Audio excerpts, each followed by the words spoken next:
Almighty God, we, the representatives of the citizens of the City of Brisbane, are assembled here to strive and care for the welfare of our city and all its people. Lord, we ask that you guide us in the decisions we make today. Amen. Brisbane City Council acknowledges this country and its traditional custodians. We acknowledge and respect the spiritual relationship between traditional custodians and this country, which has inspired language, songs, dances, lore and dreaming stories over many thousands of years. We pay our respects to the elders, those who have passed into the dreaming, those here today, those of tomorrow. May we continue to peacefully walk together in gratitude, respect and kindness, in caring for this country and one another. Please be seated. I declare the meeting open. I also remind all councillors of your obligations to declare prescribed and or declarable conflicts of interest where relevant, and the requirement of such to remove yourself from the council chamber for debate and voting where applicable. Are there any apologies? Councillor Dixon. Chair, I wish to advise that Councillor Murphy will be absent today and that he be granted a leave of absence from the meeting. Seconded. It has been moved by Councillor Dixon and seconded by Councillor Gibney that Councillor Murphy be granted leave of absence from today's meeting. All those in favour say aye. Aye. Those against no. The ayes have it. Are there any further apologies? Confirmation of minutes, please. Chair, I move that the minutes of the 4,777th meeting held on Tuesday the 16th of September 2025 be received, taken as read and confirmed. Seconded. It has been moved by Councillor Dixon, seconded by Councillor Gibney, that the minutes of the 4,777th meeting of Council held on the 16th of September 2025 be received, taken as read and confirmed. All those in favour say aye. Aye. Those against, no. The ayes have it. I would now like to call on Ms Linda Smith, who will address the Chamber on Challenge DV's work with schools and community sporting clubs and the Darkness to Daylight initiative.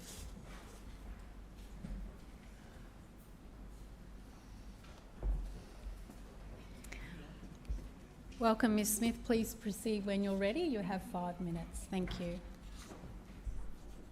Thank you. I'd like to acknowledge the Chair, the Lord Mayor, councillors and the CEO. Thank you so much for the opportunity for us to come here and speak today. My name is Linda. I am the General Manager of Challenge DV, and I have my beautiful colleague upstairs, Juliana, who's our Workplace Training Manager. Challenge DV is a domestic and family violence prevention charity. So the Brisbane City Council has been an incredible supporter of Challenge DV and also our major fundraising event, Darkness to Daylight. So you provided so much support in council support, also grant funding support for D2D, and also participation and venue and marketing support. I would like to especially acknowledge Councillor Lisa Atwood from the Taboy Ward for her ongoing support in our local area of Cannon Hill, and also Edna Alexis, who's a wonderful advocate for Challenge DV and Darkness to Daylight and instrumental in all the coordination of our ongoing sponsorship.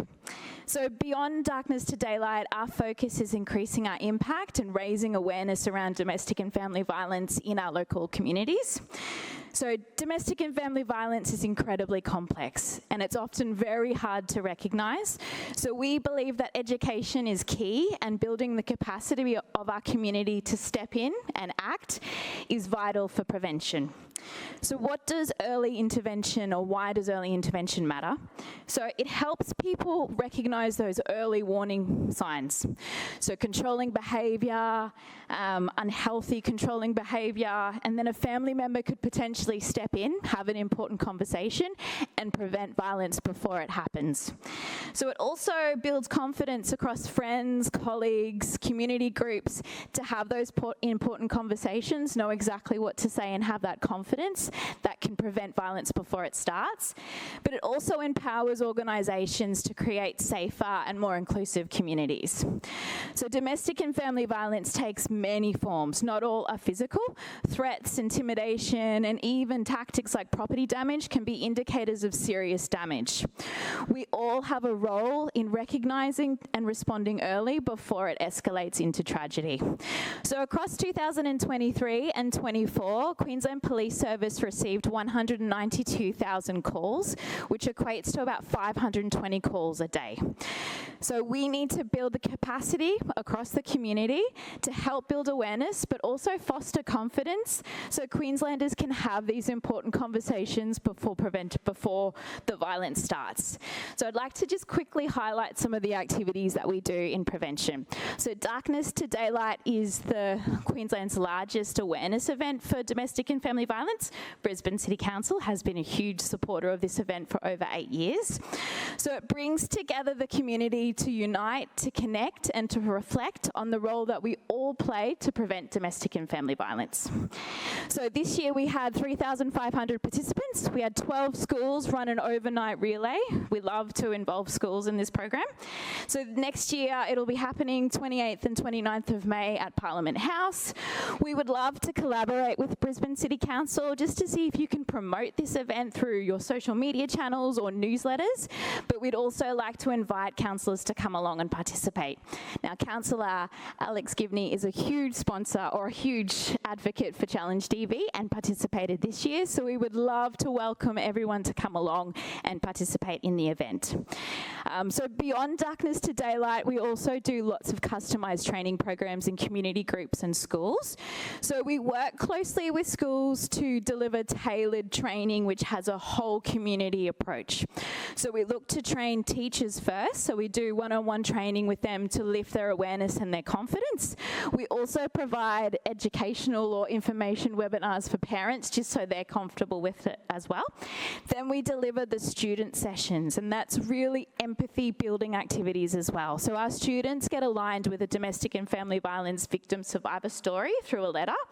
So they take that story, they reflect on that person's journey, and they dedicate their overnight run at Darkness to Daylight. So what we're hoping to do is reach more schools and see if we can partner with the council on reaching more schools, because you have so much influence in the community. So we also partner with sporting clubs to deliver customised programs into those sporting clubs for coaches and for players. So these sessions help build safer and more inclusive communities within sport. So we teach them to speak up when they see disrespectful or harmful behaviours, understand the link between gender inequality and violence, but also work collectively to model respect and positive behaviour. So it's all about giving people the confidence within their club to say, no, that is not right. So as a small organisation, one of our biggest challenges is reaching lots of different people. Sorry, I just realised the time. Sorry.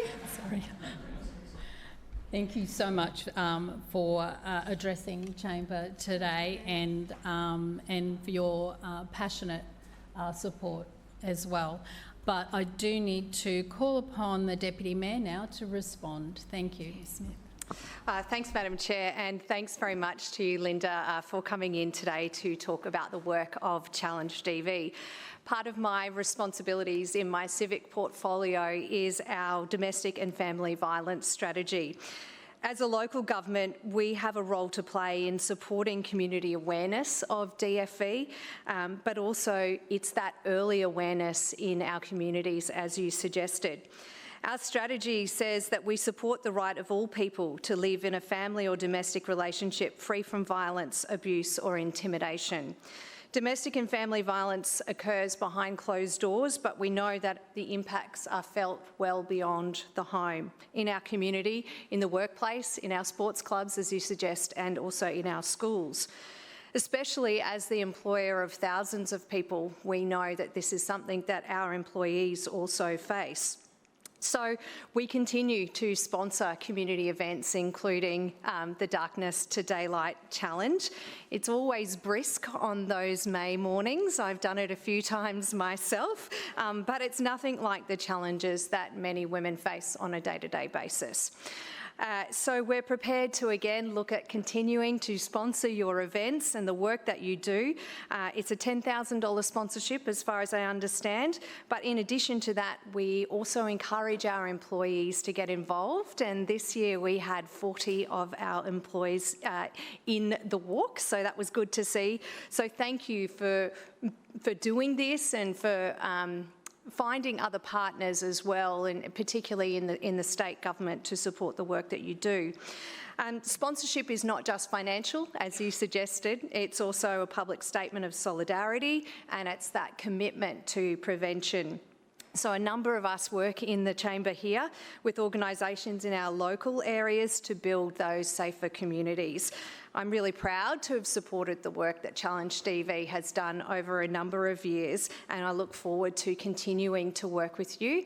I hope that what we might be able to do is, as you suggest, link you up with some sporting clubs, and particularly if councillors would like to connect with their schools and Challenge DV, that would be something that I think would be incredibly worthwhile. So once again, thank you for being here. Thank you for the work that you do, and I look forward to continuing the partnership. Thanks, Linda. Thank you, Deputy Mayor, and thank you, Ms Smith, for coming in. We appreciate it. And there are some handouts when you come up to sign the book, councillors, that you can take, which do have the details of the group there. So I do encourage you all to reach out and make that connection with Linda. Councillors, are there any questions of the Lord Mayor or a Civic Cabinet Chair of any of the standing committees? Councillor Adderman. Yeah, thank you, Chair. My question is to the Chair of the Environment, Parks and Sustainability. Councillor Davis, we've seen some wet and wild weather in recent weeks, which is a timely reminder of what to expect in the coming storm season. Can you please update the Chamber on the measures we have taken to prepare for and respond to severe storms in the lead up to summer? Thank you, Councillor Adderman. And before I call on you, Councillor Davis, I am just going to remind all councillors to ensure that they show the proper conduct in the chamber, and when another councillor is on their feet speaking, that they do remain quiet and let that councillor speak. You may have something that you want to say. Please save it for question time and let that person have their say. So I'll call upon Councillor Davis. Thank you, Madam Chair, and through you I'd like to thank Councillor Adderman for this very timely question, because I know that the western suburbs were particularly affected by the significant weather event that we had 2 weekends ago. With storm season now upon us, we are continuing to prepare our city and our communities for the challenges that still lie ahead. The Bureau of Meteorology continues to forecast an increased likelihood of above-average rainfall across Queensland from November to January, with the potential for unusually high rainfall in many areas. They are also forecasting above-average temperatures. So I'm pleased to update the Chamber on the measures that we've taken so that Brisbane is ready, as well as the ways in which we've been responding to the events that we've already seen this season. Firstly, we've seen 14 new flood monitoring cameras complementing the other 70 cameras fixed at vulnerable points, with more than 520 skilled and ready Brisbane SES volunteers, and we've hosted 18 Be Prepared engagement activities.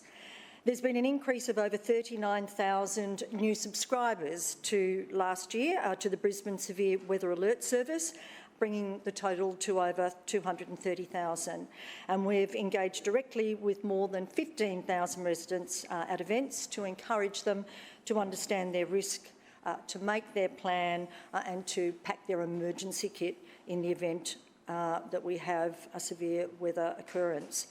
Between July and October, nearly 6,000 trees were trimmed, and our rolling program of maintenance means that during the cooler, drier months, drains are cleaned and checked, backflow devices inspected, and creeks and gullies are attended to. Almost 130,000 sandbags, Madam Chair, are stockpiled and ready to go. Every weekday, our dedicated officers are on the streets and in our parks maintaining our trees, and we are averaging over 1,000 jobs a week, which gives you a sense of the scale of the work required across our city day after day and week after week. And we were ready when the storm of 2 weekends ago hit.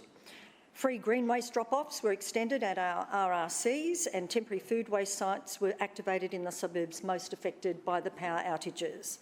As of today, 1,630 tree-related notifications have been logged, and the clean-up is well underway, with half of those jobs having already been completed by 6 a.m. yesterday. We know there's more to do, particularly in those hardest-hit areas around the city, but our Parks and Gardens teams, our arborist crews, technical inspectors and support staff are all hard at work in response. Street sweeping of major roads in the top 10 affected suburbs has been completed. Gully box inspections and cleaning commenced on Wednesday, and heavy debris encountered and completion targeted for the end of next week. All high priority bikeways have been inspected and cleared, with work ongoing along the affected routes this week.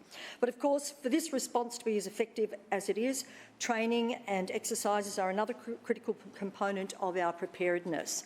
Our disaster operations team has already delivered multiple training sessions this year, including evacuation centre management, psychological first aid and incident control. In fact, a major functional exercise is scheduled for tomorrow and Thursday to rehearse LDCC procedures and evacuation protocols. During the recent event, you may also have noticed that we've enhanced our emergency dashboard with real-time flood camera feeds, allowing residents to monitor vulnerable road crossings. This is part of our broader commitment to transparency and timely public communication. But, Madam Chair, while our local preparations are robust, there is a looming threat to our ability to deliver real-time flood warnings, and that is the decision to decommission the BOM's environment software.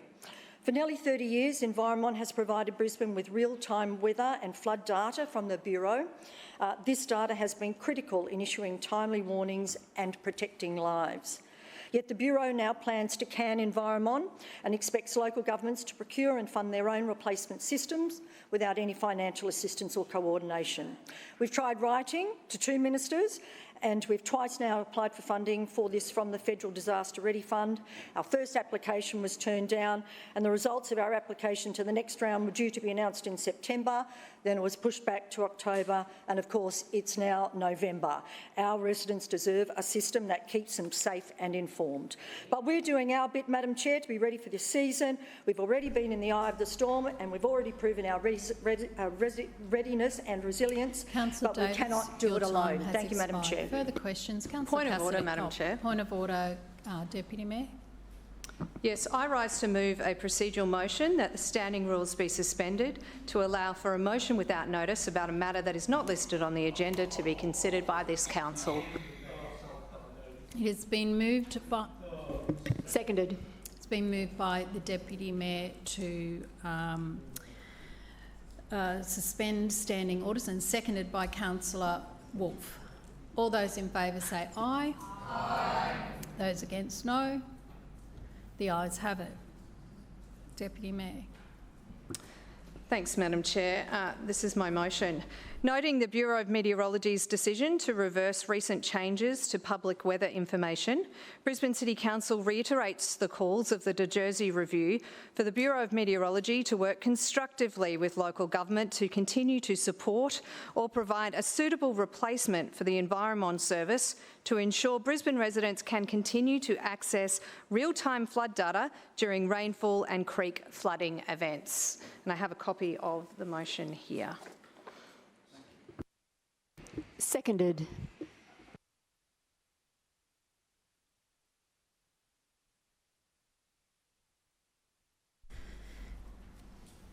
It has been moved by the Deputy Mayor, noting the Bureau of Meteorology's decision to reverse recent changes to public weather information.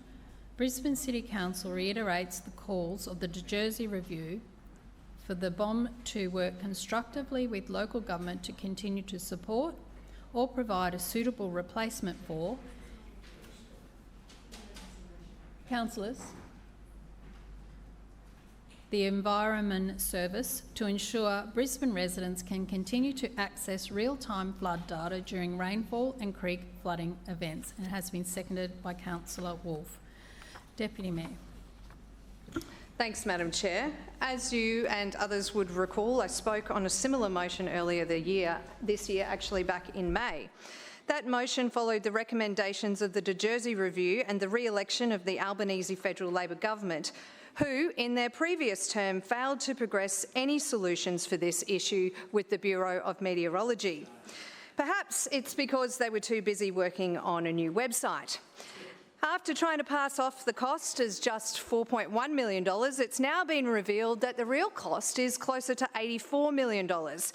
This is for a product that has been called unworkable and has been accused of putting lives at risk.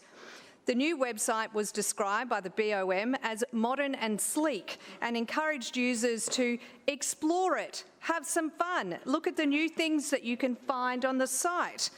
I don't think anyone was having fun, Madam Chair, while they were scrambling to find out if their property was at risk of flooding while trying to figure out the new radar map. Now we've heard from the BOM that they'll reverse the majority of these changes after widespread community backlash. Meanwhile, the federal Labor government has refused to support councils in the replacement of the Environmon service, critical software for early warning during flood events.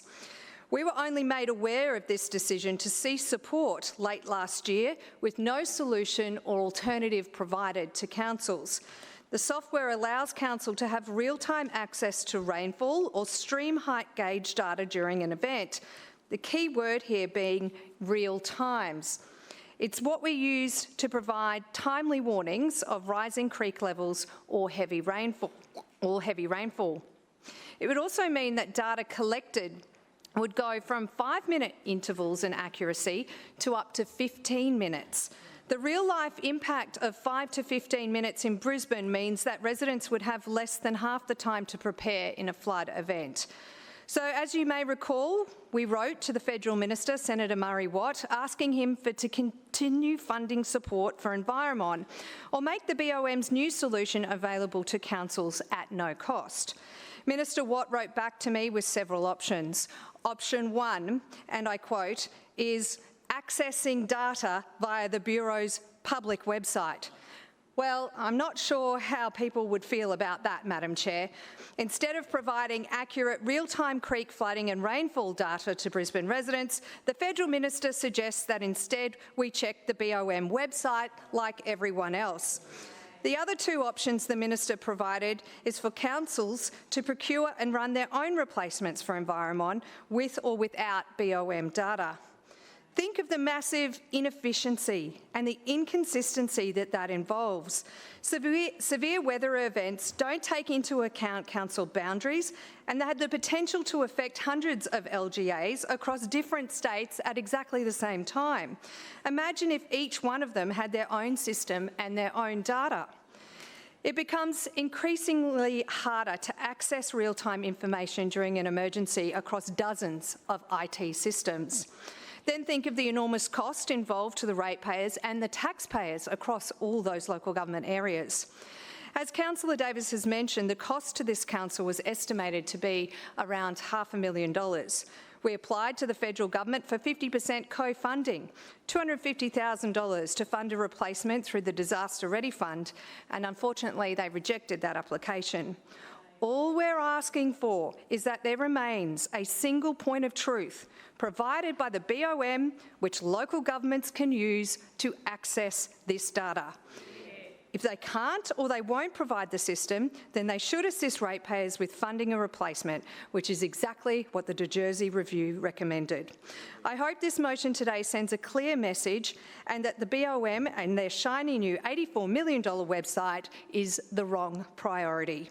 Instead, they should focus on supporting systems which provide accurate, reliable and critical information during flooding events, and I commend this to the chamber. Further speakers? Councillor Cassidy. Thanks very much, Chair. I rise to speak on this motion before us today, and I'll pick up on a couple of points that the Deputy Mayor made, and she said that the system of the website that the BOM had launched was unworkable and puts lives and property at risk. It takes one to know one, because this LNP Council's response to disasters we have seen in 2022 through to severe storms and ex-tropical cyclone Alfred earlier this year has been absolutely atrocious, abysmal, and people who are experiencing... I note your claim, Deputy Mayor. Councillor Cassidy. Didn't hear a point of order there. There was no point of order made, so that won't be noted, I'm sure. So Council's own response, people know out in the field, has been abysmal. So I agree with a lot of the points the Deputy Mayor made about the changes to the BOM website and what's in the motion here today, which we think is very reasonable. But yet we see this approach from the LNP. They won't mop up their own failures, but then they go and say everybody else is failing. Sure, in this case is probably true. And then we see the approach from Councillor Davis we heard earlier in question time, just write a letter. We'll write a letter and leave it at that. No follow-up, nothing else. And I imagine when the Deputy Mayor says this is going to send a very clear message today, passing a motion in the Council chamber, she might pen a letter and that's it. Leave it at that. I mean, what kind of advocacy is this? And we've been seeing this for years, Chair, this weak, half-baked advocacy from the LNP. They like to get the headlines, and I'm sure they've sort of clued up the media that they were going to, in question time today, move a motion so they can get a little headline out of this. But that's just all it is. It's all strategy and no substance when it comes to this LNP administration here. We know that councils, when it comes to flood warnings particularly, councils own telemetry gauges, of which in my area operate in Cabbage Tree Creek and can measure the height of that creek and can warn people that they are going to be flooded. Those gauges are useless, and they have been useless because this LNP council won't use that data to warn people.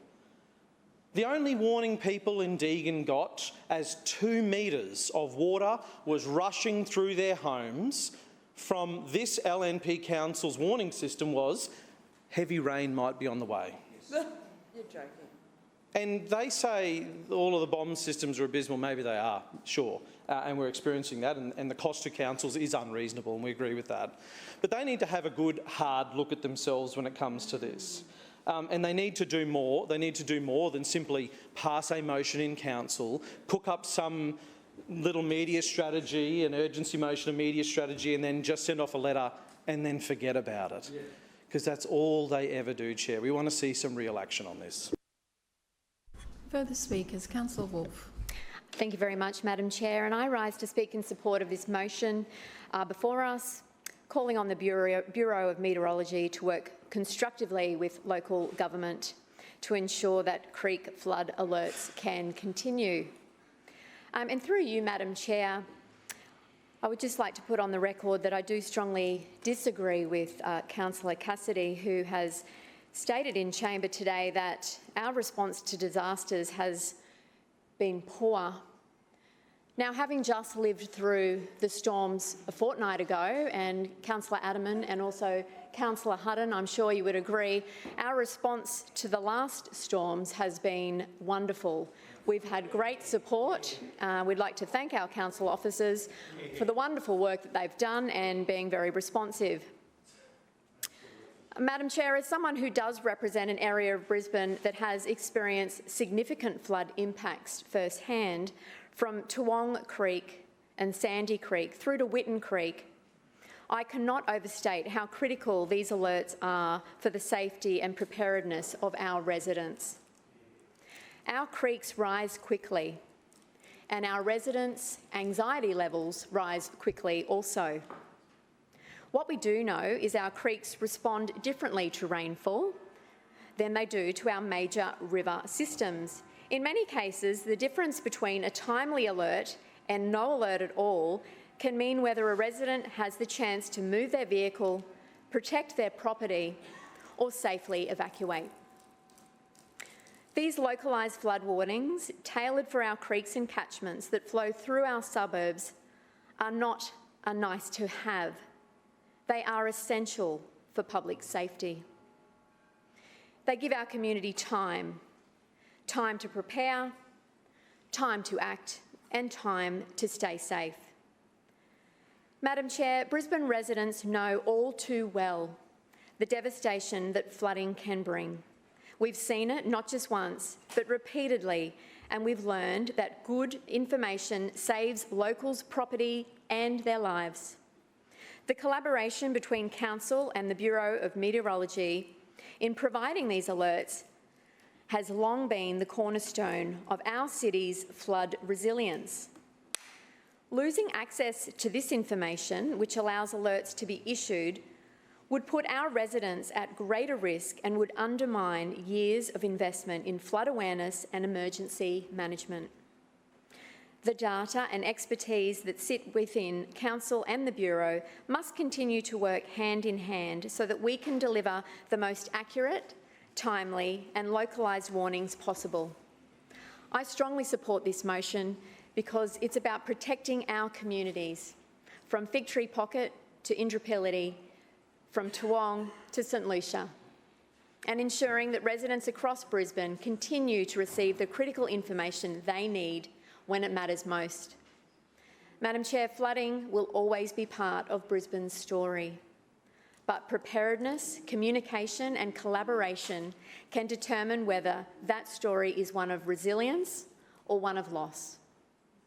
I urge all councillors to support this motion and send a clear message to the Bureau of Meteorology that creek flood alerts must continue for the safety and security of all our Brisbane residents. Thank you. Further speakers, Councillor Johnston. Yes, I rise to speak on this highly political motion that's been moved by the Deputy Mayor, and I guess that on her 14-hour trip back from Dubai with the Lord Mayor, where she was missing in action when a major storm, supercell storm, hit our community, the Lord Mayor, the Deputy Mayor and the Planning Chair were all off. Having a love-in Dubai and not present. So my best guess is the reason we're having this debate today is that they feel guilty and want to shift the blame to another level of government for their own failures and inaction when it comes to disaster management in this city. Now, unlike Councillor Wolf, who has never been through a flood in her community because she only moved into Walter Taylor Ward last year. Claim to be point of order. Point of order, Councillor Wolf. Claim to be misrepresented. I note your claim. Councillor Johnston.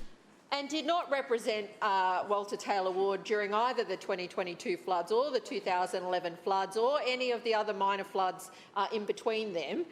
We know this because she admitted publicly that she'd moved in after the election. Now, that's fine.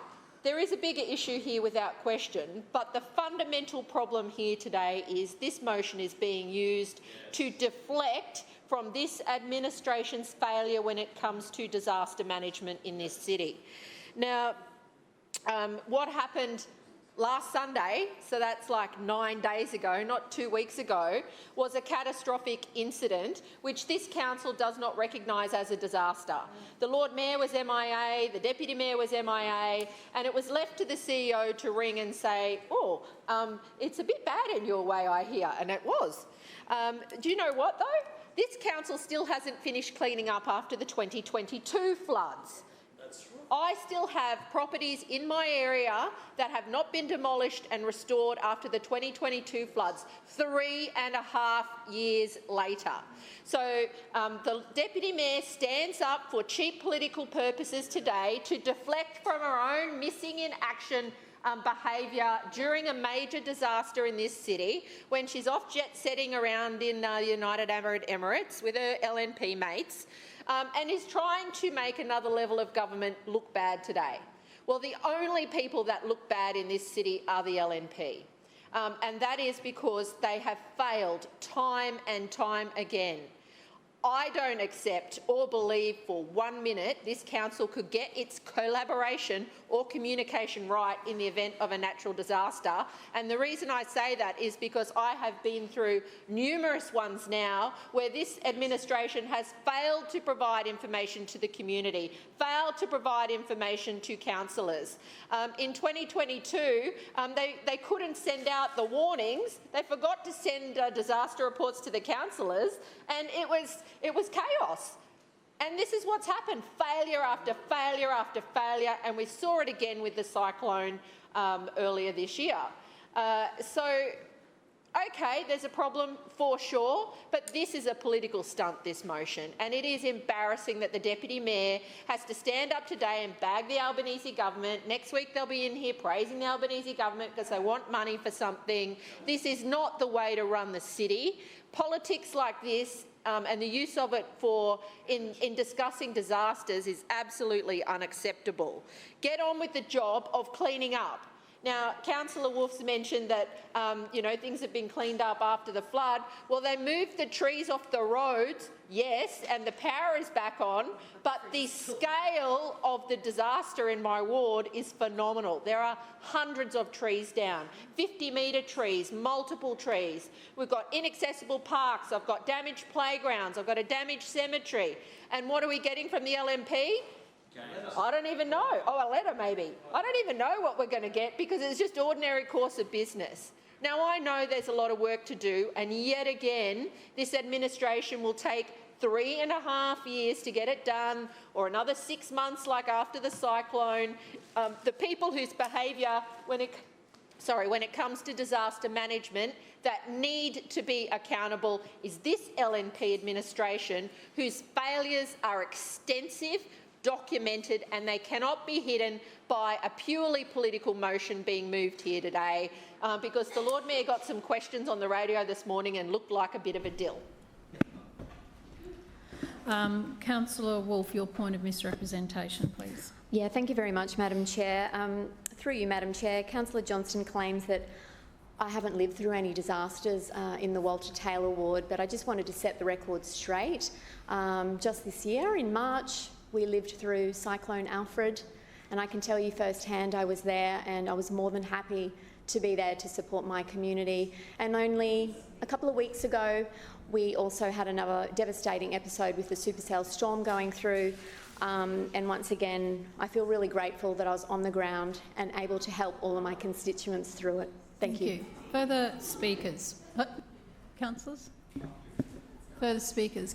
Councillor Wines. Thanks, Madam Chairman. Look, I rise in support of this motion, and I also want to take a moment to recognise the efforts of people like Councillor Wolf and Councillor Cunningham and their commitment to their community to ensure that there is an appropriate level of support and response provided by both Brisbane City Council and also the federal government. There's been some interesting points made. The first one I'll respond to, of course, is that Councillor Johnston accuses of being a political motion and then spent the vast bulk of her speech personally attacking Councillor Cunningham and Councillor Wolf, making what are deeply partisan points and then making hypercritical, unfair comments and calling people names.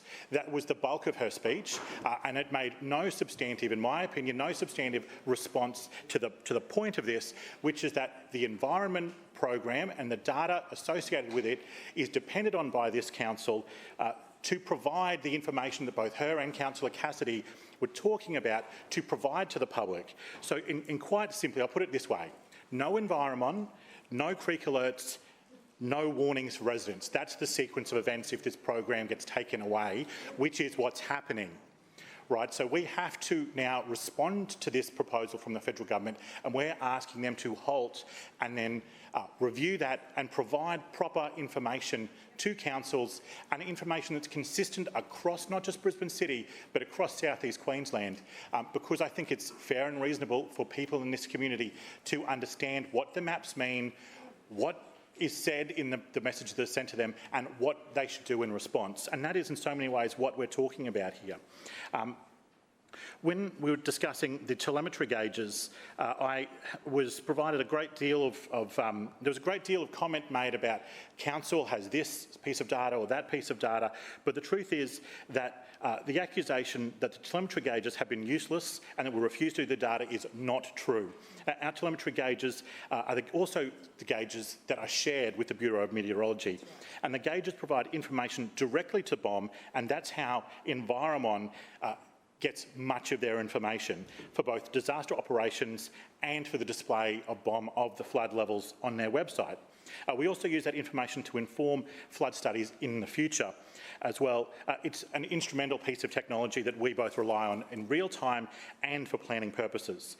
But right now there is a clear and present danger that this information will be withdrawn from public view, and councils would then be required to spend what would appear to be millions of dollars to replace an existing program, and then hope that it's consistent across regions so that people can rely on it. And it is, in my view, completely unreasonable that the federal government would vacate this space. And I think what we're doing here is asking them to review that and in line with our own and our independent recommendations that we engage with the BOM to prepare for this properly.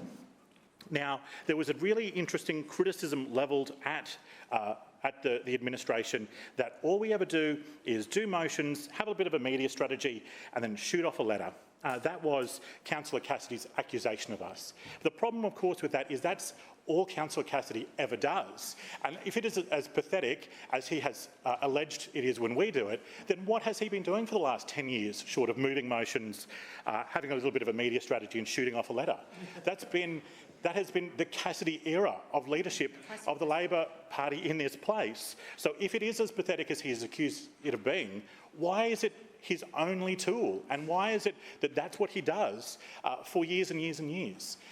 Now, not only do I recognise that that is the way he conducts himself, I would also remind councillors that that is not what Councillor Davis said when she provided her response to a question earlier today, where she said multiple letters were sent, applications were made for grants, and engagement was made with the federal government entities to respond to this. So far, far more than what Councillor Cassidy would have you believe, and far, far more than he would ever do if he was ever in a similar position. And I think that all councillors need to recognise that and respond to that, because if Councillor Cassidy was ever in a position to influence these things, all he would do is do a little motion, shoot off a little letter and perhaps put a little media strategy together, because that's all he does.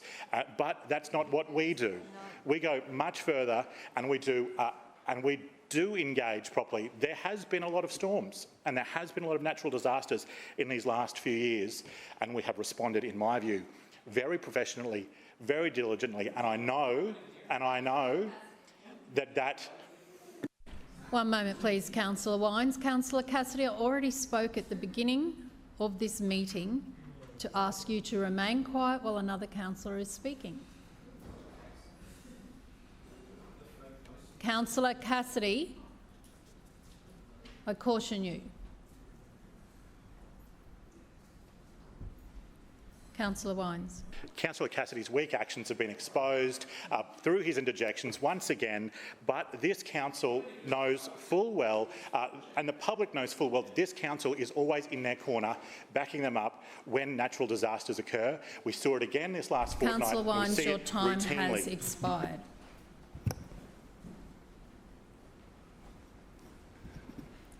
Further speakers? Councillor Chongwa, no? Okay.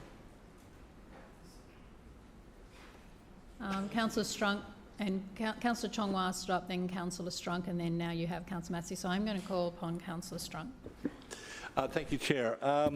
Just reflecting on what Councillor Wine said in regards to the notified motions or the urgency motions, things like that, what Councillor Cassidy does, it sounds like he's saying that you're now, the LNP's now following the leader. Listen, this should have been a notified motion, not an urgency motion, so that we had time to prepare for a response. And as the leader of the opposition said, we are in support of this motion, right?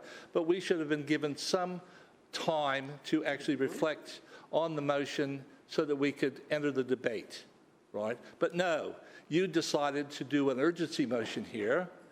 Monday, 12 p.m., that's the deadline, which happened, and the storms happened over the weekend, so you still could have had a notified motion and everyone would have had the opportunity to prepare, right? Now, I agree with Councillor Johnson. This was politically motivated. It was a strategy to deflect from the Lord Mayor's issues that he's had. I mean, honestly, the three main leaders of this council were over in Dubai at the same time. Now, if that happened in state government, right, you would be screaming from the top of William, who's leading the place? Who's in charge, right? The only one I saw out there actually while you were away was Councillor Howard, and she did a press conference. Yeah, she was doing something actually. Sorry, I probably embarrassed you now, Councillor Howard. I'm sorry about that, but you were out there, right? Where the rest of you were AWOL, right?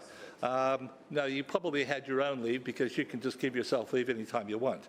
But listen, I wasn't happy with the new bomb system, or whatever they call it. The Premier wasn't happy. The Prime Minister wasn't happy. He sat down with the CEO, and I'll tell you what, he probably gave him the rounds of the kitchen, right? Because there was so much feedback from people that were trying to access it and trying to make sense of it, right? I was just amazed that it got the Guernsey to be put up, quite frankly. You would think there would have been some more oversight happening before that $80-odd million or whatever it supposedly cost, right, was launched and released to the general public in Australia. So listen, I just think you just took, you've made something that was a really good motion, and then you decided to play politics with it, right? And that's just not the way of doing business in the corporate world, and it shouldn't really be the way we do business for something as important as this, to keep the general public safe, right? And I'm just really disappointed that you've done this way. It should have been a notified motion, and everyone would have been in agreements, obviously, and we would have, as one, sent that information through to the federal government or wherever it's going to go, and as in unison, right? Thank you, Chair. Further speakers? Councillor Massey. Thanks, Chair. I rise to speak briefly on this emergency motion through you, Chair, by Deputy Mayor Fiona Cunningham. Look, I rise to speak on behalf of the Gabba ward, which is flood prone. And it's not just one area, like many of us, like West End, parts of Highgate Hill, South Brisbane, Kangaroo Point, Woolloongabba. And it's affected by different floods, whether it's river flooding, overland flood, and parts of the ward used to be, of course, which are now through you, Chair, in Councillor Cunningham's ward, undeniably affected by creek flooding. And while I recognise that this motion is sound and it is reasonable, and the cost to councils is obnoxious, and it's important that we do have this discussion because we are talking about residents' safety. But to move this emergency motion, and I want to reiterate this, to move this emergency motion as a political ploy to spin out of an issue of your own creation is classic LNP administration.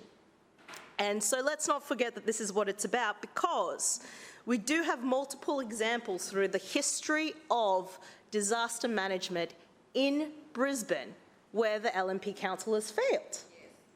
I will bring up a couple of recent examples. For example, do we remember the mini tornado hurricane in Kangaroo Point, where Kangaroo Point, the maintenance to Kangaroo Point, the broken trees, the broken benches, the broken barbecue, were left unfixed for months, over 6 months. You know,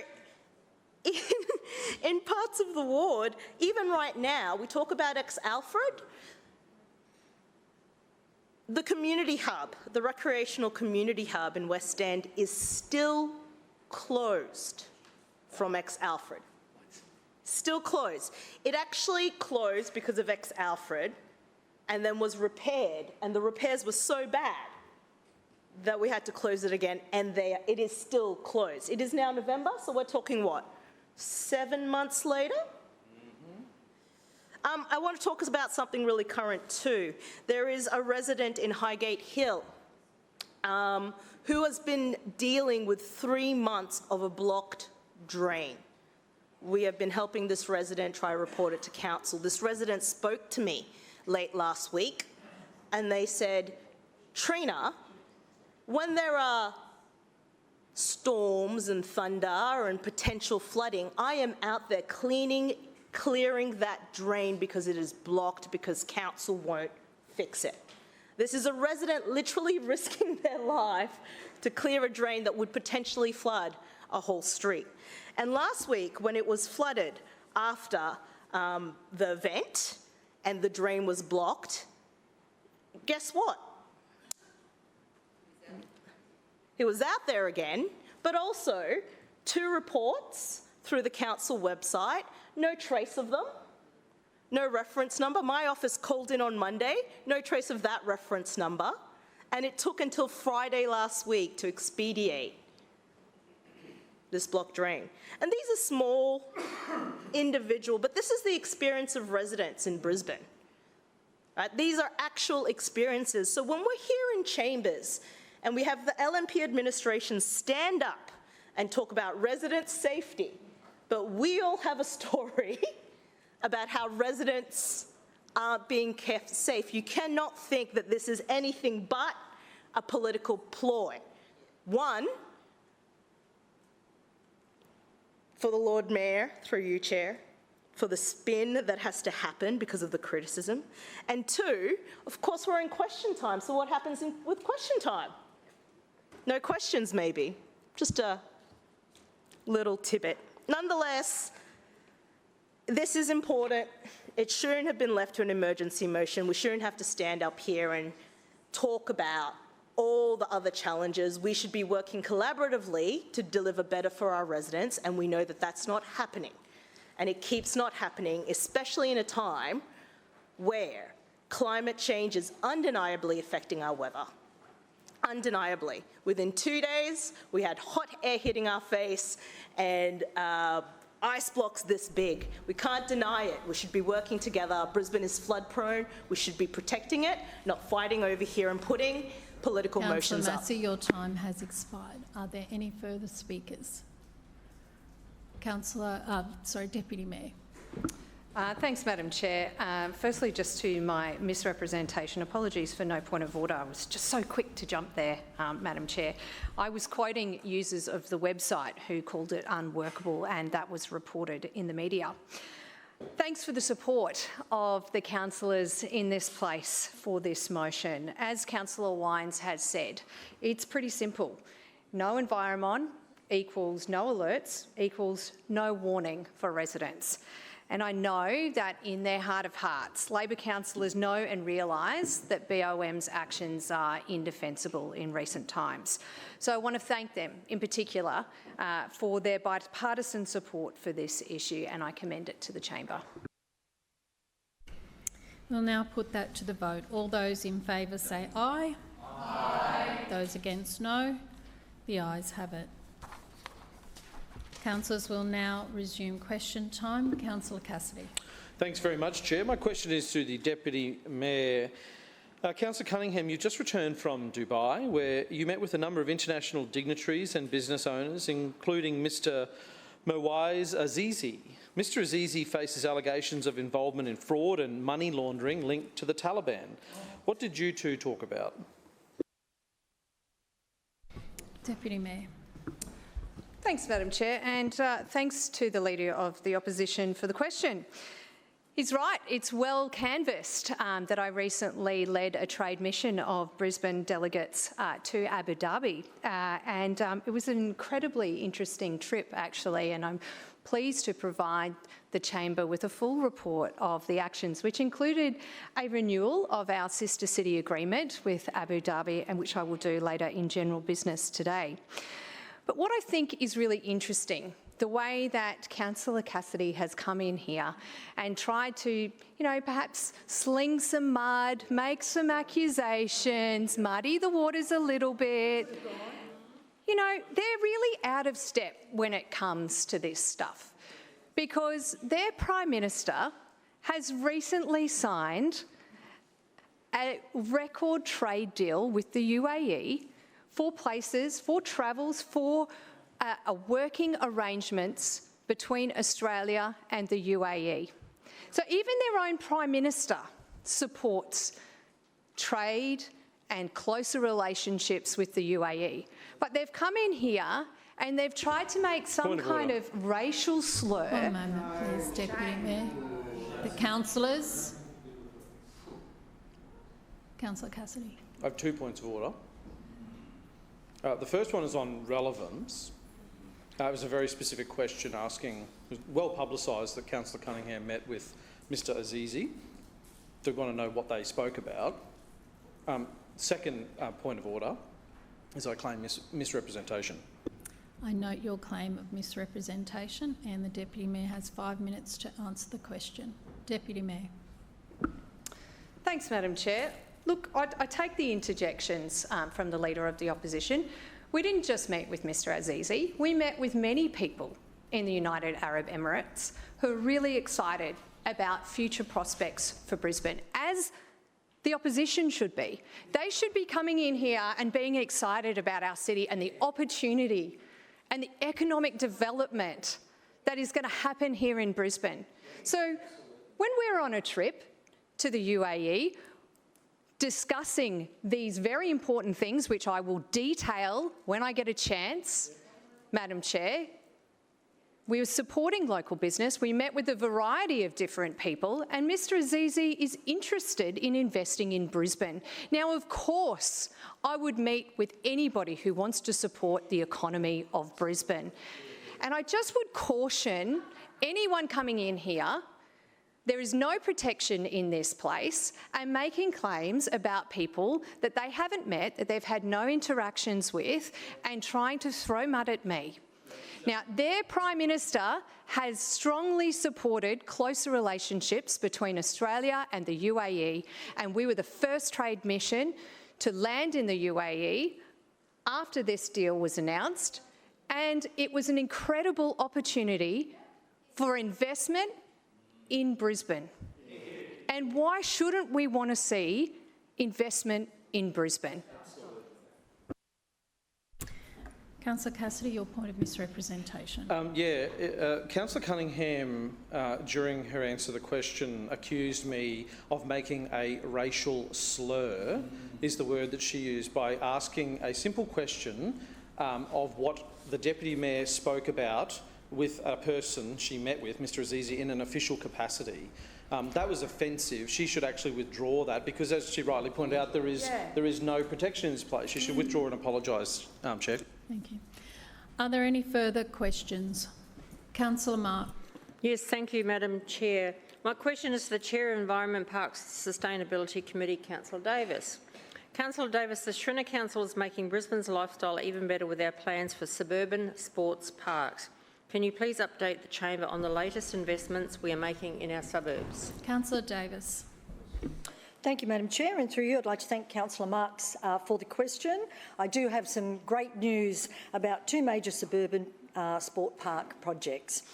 As you are aware, the Schrinner Council has a strong track record delivering more to see and do in our suburbs, with a keen focus on developing our sports and recreation infrastructure. Since 2019, we have added 14 hectares to our network of sports and recreation facilities. And some of the standout projects in that time include the Bill Brown Sports Park, Wakeley District Sports Park, Nudgee Recreation Reserve, Finsbury Park Clubhouse, in Councillor Marx's ward, the Wally Tate Sports Park and the Brisbane International Cycle Park. But we are now entering a new chapter for two highly anticipated projects that will make Brisbane's lifestyle even better in our southern suburbs. Today, I'm excited to announce the release of the final concept plans for the Ellen Grove Sports Precinct and Pollara District Sports Park. And I would note that I've reached out to both Councillor Strunk and Councillor Kim to get a briefing on those plans. We made a commitment for both of these projects to the residents of Brisbane in last year's election, and we are excited to see them come to fruition. Firstly, Madam Chair, to the Pollara District Sports Park. Pollara had just over 500 residents back in 2016, and by 2021 that number had jumped to nearly 4,000, and today that number is over 6,000. So to meet the evolving recreational and sporting needs of the growing population, we've secured land between Van Dieren and De Vries Road. We purchased this land specifically for sport and recreation, and will deliver inclusive, accessible and adaptable facilities there. And the concept plan includes outdoor sports fields that'll have irrigation and lighting. There'll be a clubhouse with change rooms, canteen and meeting spaces for the community. There'll be car parking, of course, but with a bus turnaround and drop-off zone, and it'll incorporate some environmental features like native planting, solar power and water-sensitive design. This is about giving families and local clubs the spaces they need to stay active and also to build the community. The site will also link to J.M. Sullivan Park and form part of the Pollara Open Space Network, which will create future walking and cycling connections. There was terrific engagement by local residents, Madam Chair, when it was originally put to the community. More than 340 people took part in that consultation, and what we learnt from that was that most of those responded lived within a 2-kilometre radius of the desired site.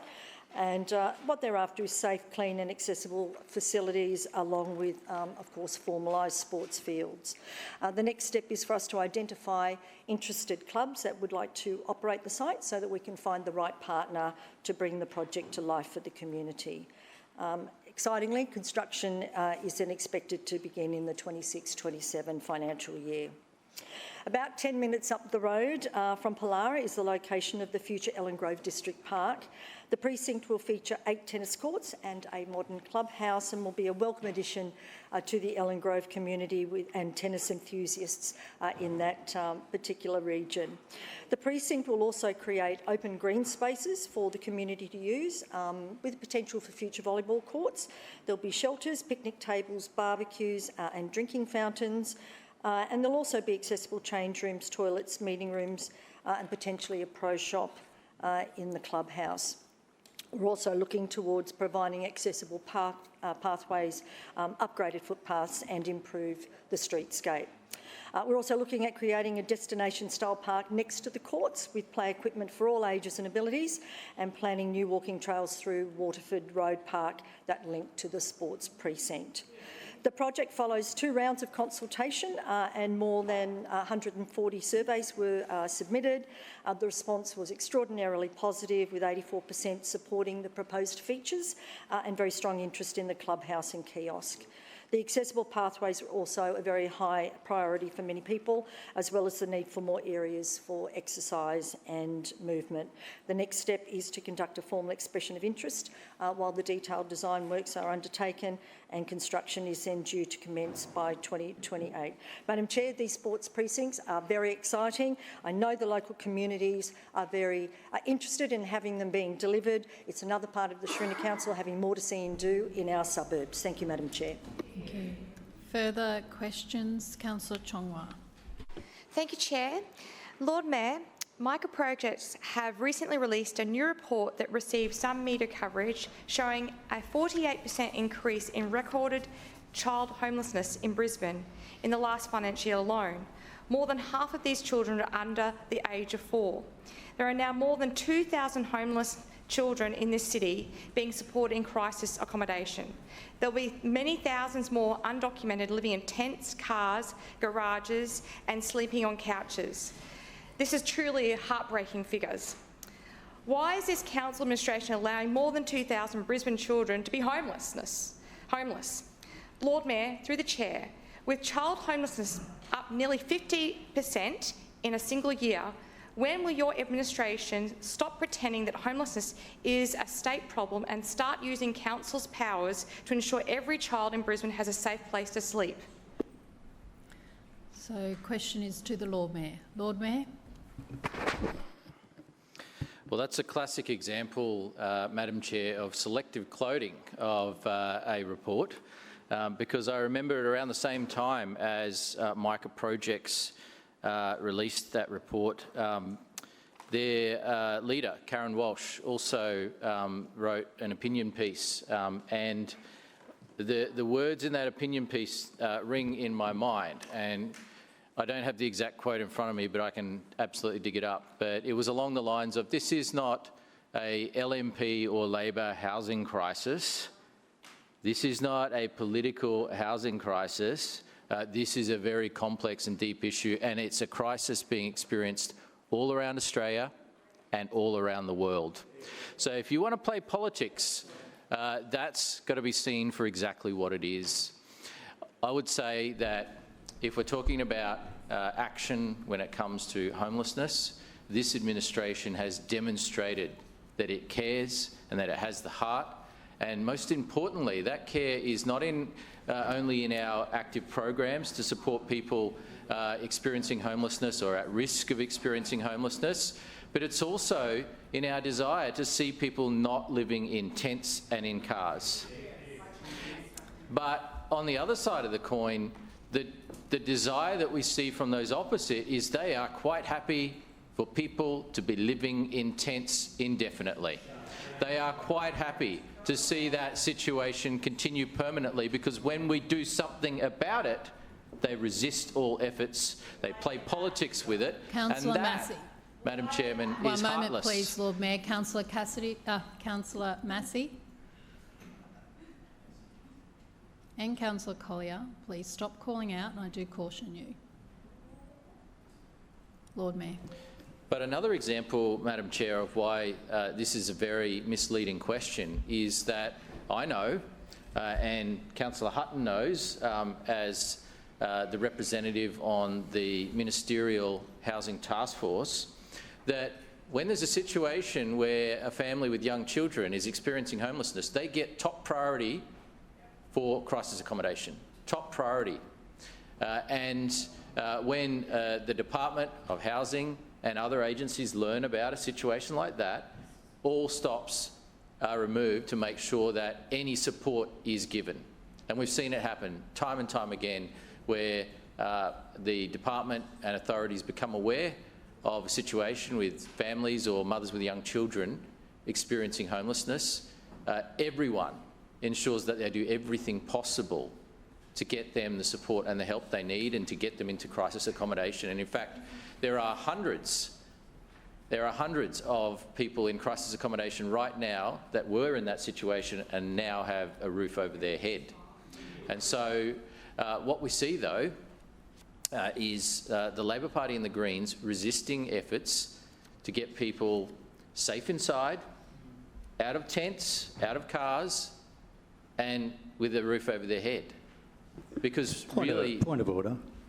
One moment, Lord Mayor. Point of order, Councillor Griffiths. Yeah, as a member of the Labor Party, I find that incorrect and offensive. That's not true. Councillor, do you have a point Claim of to be misrepresented. I don't think you've actually spoken yet this As a member of the meeting, Labor Party, I think that was an accusation, Councillor, Madam don't Chair. talk over the top of me. You know what the rules are. You've been in this chamber long enough, so you cannot get up and claim that. Lord Mayor. It is very clear that both Labor and the Greens are on the record resisting our attempts to get people out of tents and into accommodation. And in fact, Labor and the Greens have actively supported protests to stop people being put into accommodation. Point of order, Councillor Massey. Would the Lord Mayor take a question? Go. He is in the middle. Actually, while he's speaking, he's saying that. No, Councillor Massey. I'm literally saying, how many people did you put in accommodation that are now on the streets again? Tell the truth. Councillor Massey. The Lord Mayor is answering Councillor Chongwa's question, if he's given the opportunity. Lord Mayor. I go back to the very wise quote from Karen Walsh, the CEO of Microprojects, where she pointed out this is not a party political challenge that we're talking about here. So, Councillor Chongwa, through you, Madam Chair, stop trying to make it a party political thing because that's not productive. If it was a party political thing, why is every major city in Australia experiencing homelessness, and why is virtually every major city around the world experiencing homelessness? There is more going on here. These are complex issues, but what's become very clear is that cities and governments that allow people to stay in tent encampments like in a permanent arrangement, that does not end well. That does not end well. It creates large no-go zone areas in cities. It creates unsafe areas. It means that the citizens of that city have large parts of a city and an inner city where they do not feel safe to go. It creates a situation of disadvantage when we would like to see people with a roof over their head.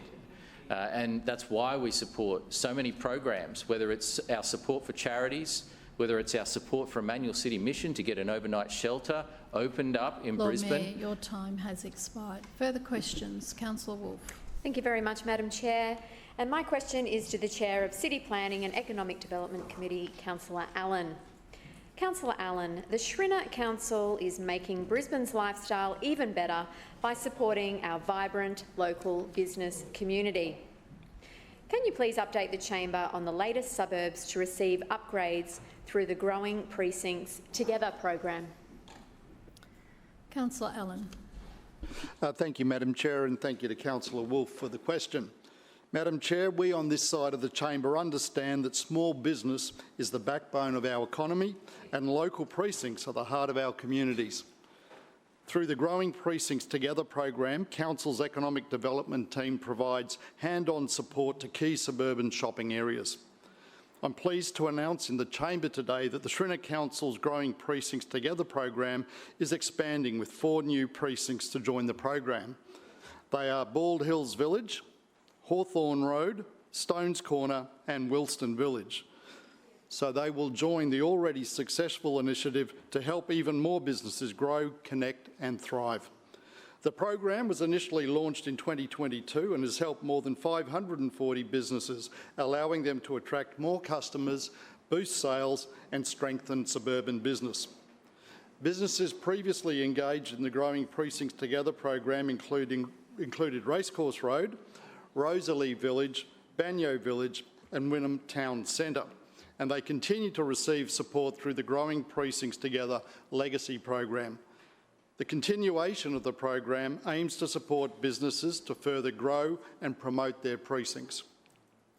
Key aspects of the program include direct engagement with local businesses in each area and facilitating networking and connection opportunities, Council-supported precinct promotion and activation initiatives, regular precinct updates keeping traders and businesses informed, and access to business support programs including digital masterclasses, food business sessions, business coaching, visual merchandising sessions and AI for business workshops.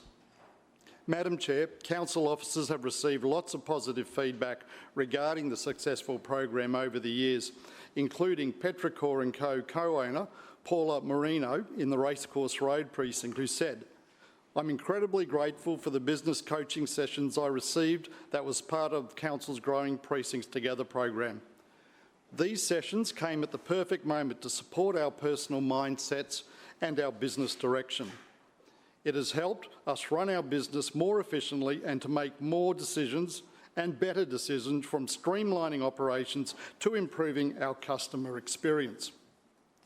Madam Chair, the Schrinner Council has a long-standing dedication to small businesses, with a number of other programs and initiatives, including our dedicated business hotline, which is a 24/7 7 days a week phone hotline service, and that's been operational since 2012. Showcasing and supporting over 20 business networks, including our Chambers of Commerce, releasing our precinct playbook, which includes Shops That Shine, a guide for visual merchandise, which is an online resource to assist the nearly 300 retail precincts across the city, offering practical advice and information as a resource. Brisbane City Council maintains 7-day payment terms with small business operators and suppliers, and we continue to provide free co-working spaces at the Brisbane Business Hub in the CBD and the Suburban Business Hub at Nunda. Madam Chair, more than 134,000 small businesses exist in the Brisbane LGA. The Schrinner Council is committed to supporting small business sector growth, and through the Growing Precincts Together initiative, businesses feel supported in their journey to start, run or grow their business. The program is a great example of how this collaboration drives success, and by expanding it, will help even more precincts grow and provide more to see and do in the suburbs. And Madam Chair, it's evident, particularly in recent years, that More and more businesses are being started, particularly by women, and this particular administration is continuing to support small business through a range of programs.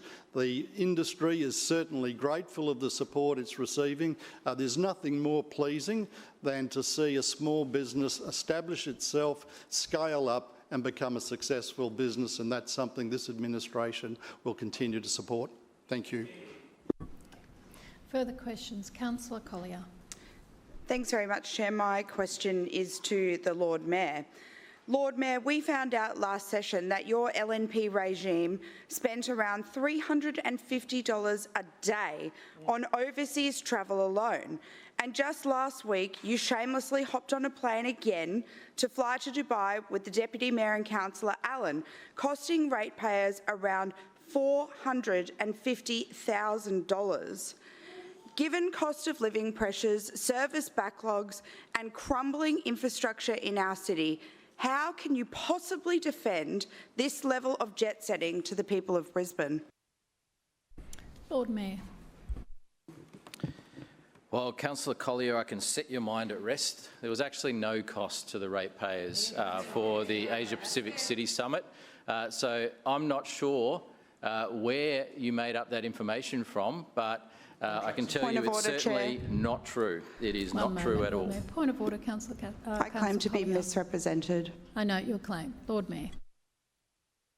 The reality is that the travel to Expo City Dubai and the Asia Pacific City Summit and the business mission was actually paid for by the host city, which was not us. And the business mission was actually funded by subscription fees to the business mission. And so we had a fantastic outcome where the largest ever business delegation outbound from Brisbane visited the UAE. It was exciting to see the level of interest in global cooperation, in business opportunities for Brisbane business, but also reciprocal in interest in investing in Brisbane as well. And so I think there's a lack of perspective that's been shown in this question, because Asia Pacific City Summit was established by a Labor Lord Mayor, Jim Sawley, and he showed great foresight in establishing this summit, because now, 29 years later, it is reaping dividends for Brisbane. It is increasing business opportunities for Brisbane business. It is boosting investment and interest and global cooperation for our region. If you want to play some petty politics with it, then let's think about the simple fact that this came at no cost to the ratepayers. And so we've been talking about the many benefits that come from this mission. At what cost to the ratepayers? Nil. Nil. Nil cost to the ratepayers. And so I think we see a trend here of the Labor opposition really wanting to talk this city down in a time that is so exciting, in a time where so many people see confidence and optimism about the future, where business in Brisbane in record numbers wants to go on a delegation and a trade mission to increase their opportunities, and where those businesses have been prepared to sponsor this mission and sponsor the Brisbane stall in the pavilion at Expo City. And we're not talking about one kind of business here. We're talking about everyone from the University of Queensland who sponsored the pavilion and supported this trip.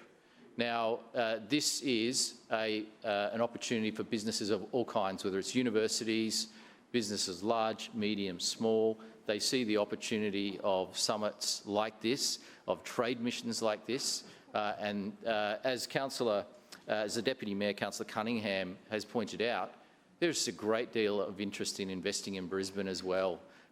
There is a large amount of capital out there that Brisbane wouldn't even be on the radar for in the past, but now it is. People are taking interest in this region and in this state in a way they never have before. And that was made very clear by the simple fact that this summit, it was the first time this summit has been held in the Middle East in the 29-year history. because there is now interest in parts of the world where there has never been interest in Brisbane before or in Queensland before. And so it's a really exciting thing, and it's really disappointing that Labor would talk down this opportunity that came at no cost to the ratepayers of Brisbane just for the sake of playing petty politics. It's, you know, this is a Labor initiative that has proven to be fantastic for the city, yet they are so small-minded that they can't help but talk it down. People of Brisbane don't buy this kind of negativity. The businesses of Brisbane who jumped on board don't buy this kind of negativity. The other councils of South East Queensland...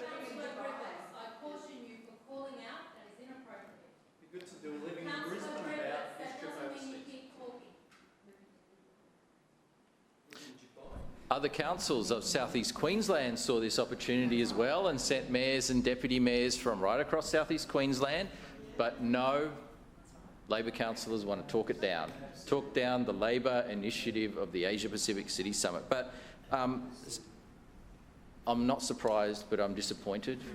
But we will keep talking up Brisbane. We will keep making sure we promote Brisbane and create stronger global connections and opportunities for local business to thrive and prosper, because that means more jobs for local residents, that means more financial opportunities for local residents and a brighter future for our city. Councillor Collier, your claim of misrepresentation. Yeah, thanks very much, Chair. The Lord Mayor said that I made the figure up. It's very clearly in contracts and tendering. It's nearly $500,000. I don't know how hard that is. Yeah, maybe that sort of money doesn't matter to the Lord Mayor. It's not significant, Councillor, but he said I made it up. It's in the contracts and tendering. Thank you very much. Are there any further questions? Councillor Huang. Thank you, Madam Chair. My question is to the Acting Chair of the Infrastructure Committee, Councillor Perry. Councillor Perry, the Shriena Council is delivering on promise to keep Brisbane moving by upgrading major intersections in the suburbs. Can you please update the Chamber on the latest milestone in our project to help get residents in the Forest Lake Ward home sooner and safer? Councillor Parry. Just one moment, Councillor Parry. We'll just wait until the chamber is quiet.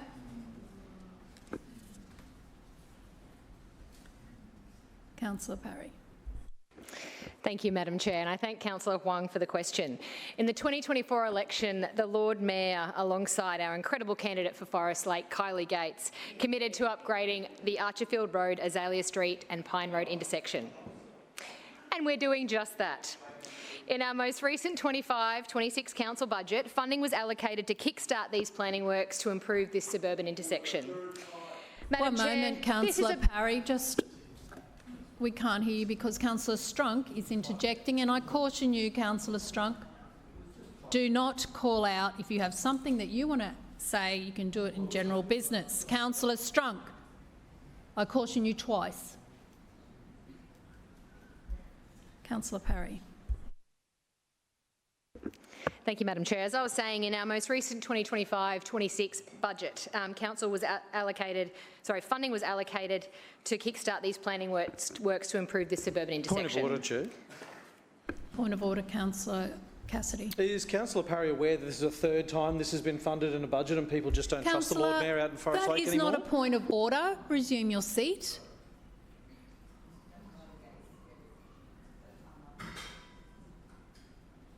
Councillor Parry.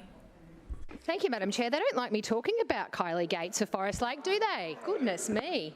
Anyway, as I was saying, this is a busy little intersection with nearly 22,000 vehicles using it every day. And the Lord Mayor's representative for Forest Lake, Kylie Gates, is a huge advocate for this project. One moment, please. Councillor Parry. Councillor Griffiths has called point of order. You haven't, Councillor Cassidy. Point of order, Councillor I just want to find out, the chair there just mentioned the name of a staff member. Are you allowed to mention the name of the staff member and their political affiliations in this chamber? Councillor Griffiths. I wouldn't mind a ruling on that, Madam Chair. I have no issue with that being mentioned, no. Councillor Parry. Our common rule, or the general rule, as you know, Councillor Griffiths, is that council officers should not be mentioned when you are berating them, accusing them of various things. You are quite welcome to actually mention them when they have done good things. You know that... Point of order. No. Is it all right to mention them when they represent the LNP? Oh. As a political candidate? I'll just be interested because there's a number of people that have represented the LNP in the organisation. We can speak about all those people now? And vice versa to I'm Councillor just Griffiths, saying. which I'm sure just that you saying. have mentioned yourself before as well. Well, if you're, I'm just checking you've set that rule. Point of Madam order. Chair. Yeah, the exact words, as I was looking for the word, that a compliment. Despite subsection 2, if councillors wish to compliment a council officer, they may refer to that council officer by name. Now, Point of order. Councillor Johnston. Could you just tell us the provision of the meetings local law you're referring to, please? Sure.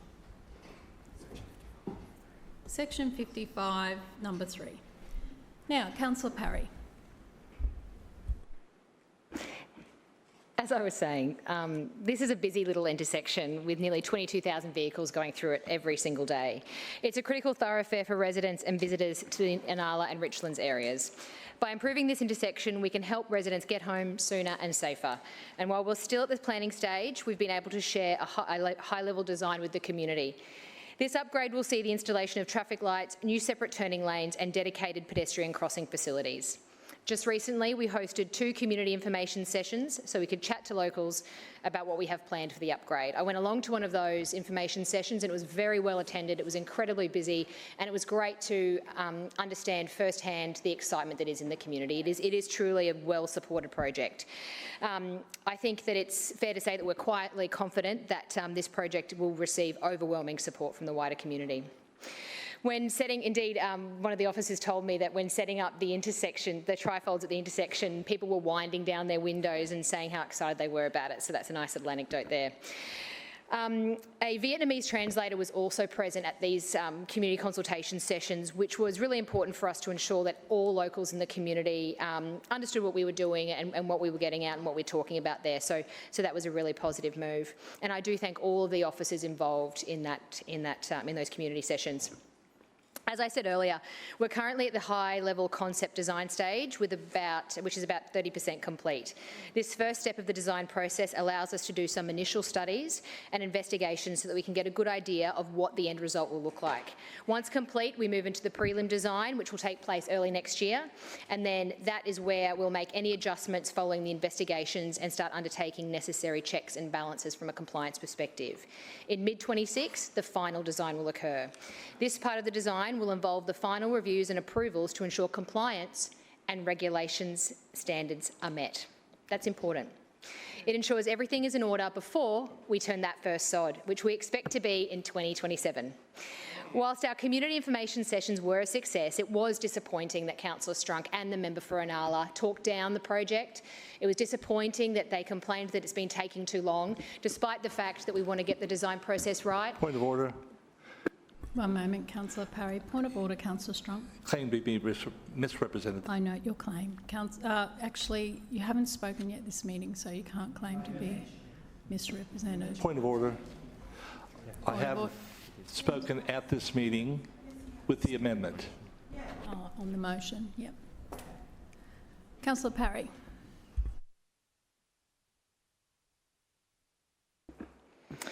Thank you very much, Madam Chair. As I was saying, this timeline is reflective of the extensive planning works required for this intersection upgrade. As this project progresses, we look forward to continuing our conversations with the local community, and we know that it's an upgrade they're willing to see. Improving suburban intersections is important, but it is also expensive, Madam Chair, which is why we've submitted this project for funding through the Black Spots program.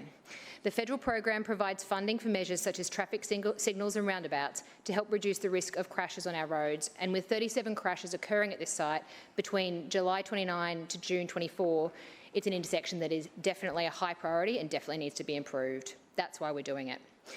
This figure only includes those accidents which have been reported to QPS as well, so the number may even be greater, which we believe is a really strong case for receiving funding from the federal government for this black spot.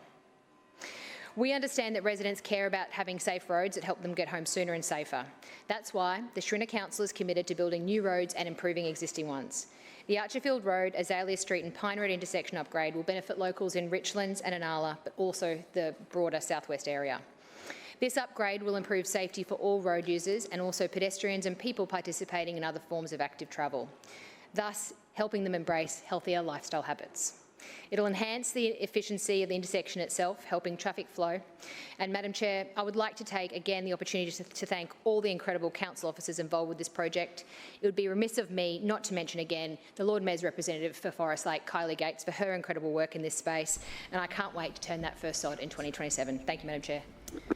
Councillor Strunk, your point of misrepresentation. Yes, thank you, Madam Chair. Yes, Councillor Wolf said that I attended the information Hang on. session. It wasn't Councillor Wolf, I don't think. Oh, sorry. Just correcting Councillor the Perry, record sorry, my while you're on your apologies. feet. Okay. That I attended the information session and I talked the project down. I take exception to that. I was only positive about it. The only issue that I had was the timeline, not Thank the you, project Councillor. itself. Thank you, Chair. And that now ends question time. We'll now move to the Establishment and Coordination Committee report of the 15th of September 2025. Lord Mayor.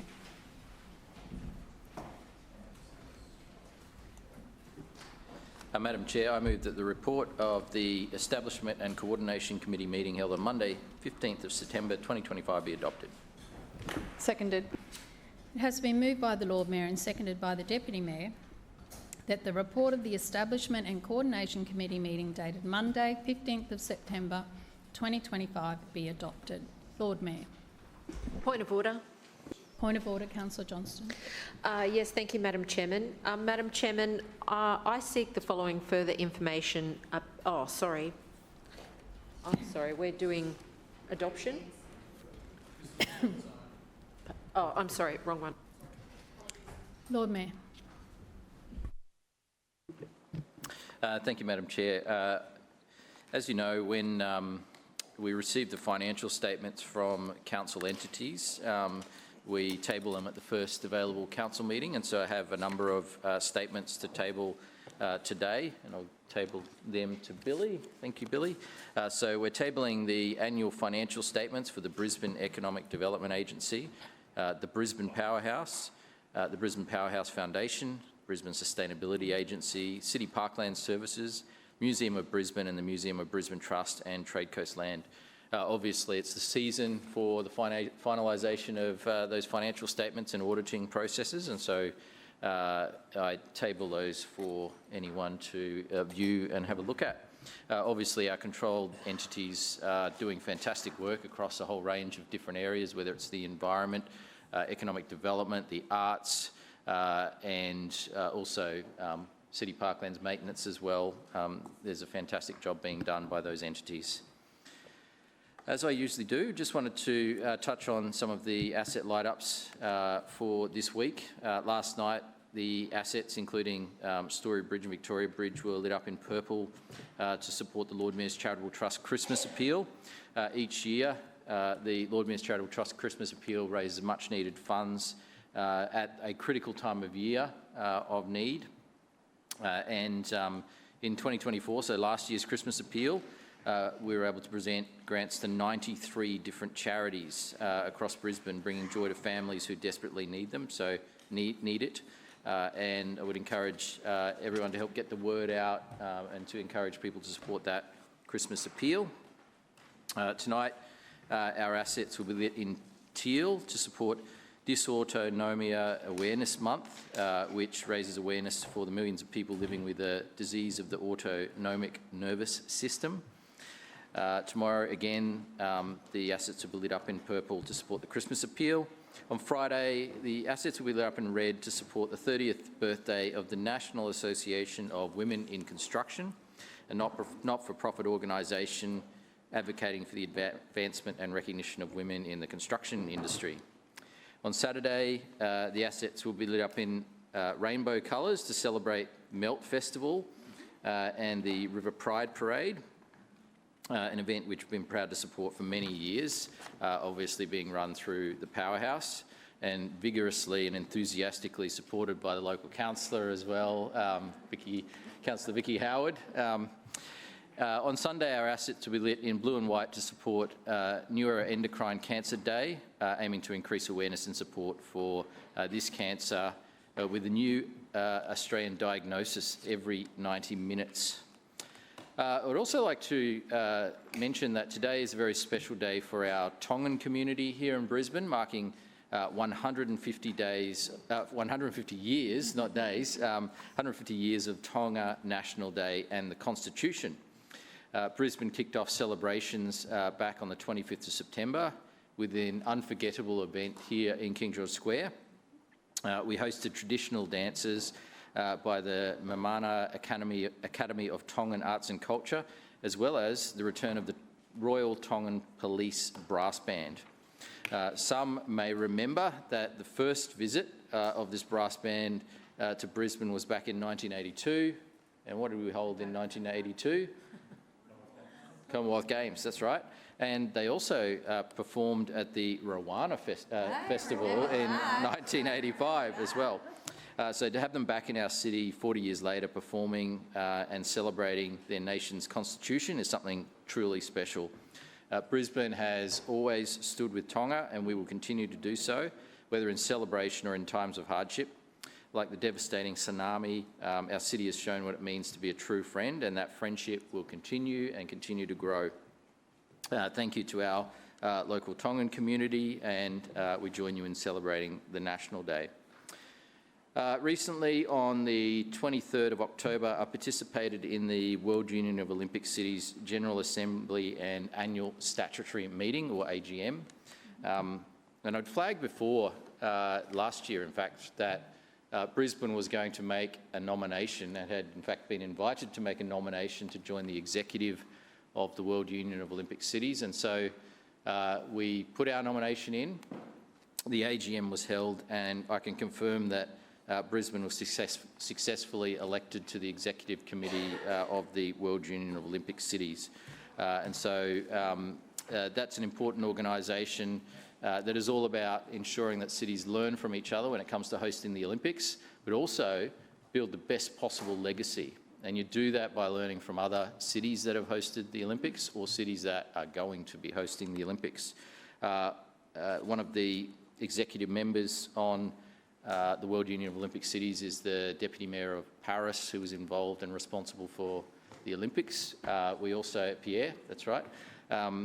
We also have representatives from Los Angeles, the next upcoming Olympics, and then Brisbane, the Olympics after. And so I'm excited that our city is represented in this important organisation. As was mentioned earlier, we had an important visit and attendance at the Asia Pacific City Summit and Mayors Forum held in Expo City, Dubai. APCS was established in 1996 by Lord Mayor Jim Sooley, and it was a truly visionary thing to do. And it was in acknowledgement that we shouldn't be looking south to Sydney or Melbourne for our future and trying to emulate them. We should be looking globally to the region that we're in and making connections. And over the past 29 years, the Asia Pacific City Summit has gone from strength to strength, and it's something that has had bipartisan support, and that's been important.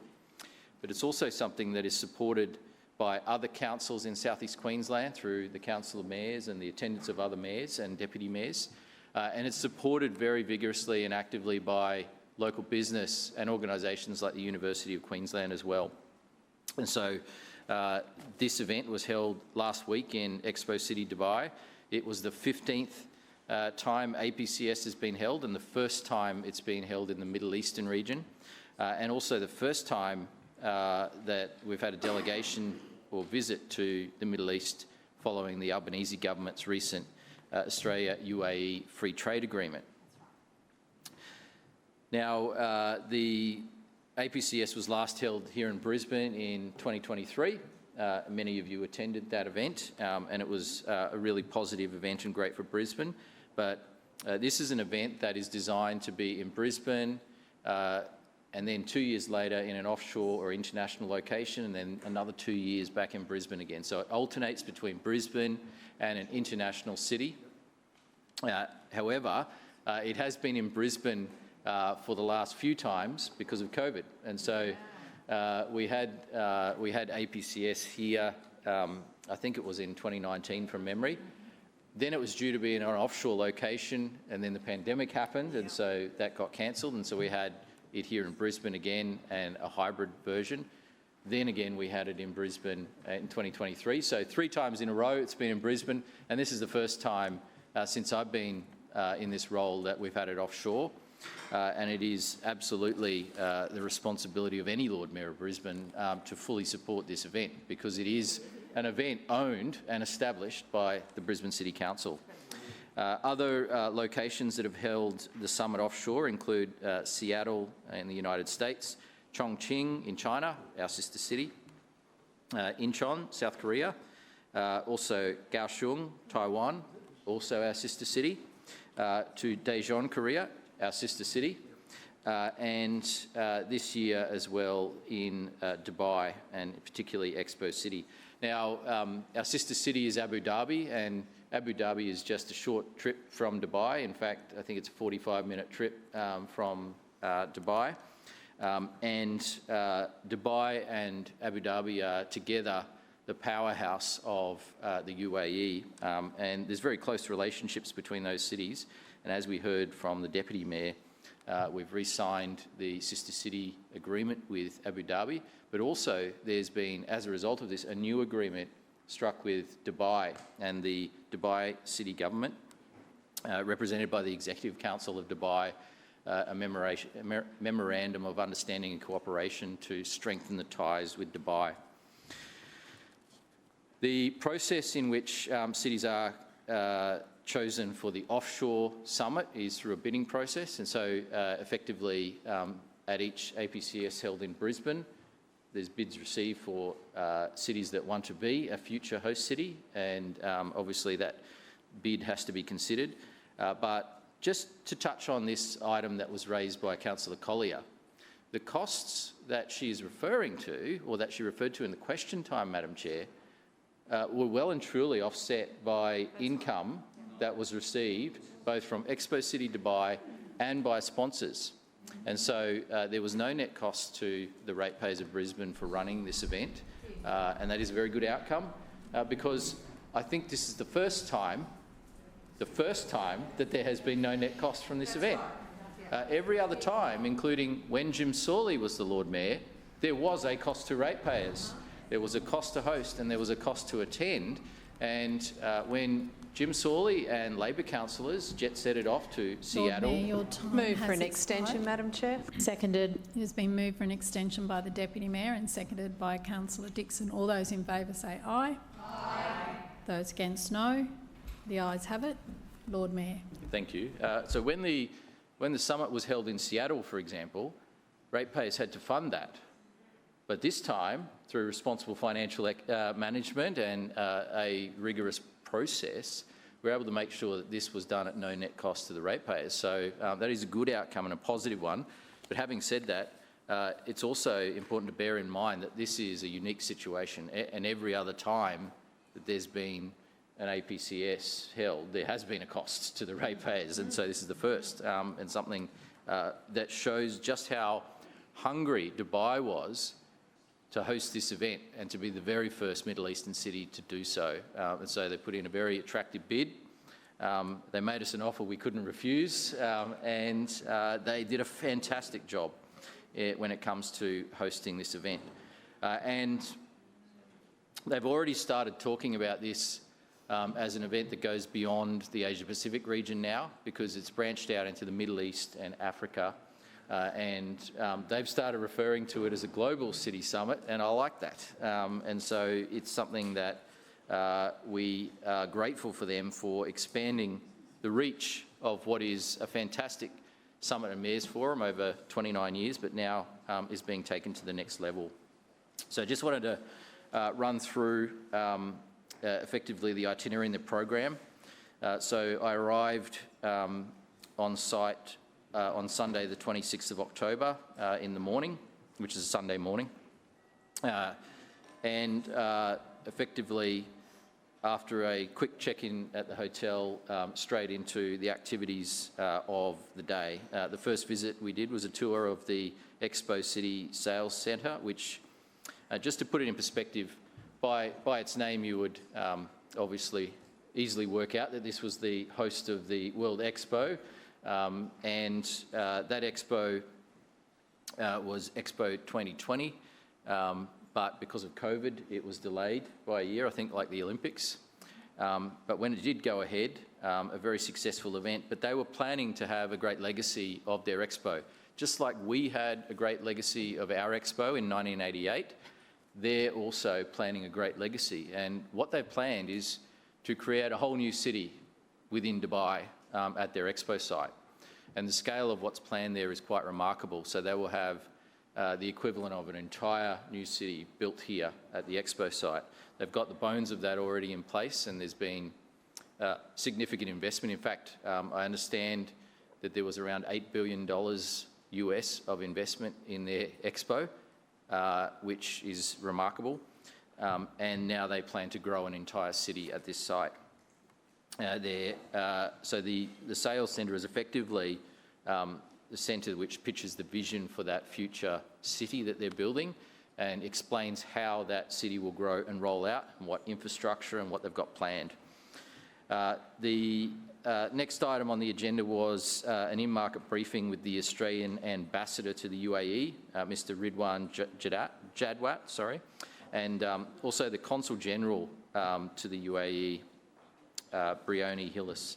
Now, both the ambassador and the Consul General were able to, right up front, provide us and the business delegates some great insight into doing business in the UAE, both in Dubai and Abu Dhabi, and give a briefing on some of the local customs to be aware of, and also the opportunities for local Australian businesses. Also, in reverse, the opportunities for UAE businesses to invest in Brisbane and South East Queensland. And so we had great support from the federal government, the Department of Foreign Affairs, and we're grateful for that. We also had support from Trade and Investment Queensland as well. I then had a meeting with the CEO of Expo City Dubai, Her Excellency Reem Al Hashimi, who is also the Minister of State for International Cooperation. And so that's a role not only for Expo City, but a wider international cooperation role as well. On Sunday night, we had the opening ceremony of the APCS. It was held under the spectacular Al Wasl Dome. And this was obviously the place where Expo came alive and where APCS came alive as well. So we had a few speeches to open the night, and so there was a speech from Her Excellency Al Hashimi. There was a speech from His Excellency Al Basti, and then there was a speech from myself, and then there were some cultural performances, amazing cultural performances as well for that opening ceremony. The following day, we kicked off with the official opening of the Asia Pacific City Summit. So that happened on the Monday. We started the day with a visit to the Brisbane Pavilion, which was in the big convention centre there. And it was wonderful to see. The minute you walk in the door of their convention centre, you see this gigantic digital Brisbane sign, which really grabbed the attention, unlike any other display in the whole place. And there was a moving carousel of the word Brisbane, but it was based on the Brisbane sign. So it was actually a reproduction of the Brisbane sign on a moving carousel. And then there was a little koala that would walk next to the Brisbane sign. And so it was the most popular place to come, not only because it was so visually attractive, but also because we were serving local Brisbane coffee there. And so the Deputy Mayor is very proud of this. We had local business, Bellissimo Coffee, who supported the event. There were delegates and attendees. They took over their coffee machine and baristas, and they provided free coffee to everyone. And while it was very popular with the Brisbane delegates, for the international delegates, they knew if you wanted to get the best coffee anywhere in the precinct, you come to the Brisbane Pavilion. And so it was a wonderful example of showcasing a Brisbane business. Yeah, that was obviously something we were very proud of. And there's great opportunities for Brisbane companies like Bellissimo over in the UAE. We had the official summit welcome, where we had speeches from, once again, from Her Excellency Reem Al Hashimi, from His Excellency Mohammed Al Basti, myself, and also then the Governor of the City of Tokyo, which was particularly relevant, obviously, as we know, Tokyo being a recent host of the Olympic and Paralympic Games, and a true global city. And so the connection with Tokyo and this event was also very important, and we appreciated that. There was a forum following that on governance in action, and particularly talking about Dubai's success in what they built. And when you think about what's happened in Dubai in a relatively short period of time, it's a truly remarkable story, a story of long-term planning, investment in infrastructure, and opening up a place to the world. There was, after that, a session on AI. And right during the middle of that session, there was a bit of a commotion, and everything stopped. And sort of thinking, what's going on here?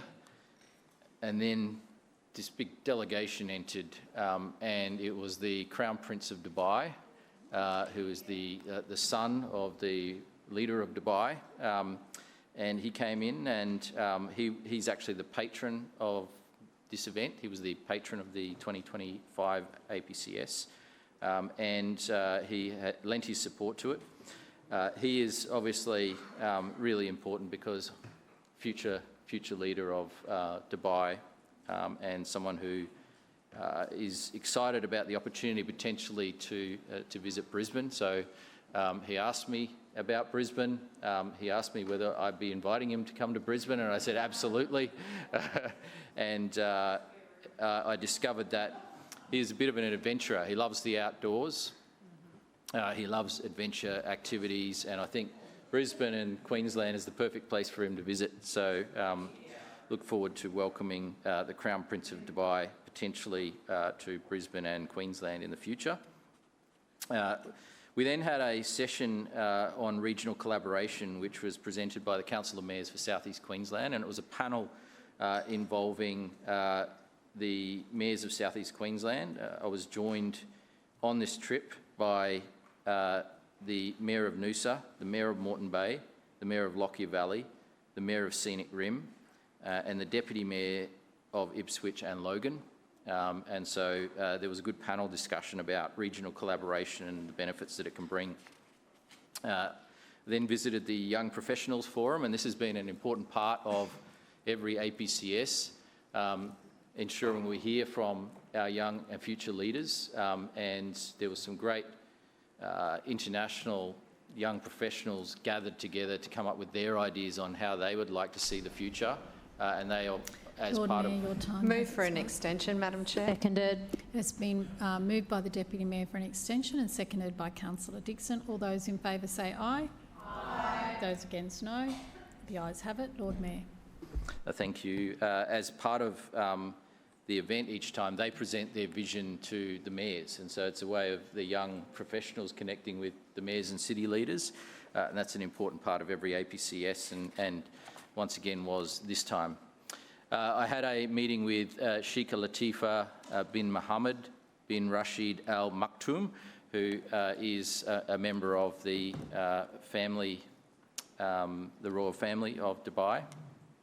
And she is also responsible for Dubai culture and arts. And so there was a positive meeting there. We had some interviews with the local Dubai media straight after that.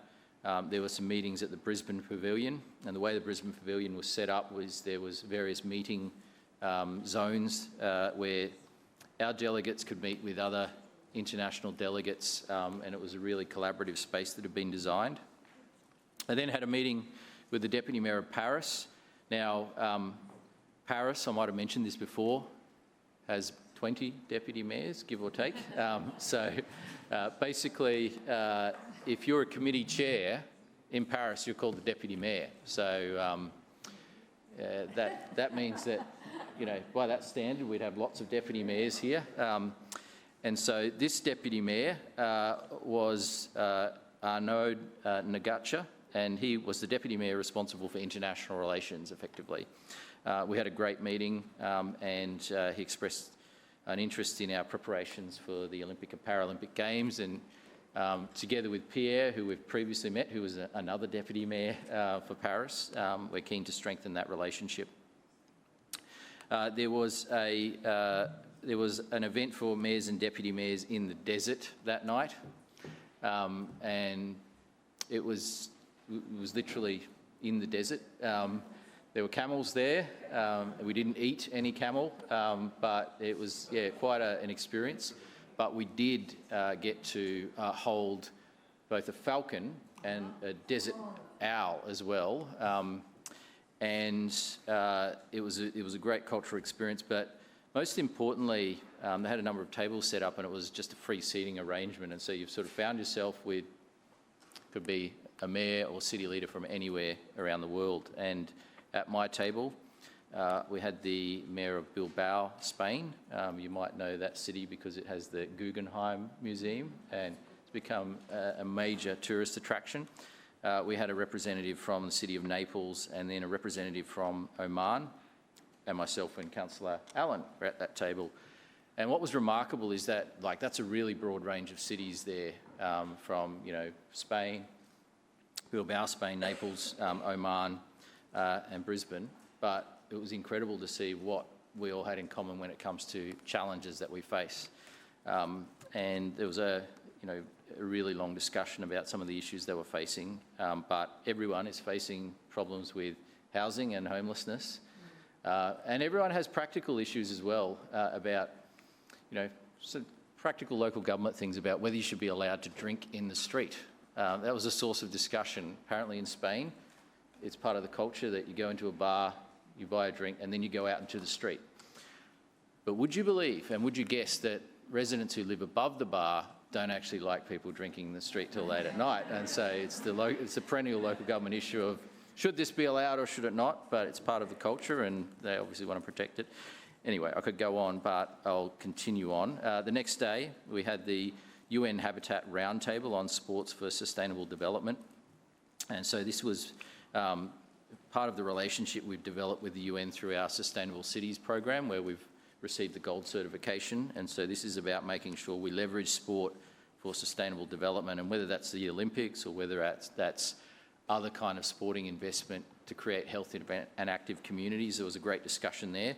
And there was a significant number of mayors at that forum from Africa and the Middle East, and it was a really worthwhile discussion. I then had a meeting with the Deputy Mayor of Daejeon, Korea. There was a Mayors and City Leaders research presentation on where the Expo City Dubai had surveyed so many of the participant cities and asked city leaders and mayors how they felt prepared for the challenges of the future, and it went through the results of that study and research. There was also the Mayor's Forum that evening, or that afternoon, which culminated in the signing of the Mayor's Accord. So that was the Tuesday evening. Tuesday evening after that, went back to the hotel, packed my bags, waited to go to the airport, and at 2:50 a.m. caught the flight back. And so it was basically go, go, go the entire time, but I think it was really worthwhile. And I want to thank everyone involved in making this possible. All up, there were 167 mayors and deputy mayors involved in APCS. There were 321 cities represented from around the world. There were 120 young professionals and more than 200 speakers on different topics. I want to particularly thank His Royal Highness, the Crown Prince of Dubai, for being the patron of APCS 2025. Her Excellency Reem Al Hashimi, the CEO of Expo City Dubai, Nadia Verji, the Executive Director of Expo City Dubai and her team, and also the Executive Council of Dubai and the Government of Dubai, and His Excellency Mohammed Al Basti for their support. Madam Chairman, the item on the agenda here is the Major Centres Review, and this is all part of our plan to make sure that we provide more housing and accommodate more housing in the places where it's appropriate to do so, places that have great access to infrastructure and facilities and transport. And here we've got 3 examples, and they are Indooroopilly, Carindale and Nunda, where we have the opportunity to unlock more homes. This is consistent with our sustainable growth strategy, which we released in 2023. And we've been doing a remarkable amount of planning work on a whole range of different areas and sections of the city. And this helps unlock some major centres. We want to make this review similar to the Stones Corner review, where it's a faster process than we would normally see if it was a neighbourhood plan. And as we've heard many times in the past, the old style or traditional way of neighbourhood planning, because all of the legislative milestones and hurdles, can take 3 or 4 years quite easily. And so as a council, we would, for many years, do 2 neighbourhood plans at once. And those 2 neighbourhood plans would take, on average, 2, 3 or 4 years. And so you'd do 2 over a period of 3 or 4 years.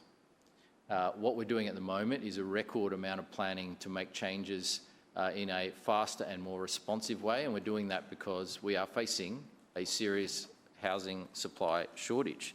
And so we need to look at all options, whether they're in the inner city, in places like Kurilpa, where we have 4,000 apartments in the pipeline and more coming, or whether it's in some of the suburban major centres like Indooroopilly, Carindale and Nunda. There's opportunities there as well. And we've also announced our review of the low-medium density zone as well, to provide smaller scale opportunities for new housing. And so it's not just about one kind of housing in one location, it's about making sure that they're in well-located areas. But fundamentally, all of our plans are anti-sprawl plans. So whether it's in the inner city or in Kurilpa, or whether it's around a major centre like Indooroopilly or Carindale, it's about making sure that we're not seeing bushland cut down in the outer suburbs for more houses to be built, when we can bring people to where the facilities and infrastructure are.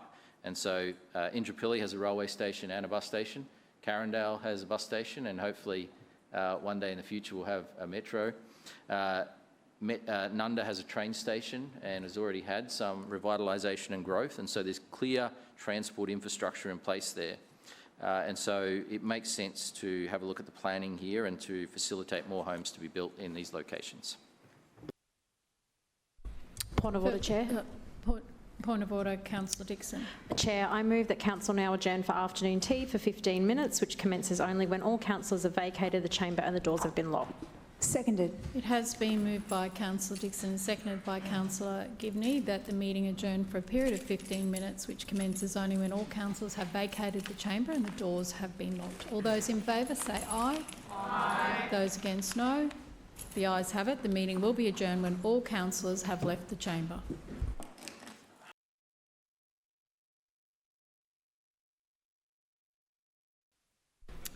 Further speakers.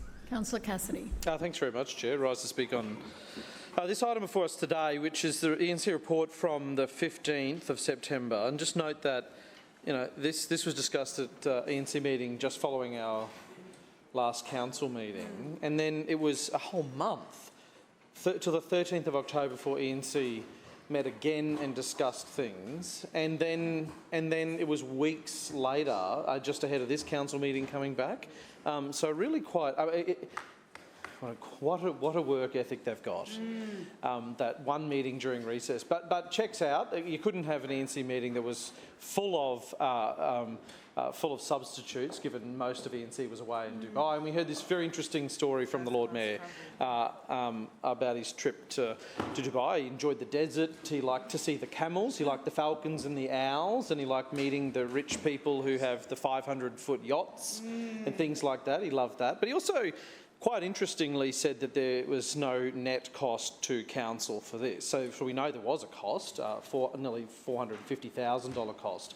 So the Lord Mayor then went on to say, and so did Councillor Cunningham earlier, that private donors were funding a whole lot of things, both overseas private business donors and Brisbane business donors funding things So we're now sort of led to believe, I guess, from what Councillor Cunningham has said and what the Lord Mayor has said, is that Council's receiving this unaccountable revenue through this expo in Dubai from private businesses that are having private meetings with LNP councillors, businesses who are interested in property development here in Brisbane and want to get one-on-one secret private meetings with LNP councillors. And just going from what the Lord Mayor said, maybe he misspoke, but seemed to suggest that people were buying access to LNP councillors and other councillors, and that money's coming through, and then that's wiped out the cost to the ratepayers of Brisbane entirely. Something doesn't sound right in all of that, Chair, and I hope the Lord Mayor does come back to the council meeting, because he is needed in here to answer these questions, given he spent 29 minutes speaking about his trip to Dubai and 3 minutes speaking about housing and homelessness here in Brisbane in his introduction to the ENC. So I certainly hope he comes back in and clears up some of those things, because they were very interesting things that he said about his little trip to Dubai. On this clause before us today, the amendments to City Plan at Indooroopilly, Carindale and Nunda major centres, we'll be supporting this going out to consultation, but there's a few very important things we want to discuss today about that and put on record. We'll be keeping a very close eye on the methods offered to residents to have their say. When Councillor Collier and I went down to Wynnum recently with Joan Pease, the state member there, to talk to people about the Wynnum precinct plan, we were actually pretty shocked at the lack of detail that was provided to the community on how these changes have come about. And what impact they would have on that community there. Traffic and parking were obvious ones, but a lot of people also raised the issue of housing affordability as part of these plans with us as well. And our message to those people who spoke to us that day, and I know Joan Pease's message to people down there as well, is have your say. Make sure you make your voices heard, put a submission in, because we know when the precinct plan for Stones Corner come through, Councillor Cunningham hid all references to that, and there's only 50-something submissions made on that process. So we certainly want to see a more fulsome process, not just down there in Wynnum, but here in Indooroopilly, Carindale and Nunda as well. Because what we have figured out up to date, and to this point in time now, is that the locations that have been included in these precincts, and now these major centres before us today, have been identified by developers and their associates. We now know, which is on public record, that landowners are consulted before the public are. Height limits are determined and then announced, and then there's so-called consultation undertaken. So we do see there's an odd reference here and there to affordable housing in the LNP propaganda, but they're often referring to supply alone as the answer to increasingly unaffordable housing. Landowners obviously want to see the value of their land increase, and property developers clearly want to see their profit margins increase. We know that's nothing controversial in thinking that. Now, I don't know who Ross Elliott is, but he's running around at the moment claiming credit for a large number of decisions that this LNP council makes and things that the LNP Lord Mayor Adrian Schrinner makes. Now, we know his group, which is the Lord Mayor's Better Suburbs Initiative, is providing both, in some instances, solicited advice, but in other instances unsolicited advice to council after liaising with the development industry, all in secret, of course. So a person that is claiming credit for the work of this LNP council, who's himself worked at the Property Council, lists commercial real estate analysis as a qualification. Now, we don't see a problem with council consulting with property developers and landowners at some point through this process. Of course, that is important. They own the land and developers will be building what comes out of the ground, but this is starting to appear more like they are being led by them, with ordinary people to follow along as an afterthought. So we certainly hope that's not going to be the case here, and we are raising these concerns now and putting these on the public record and saying to the LNP, people are figuring out the process you would like to be undertaken here. We know in terms of consultation, the Lord Mayor's clearway changes along Waterworks Road, for instance, businesses are only visited 3 afternoons at the same time of day, a time when cafes have shut for the day and restaurants are yet to open. Seems by design almost, doesn't it? We know that the botched bus network review set up pop-up stalls outside of peak hour when most commuters were already at work or at school, and we know that all submissions to the ex-Tropical Cyclone Alfred review were not glowing endorsements of this regime's response, as we have canvassed earlier today, but you wouldn't know it in the final report. So not only will we make sure that the public knows about this public consultation process, we'll also let them know about the results, because I can guarantee you, talking to people out in the suburbs, they are not calling for luxury developments that they can't afford. Not everyone will be calling for a Brisbane where only the well-off can live next to transport and amenities, and everyone else is pushed not just to the city limits but beyond the limits of our city and into other council areas. These changes aim to increase housing density around major shopping centres in this instance, with the what's in the report, a focus on growing up, not going out, to facilitate well-designed housing near jobs, transport and facilities. So we of course support these aims, but ultimately we need higher density housing in parts of Brisbane that can cater for these extra people. It's not just about saying there's a train station here, we're going to instantly just put thousands more people here. You can't just give massive discounts and exemptions to private developers without a plan in the long term to fund community infrastructure for people who will live there in the long term.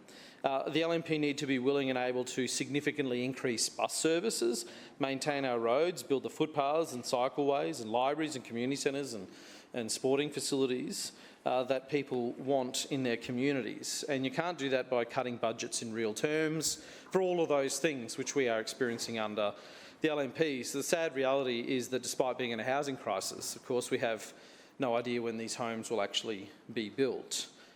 We would ultimately like to see more focus on affordable and social housing in these plans as well. We see these plans come to council and but we don't hear, we haven't, because the Lord Mayor spoke for 3 minutes on these here today, talk about the urgent need for community housing with wraparound services. We need affordable social and community housing targets.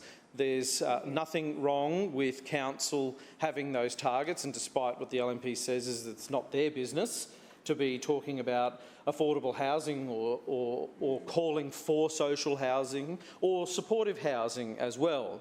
I wonder what the Lord Mayor's message was, other than he probably didn't even write a letter in this instance, when the Deputy Premier scrapped affordable housing targets in Woolloongabba, in the Woolloongabba PDA and in the Kurilpa TLPI area.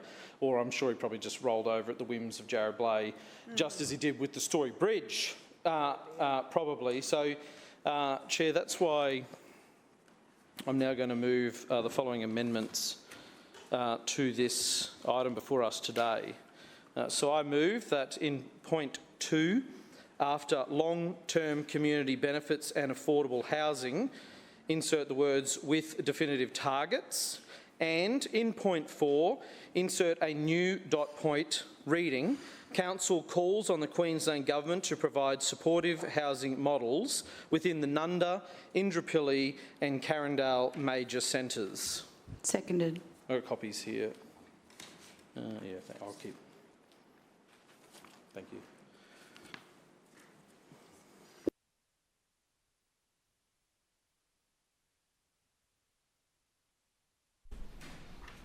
So it's been moved by Councillor Cassidy, seconded by Councillor Collier, that the amendment will read in point 2, after long-term community benefits and affordable housing with definitive targets, and in point 4, a new dot point reading that will say a council calls on the Queensland Government to provide supportive housing models within the Nunda, Indooroopilly and Carindale major centres.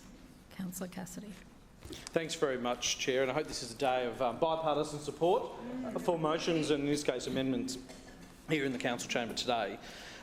So we know, and I think we all agree on this, Brisbane's in the grips of a housing crisis. The problem is twofold, of course. One, there are not enough social and community homes available for the most vulnerable, to the point where children and adults with chronic and terminal illnesses are dying on the streets.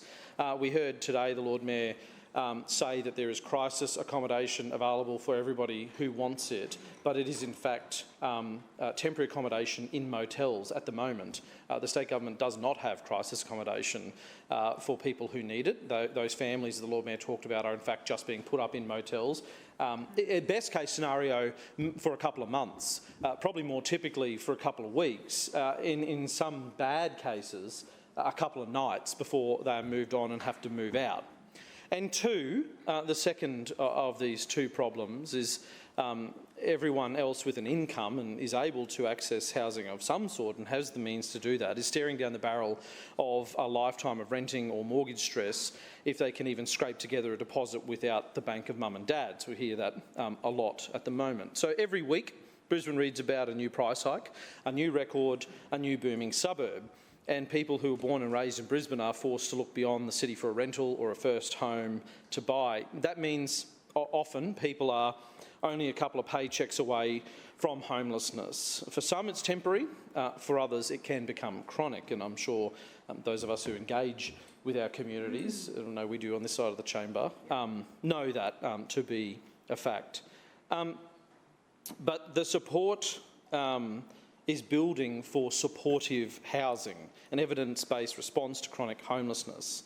Common Ground over in South Brisbane is a great example of that. There's a great example of that being built currently on the Gold Coast with funding secured by the previous state Labor governments being delivered at the moment. Housing that is secure with wraparound services. People need to recover and become self-sufficient once again.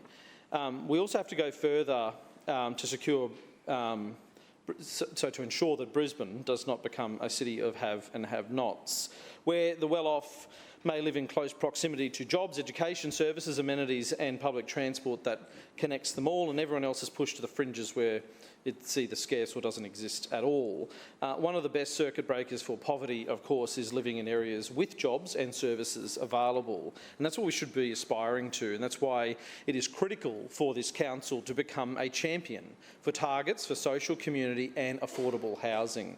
We're not even here today calling on the LNP to allocate any funds to this.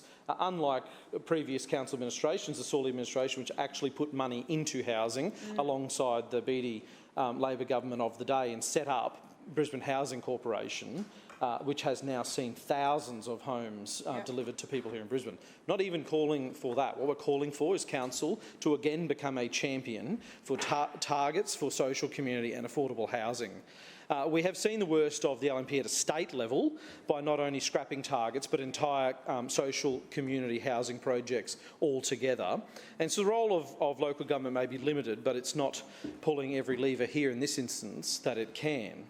A one-off donation to Emmanuel City Mission, which we hear the Lord Mayor say is his only response at the moment to questions being asked, is not unwanted. We support that, of course, but we are, as a council, not living up to our potential. You need a government at a state level here who has a responsibility for funding for supportive housing models to be lobbied by a council that is dedicated to housing people as a priority before developer profits. But what this council does publicly is largely performative to date. As recently as last week, they were meeting with property tycoons, as we talked about earlier, overseas, that specialise in luxury master planned communities only. That's the kind of investment that the Deputy Mayor was talking about attracting to Brisbane. Luxury master planned specialised communities only.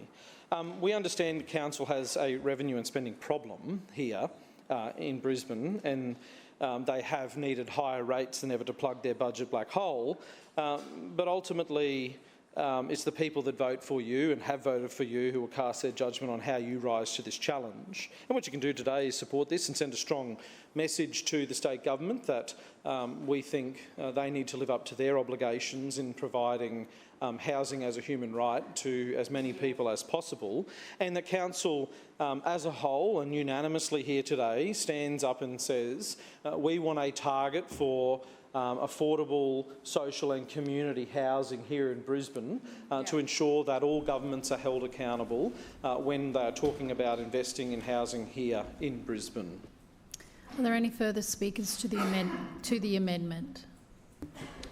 Councillor Allen. Thank you, Madam Chair. I will say a few words on this one. You know, the reality here is, and the Councillor Cassidy touched upon the changes to the TLPI in Woolloongabba.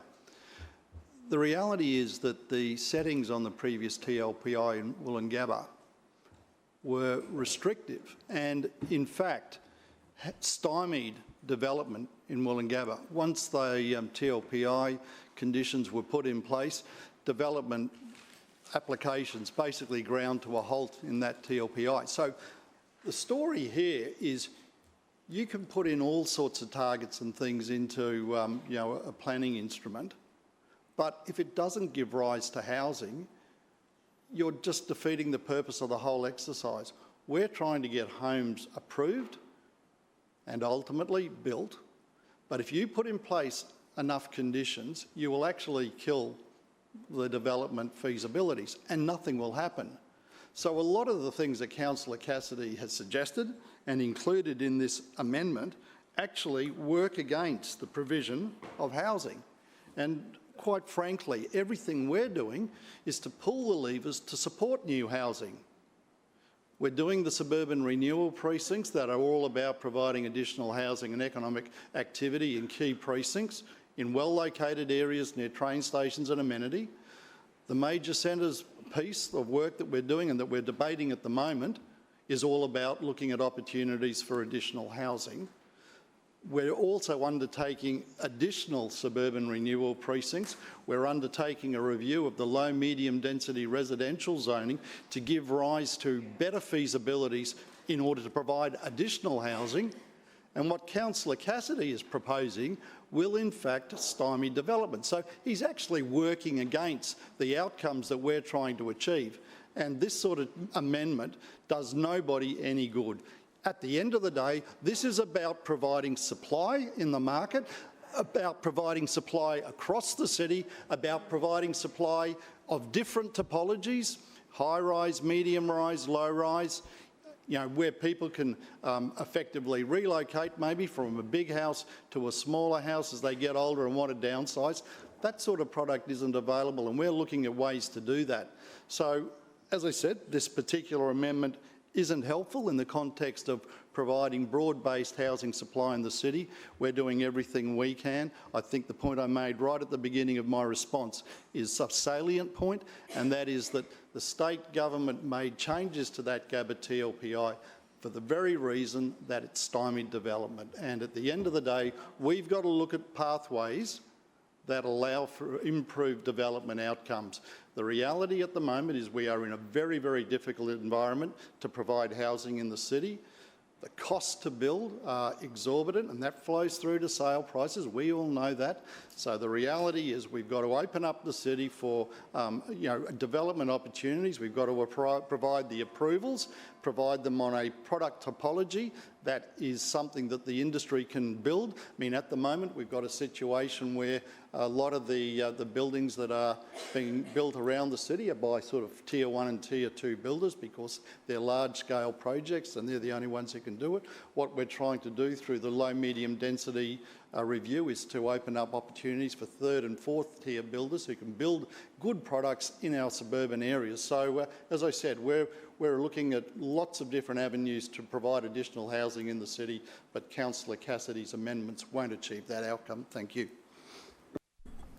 Further speakers, Councillor Strunk. Thank you, Chair. This amendment actually goes to the difference between this side of the chamber and that side of the chamber. We're wanting housing for all, not just some, right? And I see it out my way, where a lot of the housing and/or units, houses or units, right? The ones that are being built currently, right, are more affordable than some of those other areas of Brisbane, and Indooroopilly would be one, of course, because the only thing that's being really built at Indooroopilly, being proposed to be built at Indooroopilly, right, is going to be upmarket. I mean, there is no one, honestly, there would be very few people in my ward that could ever afford to live in any of these units or these high rises that are going to be built, whether it be in Carindale or Nudgee and or Indooroopilly, including myself, by the way. I couldn't afford to unless I just liquidated everything and bought a unit, and then what do I live on?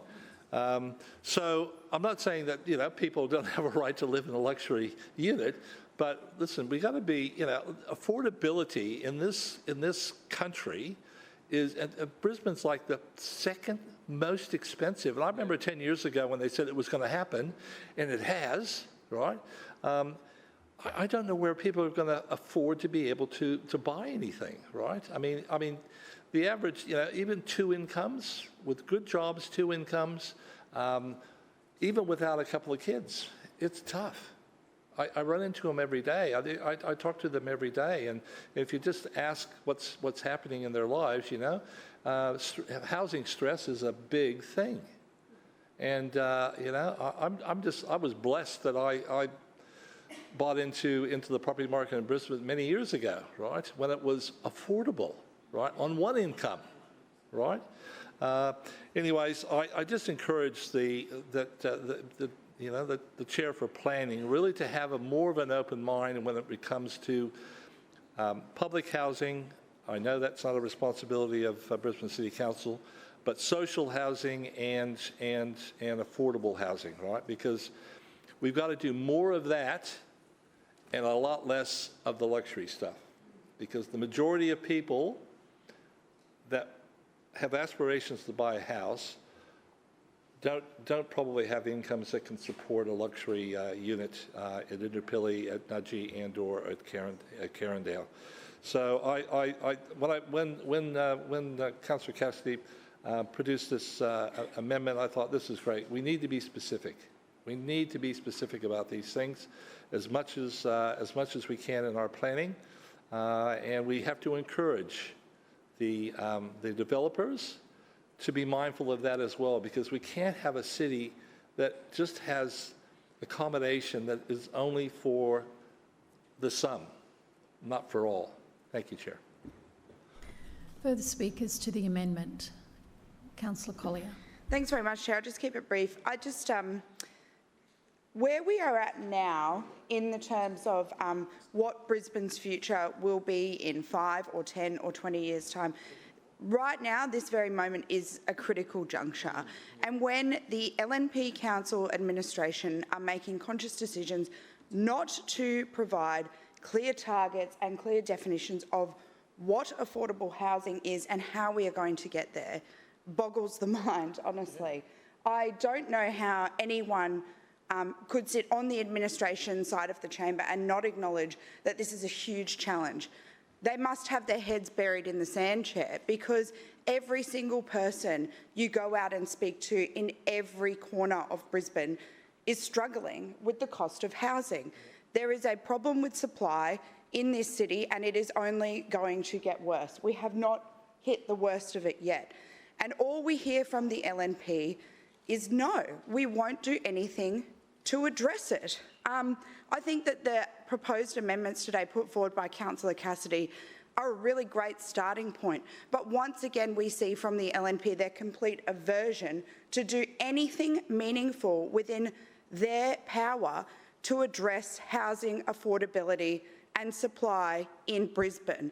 They are very happy to put lines on a map and go out and have, you know, sort of convoluted conversations that confuse residents about what it actually means and, you know, go on first-class trips to places like Dubai.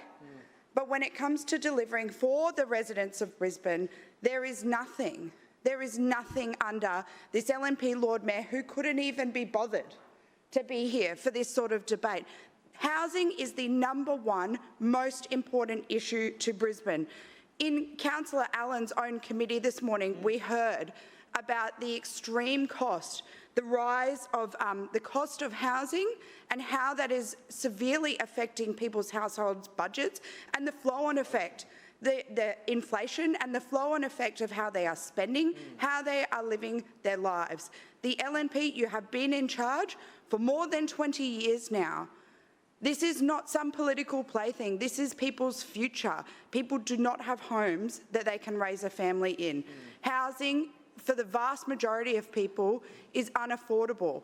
And the only thing that the LNP are focused on is building luxury homes and talking to private developers in Dubai. Further speakers on the amendment. Councillor Kim. Thank you, Chair. I firstly rise to congratulate Councillor Cassidy on this wonderful amendment for addressing the concerns of local Brisbane residents. One thing to note about Councillor Allen is that he holds a very important title in the City of Brisbane. He is the planning chair, and one thing that we didn't hear about this morning was what Councillor Allen was doing in Dubai in the pictures where the Deputy Mayor is shaking hands with Mr Azizi. In the background there is a picture of Councillor Allen in the background there, and he is the planning chair of Brisbane. It is important to note today that it must be fully transparent about what the Brisbane City Council planned to do, why they were there, and what they discussed in this meeting. And it wasn't made clear enough this morning, and it's something that we'll continue to push for. Just earlier this year, we asked about what kind of discussions that Councillor Allen had with a developer, but they couldn't provide any notes about the meeting that they had. So this is the kind of Brisbane City Council that we have, which is bad for our organisation. Secondly, I support the need for more housing supply across Brisbane and increased density, provided it's matched with adequate public and transport and local infrastructure. The developments proposed in Indooroopilly, Nunda and Carindale will require significant investment, and I hope that that investment is delivered. Today I received my rates notice reminder for $448.10, and it made me think about where our rates actually go. Are they being distributed fairly across all of Brisbane? That question matters more than ever now, as new housing supply is approved. The LNP regime confirmed the inflation hit, a 40.6% increase in concrete, cement and sand, an 18.4% rise in building construction and an 18.7% rise in road and bridge costs. Each councillor receives around $600,000 through the Suburban Enhancement Fund, but with these increases, that money no longer goes as far. Using the LNP regime's own data, the fund has lost around 25% of its purchasing power. Our $600,000 now only delivers about $480,000 worth of projects, roughly. This means fewer playgrounds, fewer footpaths and longer waits for road safety projects. In Pollara, nearly $500,000 has been spent on a pedestrian crossing and culvert extensions just to build what's under the ground before we can even start to build what's on top of it. Councillor Kim, bringing can you come this back, please, to the actual amendment? This is an example of what the organisation needs to see when adequate public infrastructure doesn't meet one of the newest suburbs that Brisbane City Council is responsible for funding. We heard it from the LNP chair herself, Councillor Davis, just earlier. 3,800 residents in 2021 in Pollara has now almost doubled. And what we see, the number one ask that we get that we need to see delivered with this new plan and this amendment that Councillor Cassidy addresses is the need for signalised intersections, safety crossings and also adequate public infrastructure. This is what we're asking for, good public transport in this plan that's being proposed at the moment. And that is what this amendment is all about. It's about providing services that are meant to be for residents first. Now, to continue on about why this is relevant, let's talk about the $100 rate increases that Brisbane residents have seen all across our city. Councillor, I'm asking you to come back to what we're talking about, please, and the amendment. Come back to it now. It is highly relevant because where our rates are going... No, I'm not questioning that. I'm asking you to come back to it. I'm telling you that it's not, and can you please come back to it? I think that's a personal opinion that it's not, respectfully, Chair. The rates... Councillor, if I have to caution you about this, I will. I'm not going to debate you about this. I'm asking you to come back to the amendment. Thank you, Chair. To continue on, affordable housing, supportive housing, this is where the rest of our rates should be going. We even heard it from the Lord Mayor himself in his speech earlier this year in the budget speech. They raised rates by $100 because everyone needs to pay their fair share. But are we going to see this when these 3 new locations come about with increased density?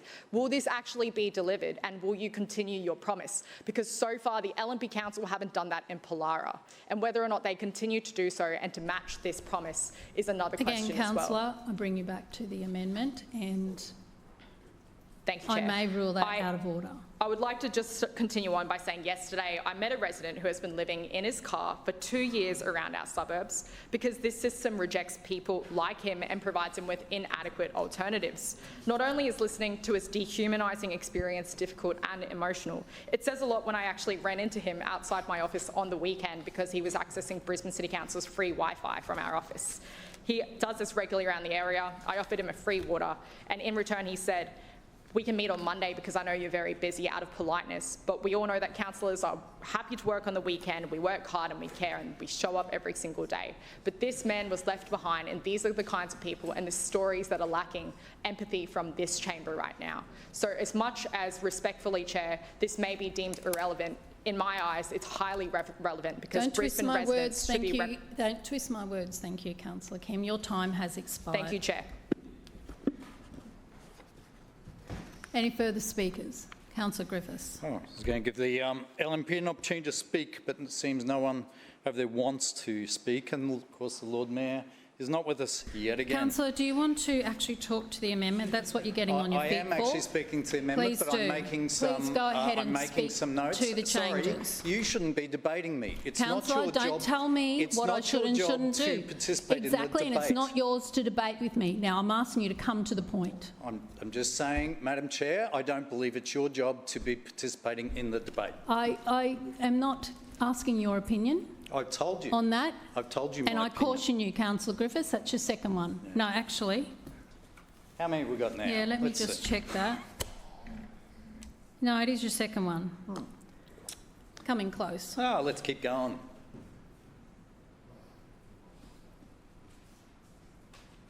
Welcome back, Madam Chair. It's been a shame I haven't been here for 6 weeks. I want to speak to this motion and speak to the sheer rot that we just heard from the LNP. Councillor Adams, the gentleman, Adam Allen, the gentleman who meets with developers and doesn't keep records of those meetings, and he's confessed to that in this chamber. It's on the record, it's on the public record. Who does that? Who does that? Here we have a very sensible, very logical, and I think a very appropriate motion put forward by the Leader of the Opposition for targets for social and affordable housing. And here we have the LNP, of course the Mayor isn't here. Here we have the LNP who say, no, we don't believe in targets. We don't believe in targets. In fact, they don't. We know this because they're in the process of dropping a target of 2050 with regards emissions. They're in that process themselves right now, dropping the emissions for 2050. No wonder they don't want to talk about what they've been up to over the break. Here we have an administration that has set up the Better Suburbs Board, the Lord Mayor's Better Suburbs Board, with their own mates on it, who are meeting with developers and who are carving off properties in Brisbane that those developers would like to see developed. There's a strong correlation between what is discussed by that board and what is coming through this chamber. And it's very disturbing to hear Councillor Adam Allen say that we need to give them free range. I wrote down what he said. We've got to open up the city. It's costing developers a lot to build. We want to see more development applications. Yes, we're looking after Tier 1 and Tier 2 developers, but we want to look after Tier 3 and Tier 4 developers. This is the LNP. This is the Council of Adrian Schrinner. This is what is really happening in this chamber. This is what's really happening in this city. Stones Corner. Did that councillor put in a submission about what she wanted to see at Stones Corner? No. Do we want to see more building on a floodplain? Yes. Do we want to get rid of housing targets for social and affordability? Yes, the LNP do. because it makes it difficult for developers. Talk about a well-rounded, well-run council that's looking out for everyone. No way. What we've got here is a council that are interested in developers. They aren't really interested in people living in the streets. They aren't interested in affordable housing. They aren't interested in the people that you represent, Councillor Kim. These people are interested in the big end of town. It was Councillor Adam Allen, I think, who, according to Councillor Johnston, had a meeting with a developer who wanted to go from 10 stories to 25 stories and was looking to have multi-million-dollar units. This is not right. This is not good for the city, and we need to make sure that the LNP aren't taking political donations or taking looking after developers but ignoring Councillor Griffiths, your time has expired. Are there any further speakers? No further speakers. Councillor Cassidy. Thanks very much, Chair. Probably, I guess, not that surprised the LNP don't want to support affordable housing targets, and this, of course, wouldn't have done what Councillor Allen tried to claim it would. This is a statement of intent that we would have targets to work towards. It wouldn't restrict development applications, wouldn't restrict development. Of course, it can't. But what it does is it puts council in a position of being on the side of people rather than just on the side of profits. So I'm not entirely surprised that Councillor Allen wants to maintain the LNP's position as being solely on the side of profits for developers rather than on the side of the people. That one I'm not entirely surprised about. But I am actually genuinely shocked that the LNP wouldn't support council calling on the Queensland Government to provide supportive housing models within these areas. I don't get it. The state government, the State Housing Minister, Sam O'Connor, is championing supportive housing at the moment in places everywhere other than Brisbane at the moment. There is literally billions of dollars coming through a pipeline from the federal government for housing support for the most vulnerable. And yet we have here this deeply conservative, fanatical right-wing LNP regime here in Brisbane City Council that is so far to the right of Sam O'Connor and LNP ministers in the state government, and even probably to the previous federal Liberal government, from what we can sort of understand. How on earth do we have a situation where we've got this LNP regime here in Brisbane won't even lift one finger in calling on the state government to invest in more supportive housing models here in Brisbane? Like a massive opportunity for Councillor Allen and for the Lord Mayor to stand up and say to the state government and to the federal government too, through funding models, we want to work with you. Council, Brisbane City Council, as a champion for affordable housing, as a champion for housing as a human right rather than a profit model for private companies. But no, it wasn't going to cost them a cent. Wasn't going to cost them any political capital, in fact, because the state government is talking about doing this in other places. We know they're talking about doing it in Moreton Bay Council, and you know what? Moreton Bay councillors and the Moreton Bay Mayor are out there championing supportive housing. It's happening on the Gold Coast at the moment. The Labor government initiated that project, but Sam O'Connor is championing that project. And the Gold Coast City Council, the Mayor of Gold Coast is not a member of the Labor Party. Last time I checked, I think he's still a member of the LNP. I don't know. I don't want to verbal him there. I think he is, but maybe he'll be stand corrected. Championing supportive housing, because as we know, there are these situations that are happening every single day of the week. Chair, Councillor Kim talked about somebody that she met's been living in their car for 2 years, very quietly, very unassumingly, I assume. They don't want to go and put a signpost on the fact that they are forced to live in their car and they've slipped through the cracks of a society that seems to be governed by developer profit over people. I've come across families who have children in local state schools in my ward who are living in their cars.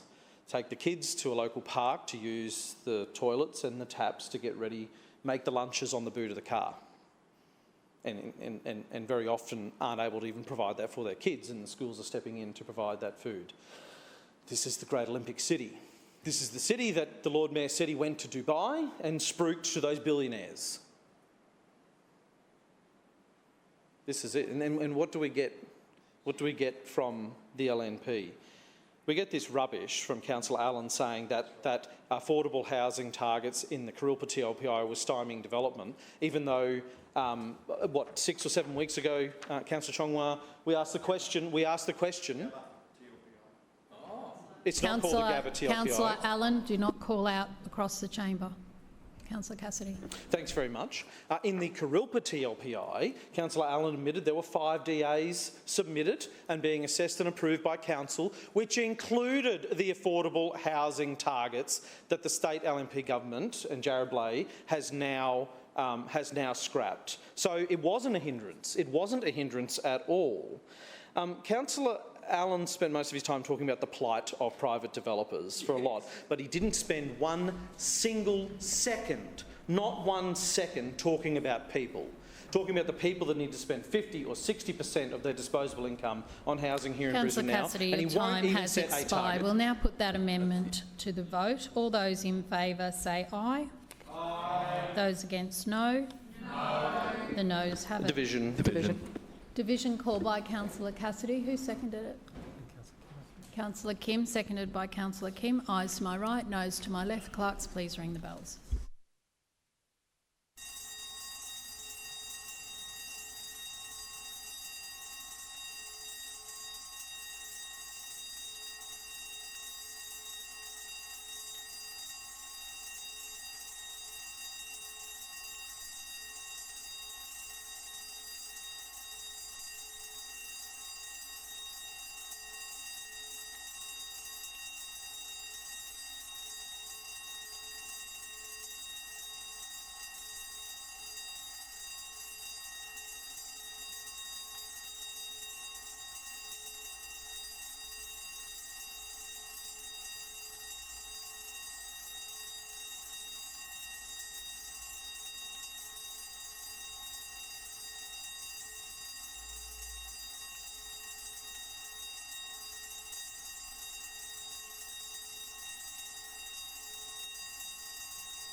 Clerks, please read the results. Madam Chair, the noes have it, the voting being 5 in favour and 14 against. That is lost. Councillors, please resume your seats. We'll now move back to the substantive motions.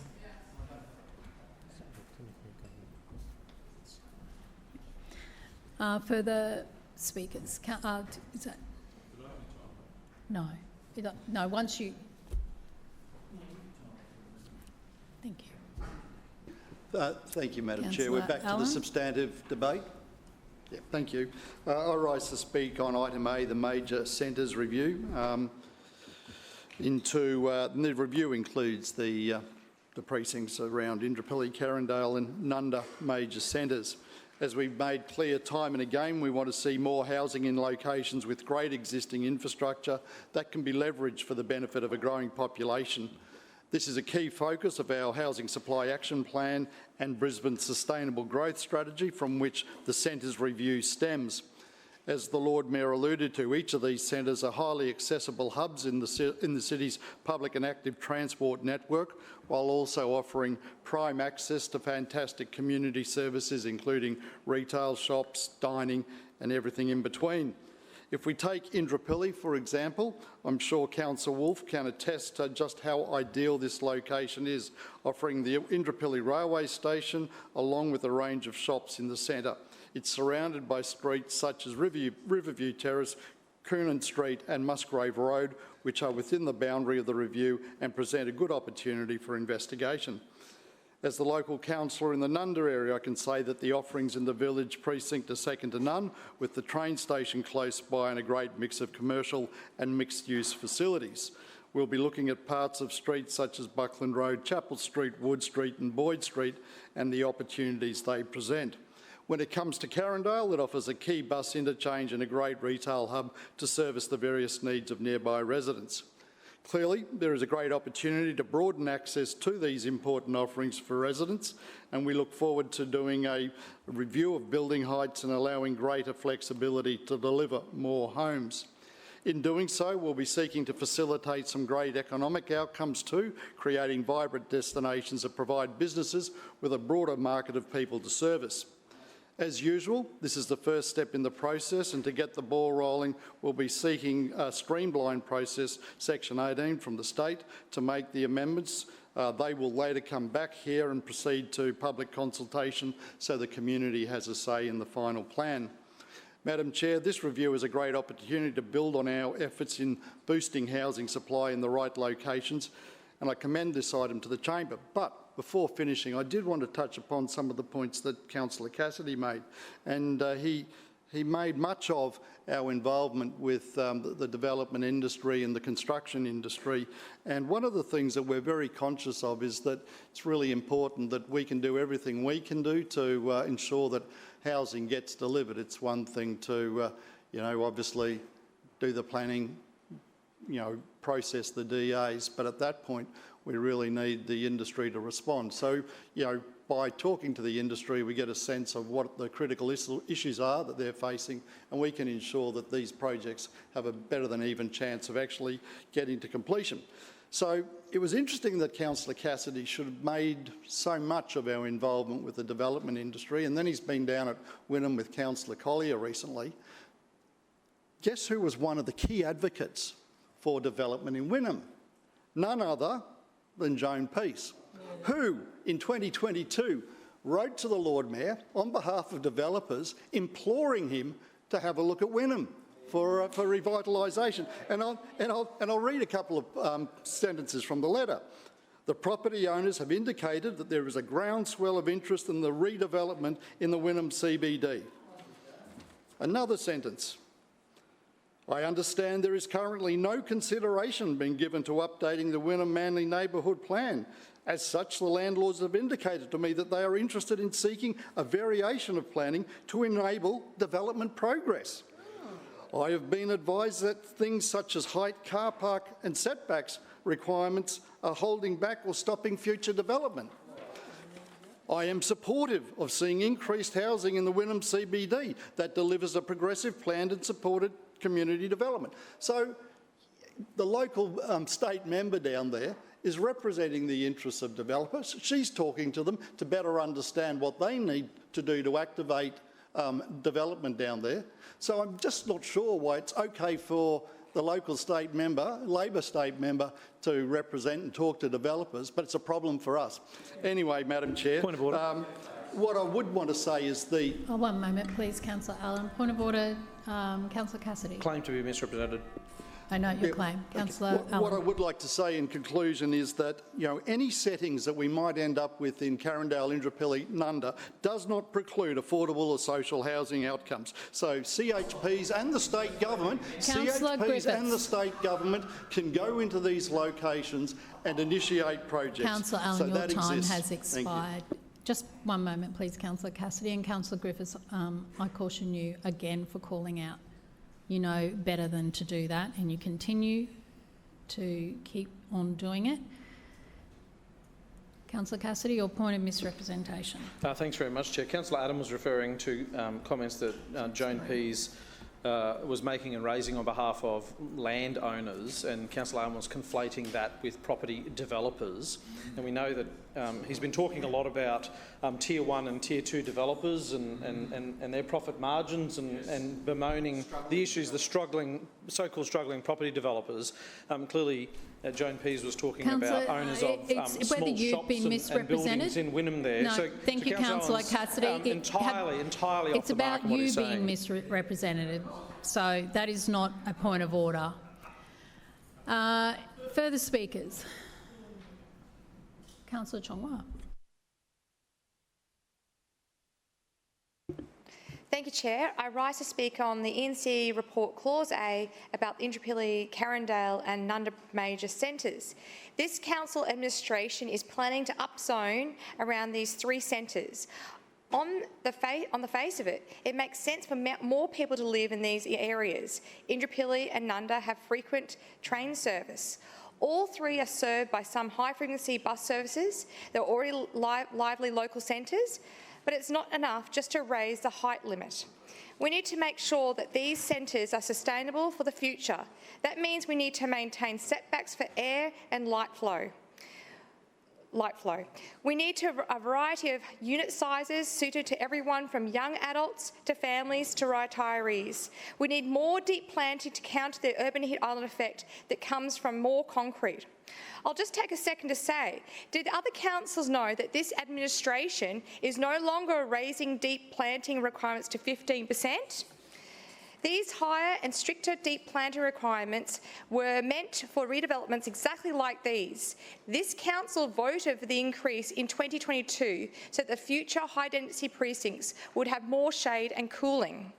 But between the vote and the amendment consultation, with no announcement, this administration dropped it back to 10% and made it even easier for developers to ignore. I only found out by chance when I was looking at the City Plan website. If these neighbourhood plan amendments don't include strict 15% deep planting requirements, then these neighbourhoods are in for even more scorching hot summers. Just as importantly, people need to be able to afford housing. We need mandatory inclusionary zoning in these precincts to make sure that hundreds of new public and affordable community homes are included in these precincts. The state's shaping SEQ regional plan requires Brisbane to build more housing, but it also sets the goal of 20% of new homes in SEQ being social and affordable housing, which we are far behind. That regional plan recommends inclusionary zoning to address this problem. For reference, of the thousands of homes in Indooroopilly, just over 1% are public or community housing. In Nunda, it's closer to 6.4%, and in Carindale, it's less than 0.5%. In total, only 3.6% of hundreds of thousands of dwellings within this council's local government area are public and community housing. That's a long way from 20%. We can't just hope that some new homes are affordable. That's failed time and time again. We need to mandate it through requiring 25% of dwellings in each new development be given to public and community housing providers. We need mandatory inclusionary zoning. If this council doesn't, then the LNP administration will just be handing shopping centres and developers millions of dollars in speculative property value before anything has been built. I hope that the planning for these centres listens to the needs of Brisbane's residents. We need a thriving city that is affordable and sustainable. Further speakers? Councillor Wolfe.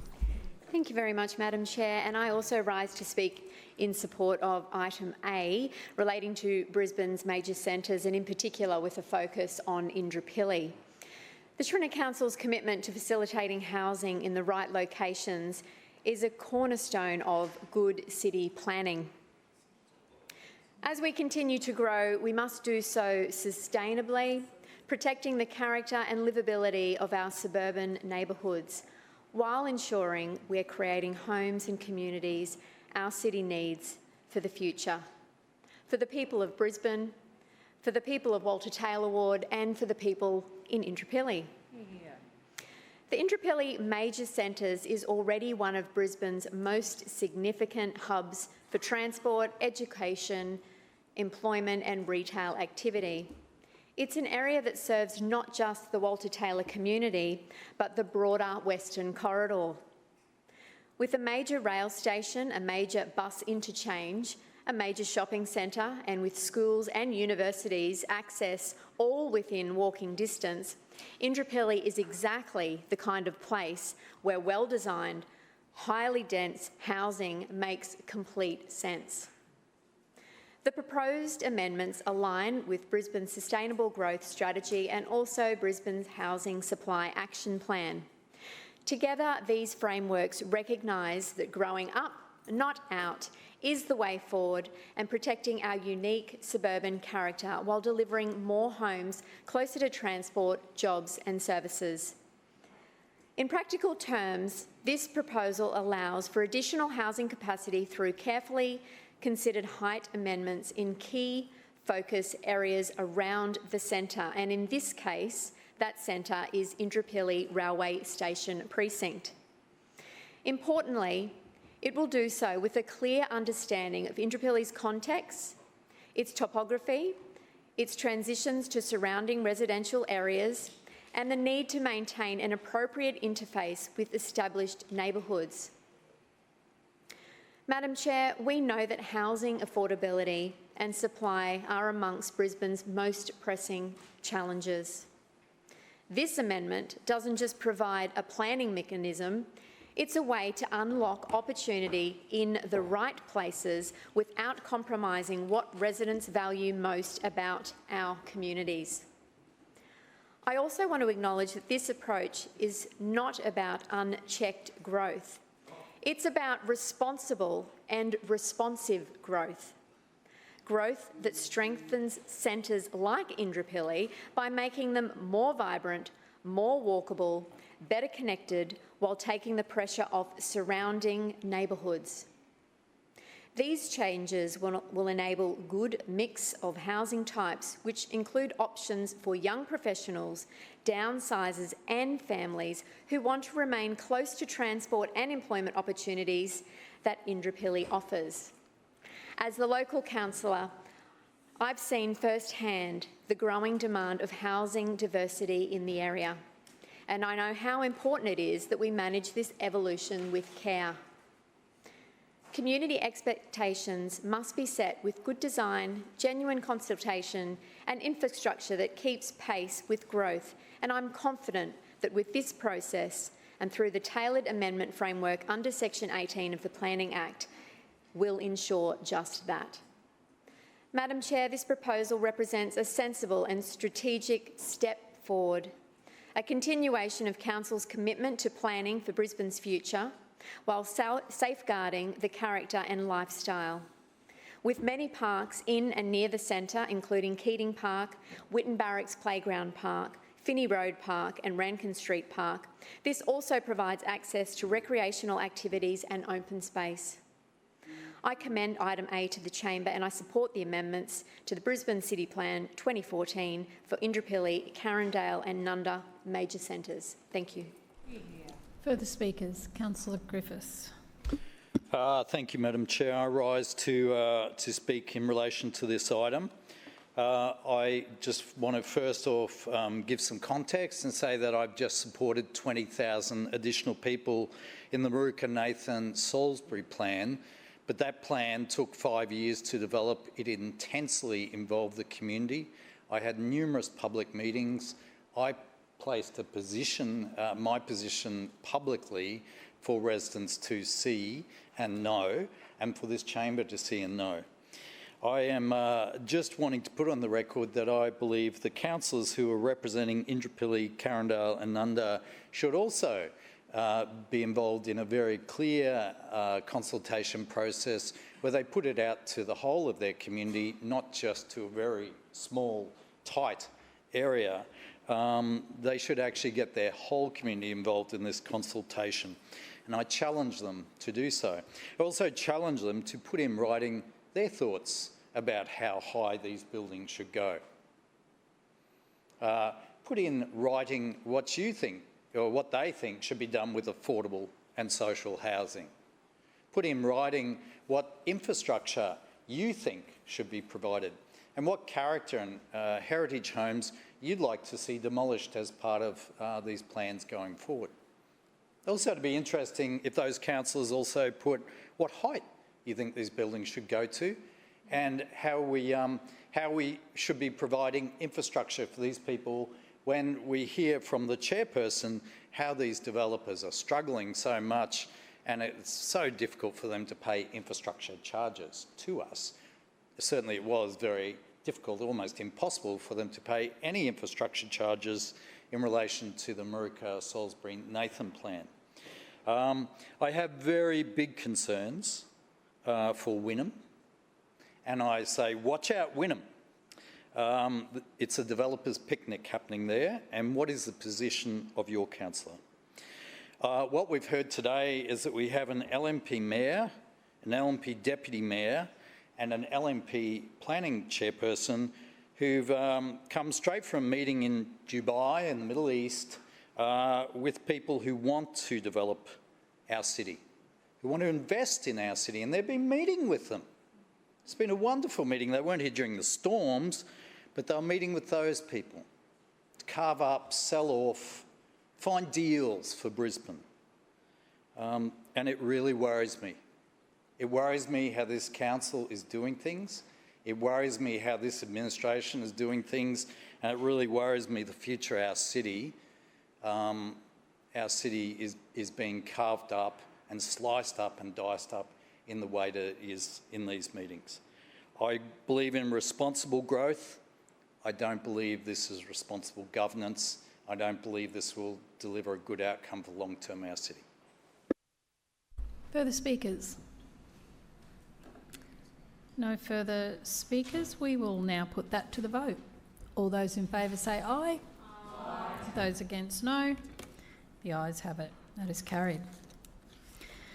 Councillors, we'll now move to where are we? Establishment and Coordination Committee recommendations. Deputy Mayor. Thanks, Madam Chair. There's 3 items in this report, so I'll go through each one as we go. So item A is a number of trustee leases that were required to grant to the state government to facilitate... Councillor? No, I'm on the wrong one. We're in ENC still, second ENC. So sorry, just get Madam you to Chair. move it. So I'm sorry about that. I thought we'd already moved it. My bad.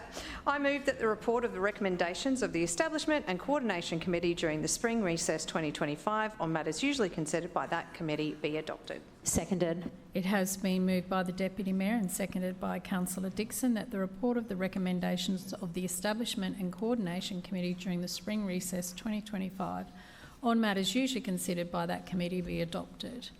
Deputy Mayor, to clause A, B, C and D. Thanks, Madam Chair. Item A is a number of trustee leases, as I was saying, that we're required to grant to the state government to facilitate the Gateway, Motorway and Bruce Highway upgrade projects. As you know, Madam Chair, around the South Pine River are the Tinchy-Tamba wetlands, which are state land held in trust by council. The state government has identified a number of parcels of this land located in Bald Hills and Bracken Ridge, which may be required for access to facilitate the construction of these upgrades. We've now received formal notice from the state government requesting that council enter into trustee leases under the Land Act 1994 for the trust lands and leases for the freehold land to allow access for construction works to proceed. The leases commence from next week, the 10th of November, and expire on the 31st of December 2032. The upgrades are important work and we support the project, and we won't be making any revenue out of this arrangement. But we do know that the ecological value of this area is significant, and we have negotiated to ensure that disruption to the wetlands is minimal and that full remediation will occur at the state's cost at the completion of the project. Item B is the SCP for the provision of the ICT Professional Services Panel. This item seeks to establish a corporate procurement arrangement of ICT professional services, leveraging the Queensland Government's whole of government ICT arrangements. We're all aware of the critical role that technology plays in the modern delivery of public and council services. To keep up with the growing demands of our digital world, we need a procurement strategy that is both efficient and forward-thinking. But by aligning with the Queensland Government's ICTSS panels, we will gain access to a broad pool of over 700 pre-qualified suppliers. This ensures that we're working with trusted partners who meet the highest standards of quality and compliance. Our current significant contracting plan for ICT professional services is due to expire in October 2025. and the Queensland Government is transitioning its suppliers to the newer, more up-to-date panels. This transition is a crucial step in maintaining compliance with the Queensland Information Technology Contracting Framework and ensures that we're receiving the best value for our services. By using government-established panels, we don't only streamline the procurement process, but we open the door to a wide array of skilled suppliers. It maximises our chances of success and ensures that we can meet the expectations of all residents. The contract term proposed is 5 years, lasting until October 2030. It will deliver the digital infrastructure and services our city needs to keep Brisbane moving forward. Item C is the significant contracting plan for the ferry terminal network maintenance contract. The current maintenance contract, which began in 2023, is set to expire on the 12th of March 2026. This SCP will facilitate the maintenance of Council's ferry terminals and operational facilities from 2026 to 2031. Council operates a total of 22 ferry terminals along the Brisbane River, and regular maintenance is essential to ensure the safety, reliability and high-quality presentation of these assets. The new contract will run for up to 5 years, maximising value for money and ensuring continuity of service. This contract will help us prioritise and schedule works based on the condition of each facility, aligning maintenance with our budget and aiming to minimise the disruption to ferry services. Of our 22 terminals, 11 terminals built in 2015 have entered a phase of their life cycle in which a higher standard of service is required to proactively maintain them for residents. This contract covers both routine and major maintenance, as well as rectification required following severe weather events. The SCP will keep our ferry network moving while delivering value for ratepayers. And item D is a significant contracting plan for the construction of transport and drainage infrastructure, which is core council business, Madam Chair. The current SCP, adopted in 2020, is nearing completion, and we're seeking to renew and consolidate our transport and drainage panel arrangements. Council currently engages civil construction contractors under 2 corporate procurement arrangements. These are due to expire in the months coming. The new consolidated significant contracting plan will see 6 segments brought under one streamlined panel arrangement. They are road and bridge construction and rehabilitation, bikeway construction, environmental work, transport construction and repair of drainage infrastructure, underground infrastructure and maritime infrastructure. The panel arrangement will run for a maximum of 9 years. We've extended the term from 5 to 9 years so that the panel isn't being renewed just right before the Brisbane Olympic and Paralympic Games. This will give suppliers, council and the general public certainty about our procurement requirements in the lead up to 2032. This arrangement will deliver better value for money for Brisbane ratepayers by making sure that core council business like road resurfacing, major drainage, intersection upgrades, bikeways and bridges will continue without any interruption in the lead up to the Games, and I commend this and the other items to the Chamber. Further speakers, Councillor Cassidy. Thanks very much, Chair, and congratulations to the Lord Mayor. He made it all the way to afternoon tea today.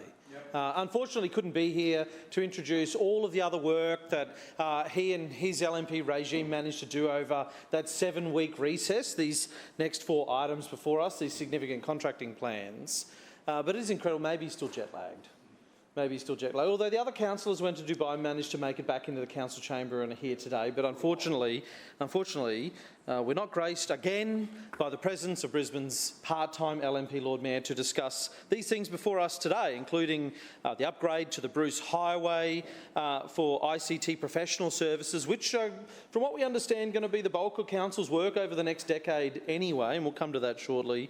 The ferry terminal maintenance contracts, and also one of the most important to people in my community, contracting plans for rehabilitation of drainage and road assets. But of course, no Lord Mayor. He doesn't seem to worry about that. Worries about developers in Dubai. Doesn't worry about this stuff. Just sad deals. Yeah, do the deal. He loves that. So Clause A, as we go through these, the Gateway motorway is a particularly important project for people in my community and right across the north side, and in fact also people who live in the Moreton Bay region and probably Sunshine Coast city councils these days in commuting in and out of Brisbane. The works that we see described before us today increase capacity on the Gateway motorway, improve connectivity with the Bruce Highway, with Bracken Ridge Road and the Deagon Deviation, upgrade the Gateway motorway curve at Bracken Ridge and deliver a shared pedestrian and bicycle path on the northern side of the motorway. This is, of course, work that was secured by the previous Miles Labor government and the Albanese federal government as well, and it's great to see that is rolling out now.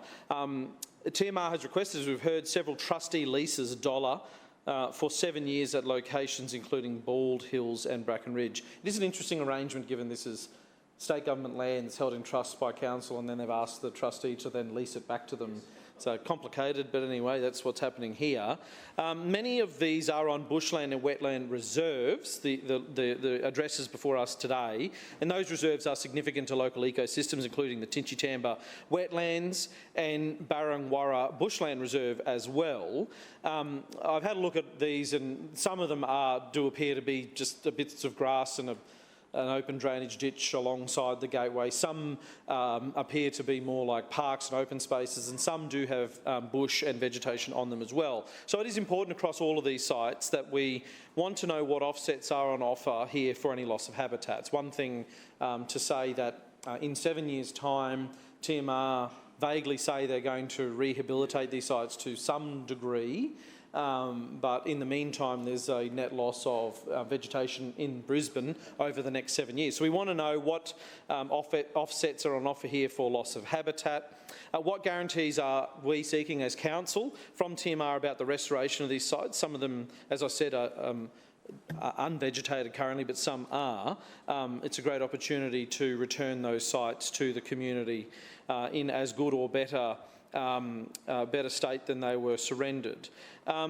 We do overall support this project, of course, and I have locally, but you know, want this LNP regime here not to just tap out if their state LNP colleagues insist on steamrolling through without any regard for the natural environment. On clause B, the ICT contracting plan, rather. This is a procurement strategy to access ICT professional services via Queensland Government whole of government ICT arrangements. What we have here is the next stage of the SAP changes.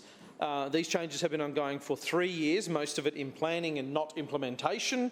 Sounds familiar, doesn't it, with this LNP regime undertaking it. It leans on contracts already established by other levels of government, so probably an improvement on what's been happening here previously. Of course, this is from the party which claims to be lifters, not leaners, but anyway, we think this is probably going to be a better outcome. Council's outsourcing of ICT services is enormous. You only need to look at the financial statements that we get through this place and contracts and tendering just to see how much money is going out for external ICT services. We're also hearing now from internally within Council that the massive cuts to Council's infrastructure program in the next 7 to 10 years is going to mean the major expenditure over that period, over the next decade or so, will predominantly be on IT projects and back-of-house investments within Council's IT environment.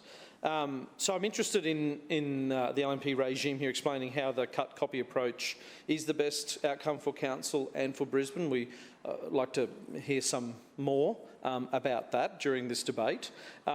We certainly don't want to see this as an example of cost cutting today, so ratepayers will need to fork out more tomorrow, because that's been the experience that most people in this place that have been here for the last decade or so have had with LNP IT projects, and the experience that ratepayers have had is that they continue to see their rates go up to pay for IT programs and products of which they never receive, of which Council never receives and the ratepayers never receive.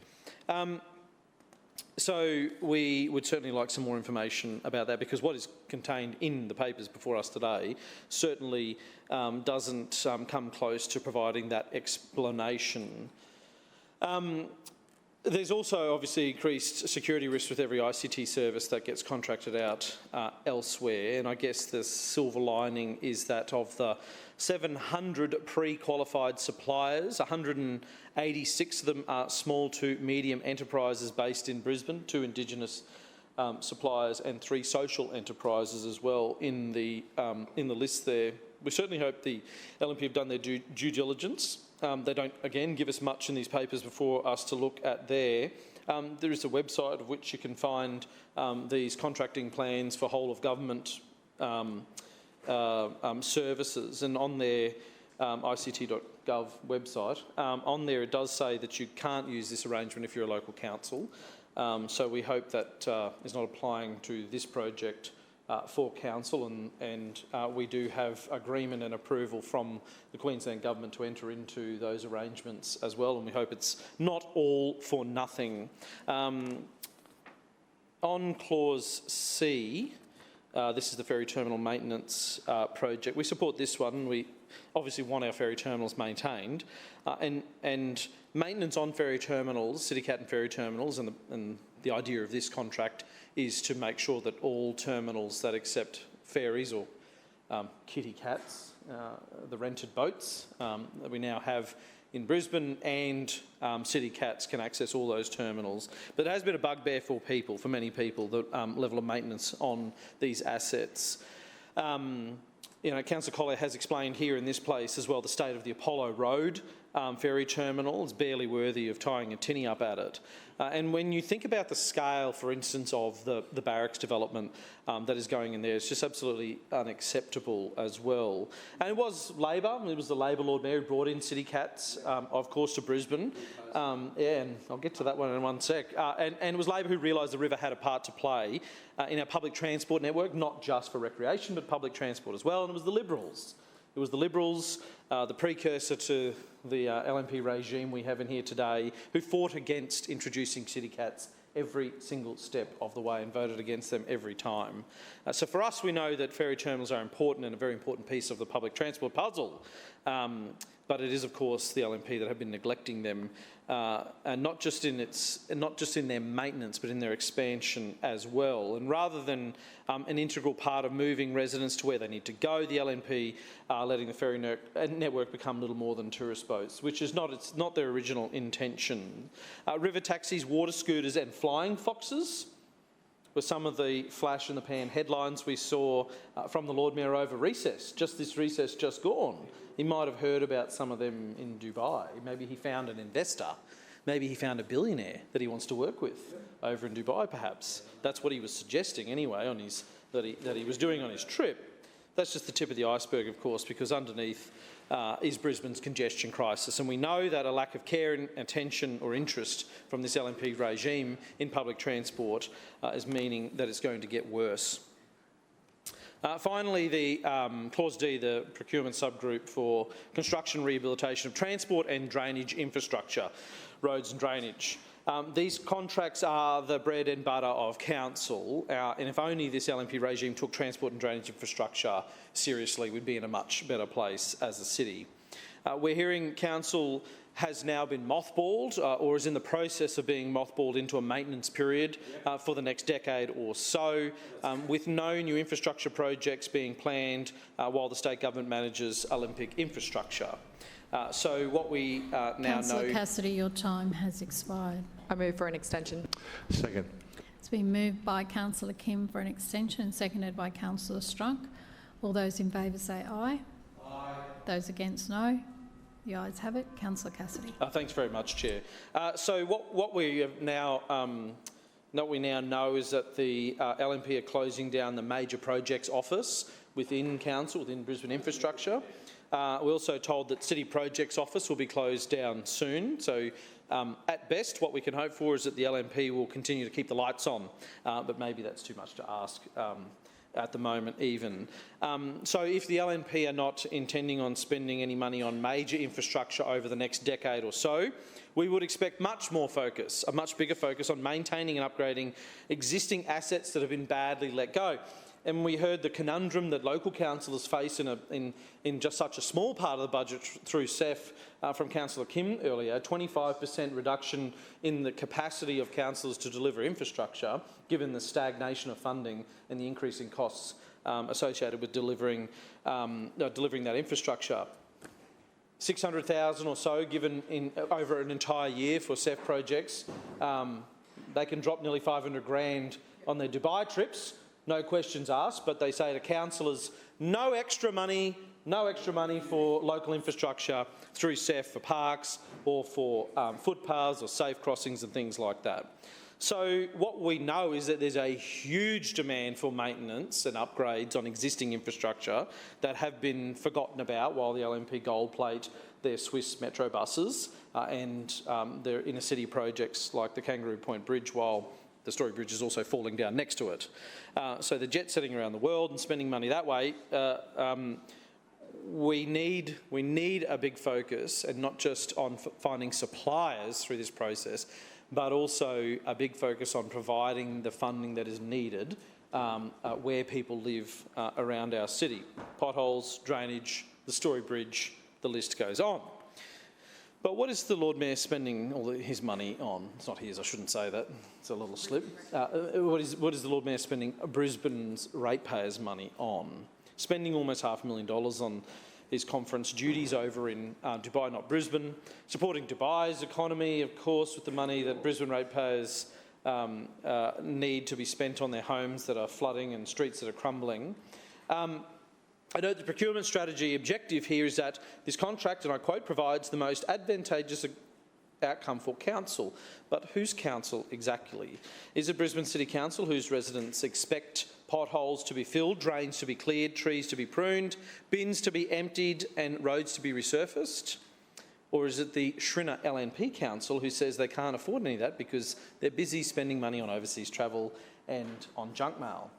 Or is it the Shrinner LNP Council, who ignored the warnings on the Story Bridge for a decade, Chair, and is now making the people of Brisbane pay more to fix it? Or is it the Shrinner LNP Council, who let a housing congestion crisis explode on their watch because it was politically savvy to play the blame game instead? And again, we experienced that tonight.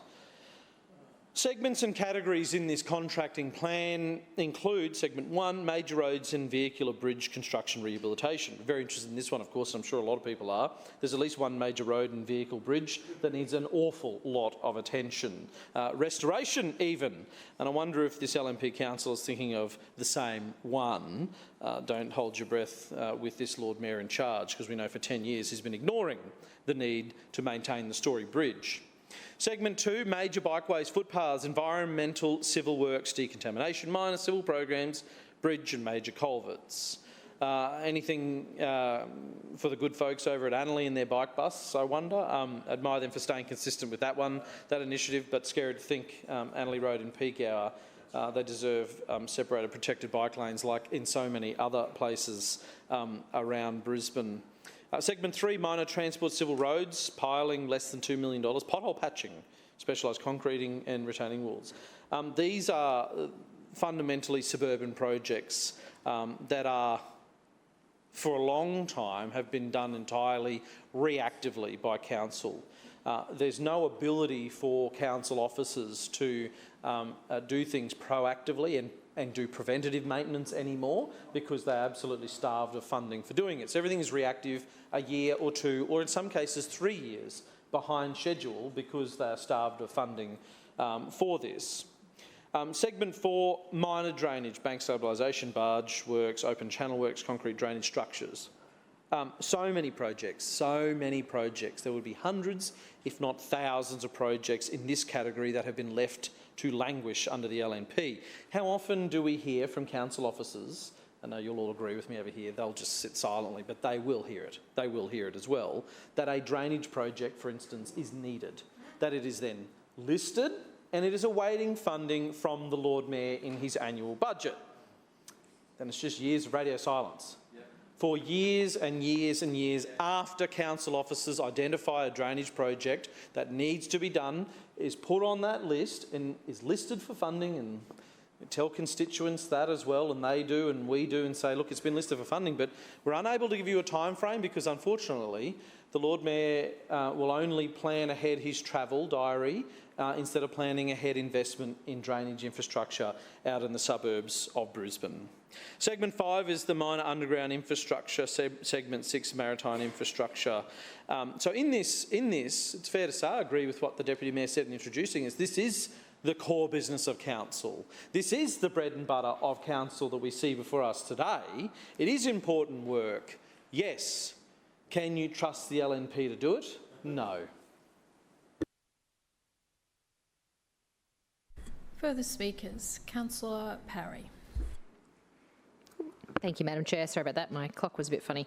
Thank you, Madam Chair. I rise to speak on items C and D of the ENC report. Firstly, with item C, this is a significant contracting plan that will ensure the future of our ferry network assets. Brisbane ferry terminals are a crucial public asset for our council. We have 22 ferry terminals that dot the shoreline of our river from North Shore Hamilton to UQ at St Lucia. The existing maintenance contract for these terminals is scheduled to expire next year and now needs to be replaced. This SCP will renew this maintenance contract with a budget of $9.5 million to secure our ferry assets. And importantly, we've separated this SCP from the rest of transport infrastructure. We know that the maintenance work on our ferry terminals is a unique skill set. Often the market for this type of maintenance is a different skill set to general maritime construction and repair work. We've split the contracting of this service off in a reflection of just how important it is to council. This SCP will run for a maximum of 5 years. Madam Chair, what this shows is that the Trinity Council is committed to maintaining our public assets. We will give our ferries program the resources it needs to maintain our terminals. Of the 22 terminals, 11 were built in 2015 and are now entering a phase of requiring a higher level of servicing.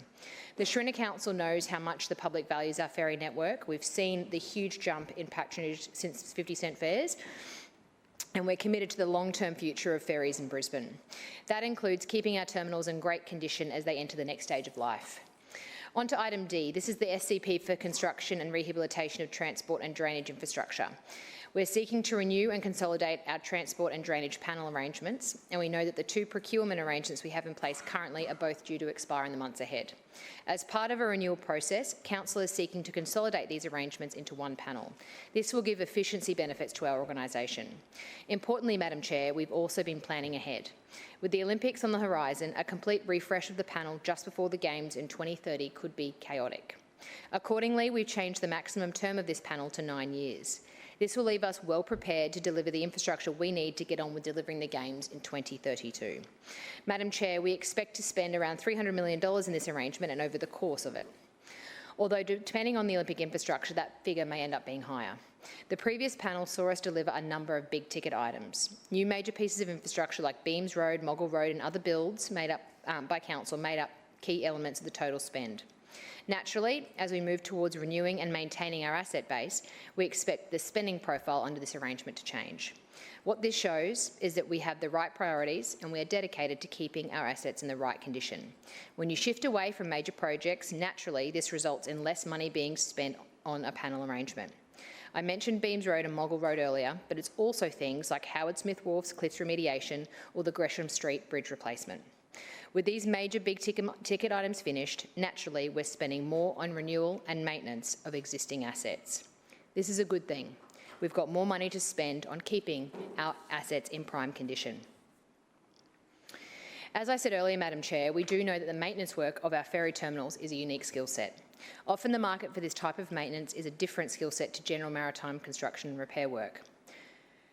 That's why we split the contracting of this service off in a reflection of the importance to Council, and jetties, pontoons, boat ramps will all be handled under this SCP, and I commend this item to the Chamber. Further speakers. Point of order. Point of order, Councillor Chongwang. Would like to take items A, B and D in seriatim together for voting purposes, please. A, B and D. So basically, are you saying you want A, B and D separately or A, B and D together? Together. And C separate? Thank you. Further speakers. Councillor Davis. Excuse me, thank you, Madam Chair, and I rise to speak on items A and D. But firstly, I'd like to respond to some comments that was made by the Leader of the Opposition. And Madam Chair, when I served at a different level of government, one thing that was taught to me very early on is that you should not make assumptions about why people are not in the chamber. One moment, please, Councillor Davis. Councillor Cassidy. Could I just ask that item B be taken seriatim for voting, please? So we're going to have A and D together, and B separately, and C separately. Thank you. Thank you. Councillor Davis. Thank you very much, Madam Chair. And Councillor Cassidy made some quite disingenuous comments as to why our Lord Mayor was currently not in the chamber. Well, Madam Chair, as a representative of the multicultural communities, as I am, for the Lord Mayor, I know how important it is to have those relationships with our multicultural communities. And for the benefit of the chamber, the Lord Mayor is currently making connections with our multicultural communities by attending a Diwali event here in City Hall. So I think Councillor Cassidy should probably be a little mindful before he comes in and makes some rather snide comments about why people are not in this chamber. I make no comments in that regard. Madam Chair, firstly to item A, the ENC submission for the Gateway Motorway and the Bruce Highway Upgrade Project. The Queensland Government has identified 5 land parcels that are essential in progressing important upgrades to the Gateway Motorway and to the Bruce Highway. These upgrades aim to enhance connectivity between the Bruce Highway, Bracken Ridge Road and the Deagon Deviation, while also addressing the Gateway Motorway curve at Bracken Ridge. The upgrades will include shared pedestrian and bicycle paths on the northern side of the motorway, which will promote active transport and safer travel options for our community. The 5 parcels of land, as the Deputy Mayor indicated, in both Bald Hills and Bracken Ridge. They do, some of them sit within the Tinchitamba wetlands in your ward, of course. Some are in the Barangawara Bushland Reserve, and there's also one parcel in Bracken Ridge as part of Peace Park. When the state government, while the state government already owns these parcels of land, they do require our support to access the land via trustee leases. It's not a handover, Madam Chair, it's a negotiation, and it is a negotiation that gives Council the opportunity to advocate for the reinstatement of the land once the works are complete. During the nominated lease period, the Department of Transport and Main Roads will have exclusive possession of the leased lands, meaning that public access will need to be restricted. The land will be used to facilitate construction works on the adjacent roads, and this includes access for machinery and temporary storage of materials, and these are short-term disruptions for what will be long-term benefits. We acknowledge the designated land parcels include ecologically sensitive wetland and bushland reserves, but this is precisely why the trustee lease model is so very important. It allows us to negotiate conditions around land reinstatement and, for example, any vegetation offsets that may be required. It gives us a seat at the table, Madam Chair, ensuring that the long-term sustainability and ecology of the sites remain intact, which is a little different to what happened back in 2016 when the state government cleared 4 hectares of land in Deagon wetlands for the Gateway Motorway upgrade.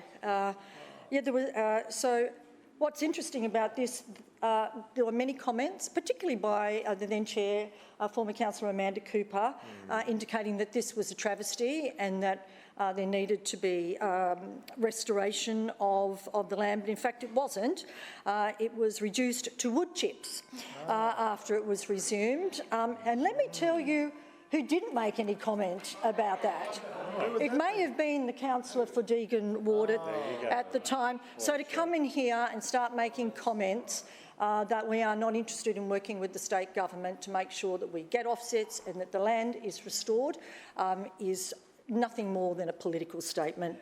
It's very disappointing, Madam Chair. This is a very important part. You know how important this wetland is, and it will be restored as best it can be. Madam Chair, item D, the significant contracting plan for construction rehabilitation of transport and drainage infrastructure. The contracting plan relates to 6 key segments of projects with drainage falling under segment 4 containing drainage projects that are classified as minor in nature. As Deputy Mayor said, this is an SCP that brings a new panel on board, and we will have a range of panel providers that can do specific works that we need across the city. Thank you very much. Davis, your time has expired. Further speakers? Councillor Strunk. Thank you, Madam Chair. Context is everything, as one former councillor from the LNP used to say. Context is everything, and when it comes to this Lord Mayor being in this chamber, you've got to give it context. And the Diwali event started at 6, but what about all those hours before that the Lord Mayor wasn't here in the chamber doing his business, leading the city, right? That's what he's supposed to be doing, and this is like one day a week. Anyways, I just want to talk on item D, clause D. And I want to talk about it because we've been waiting for a number of infrastructure projects in the Forest Lake ward. In some cases, we've been waiting for about 9 or 10 years. And it looks like we're going to be waiting a much longer time, right? Because this clause clearly states that really it's about restoring, and it was really about maintenance. All that money being spent is about maintenance, which we need to do in the city, that $300 million or more, but no more major projects. And my PCYC has been waiting for a drainage program project out front of the PCYC that they have been putting up with for many, many years. And it would be a major project because it's going to have to shape the road a little bit differently because what happens is that as soon as there's a heavy rain, it all falls down into the PCYC parking area and then continues down to the ground floor, right? And the insurance company at the last time that they had to claim said, we're not going to cover you anymore until you get that drainage fixed up there on the road, right? We're not covering you. And so they've been doing sandbags, all sorts of things to try to ameliorate the heavy rain when it comes. The second project is a bike lane along Roxwell Street, which leads onto the Centenary bikeway, right? Past the Richlands train station and then through into the city. And the local bike group has been asking for this to happen for quite a long time. It is a connector road between Forest Lake and Ellen Grove, right, through to the Logan Motorway. So it is a heavily traversed road with trucks, not just cars, but trucks as well. And so they have been waiting, and it's been on my wish list, right, to the Lord Mayor's budget for 2 Lord Mayors and crickets. The last one was, I would have considered really be a minor project, but it's certainly not a maintenance one, and that is a refuge across Forest Lake Boulevard from the Woods Village to Parkland Village. And we had and we put that on the wish list because there was one child 5 years ago who asked for that to happen because she's in a wheelchair and she was going to the college and she wanted to take the bus rather than for her mom or dad having to drive her every day, right? Which is only a couple of kilometers, but that's a pretty long way in a wheelchair. She's now graduating this year from the high school. Yep. So for 5 years, Mom and Dad has had to drive her to the college, but for a refuge. Now, it's not just for a particular individual. This refuge also is near it's alongside and access to a over 55 village as well. So it's just not this one particular child or other students. It's also for seniors as well who want to catch the bus on the other side to head down to the shopping center to do their shopping. So really, it's something that, I mean, I just can't believe that we need to get all the maintenance right leading up to the Olympics. We understand that. That makes perfect sense. But we can't just not do infrastructure or major projects. we've got to be able to do both, right, somehow. Because there are a number of them, as Councillor Cassidy said, that have been waiting for many, many years. And we just can't ignore those and just kick it down the road for another 7 years or 9 years, whatever it is, and not do them. The last thing, of course, is accessibility to the lake and the lake stage, which I had the Ryan from Accessibility Councillor Strunk, your time has expired. Are there any further speakers? Councillor Wallens. Thanks, Madam Chairman. I rise to speak on items C and D, the SCPs for maintenance projects. So, as we've heard earlier, Council currently operates 22 passenger ferry terminals supported by 2 operational facilities. These assets require regular and routine maintenance to keep them safe and reliable for commuters. Our existing maintenance contract, which began in 2023, will expire on the 12th of March 2026. The current contract introduced innovations such as site-specific specifications and real-time data capture, which have informed the development of this new proposal. A number of our terminals, particularly those built in 2015, are now entering a phase where increased levels of servicing are required. This also means an increased level of consumables will also be required. This SCP speaks to that and responds to that need. The new SCP will allow us to prioritise and schedule these works based on the condition of each facility. This approach aligns maintenance with budget availability and minimises disruptions to ferry services. What is being procured is a once-off contract covering routine and major maintenance across all 22 terminals, which includes items such as gangways, waiting areas, pontoons, fender frames, lighting and electrical systems. It also includes the capacity for regular periodic inspections and site-specific compliance reporting and coordination with ferry operators to minimise service disruption. The benefits of doing it this way are that it builds on our existing knowledge of ferry terminal wear and tear, enabling better forecasting for future maintenance. It ensures continuity of service and asset reliability for the community. It incorporates successful innovations from the current contract. It aligns with Council's broader infrastructure and public transport priorities. It offers flexibility during the final year of the River City Ferries contract, which ends in June 2030, and the current contract's streamlining of responsibilities with River City Ferries has already delivered material efficiency gains. I anticipate this will continue, realising further value for ratepayers. As I said, this is a contract of 4 years with an option for a 5th. With no specific upfront financial commitments, funding is allocated per project under approved budgets. In item D, which is about the construction and rehabilitation of transport and drainage infrastructure, this includes the facilitation and repair and maintenance work of key transport infrastructure, in particular turning piles used at ferries. Turning piles are vertical structures situated near to the outside edge of a ferry terminal that allows vessels to pivot and turn into place. They're used by ferry skippers to manoeuvre when another boat is using the other gate on a ferry terminal pontoon. Turning piles are critical to allow the network to operate as it does. Without them, 2 CityCat berth ferry terminals would not be able to operate, and those vehicles would not be able to arrive and use terminals simultaneously.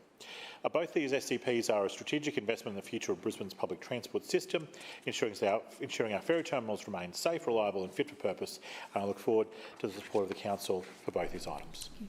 Further speakers? Councillor Griffiths. Yes, thanks, Madam Chair, and I'd like to talk about infrastructure and infrastructure projects.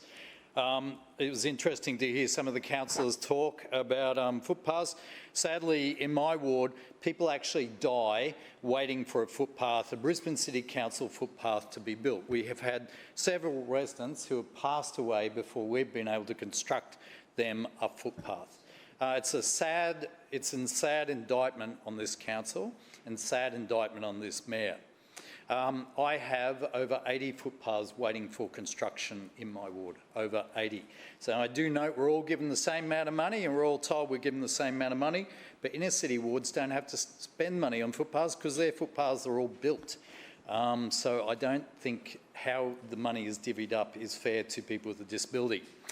But let's talk about infrastructure. I can't get basic infrastructure maintenance done in my ward under this Lord Mayor and this LNP. It's certainly at its worst point in the 22 years I've been in council.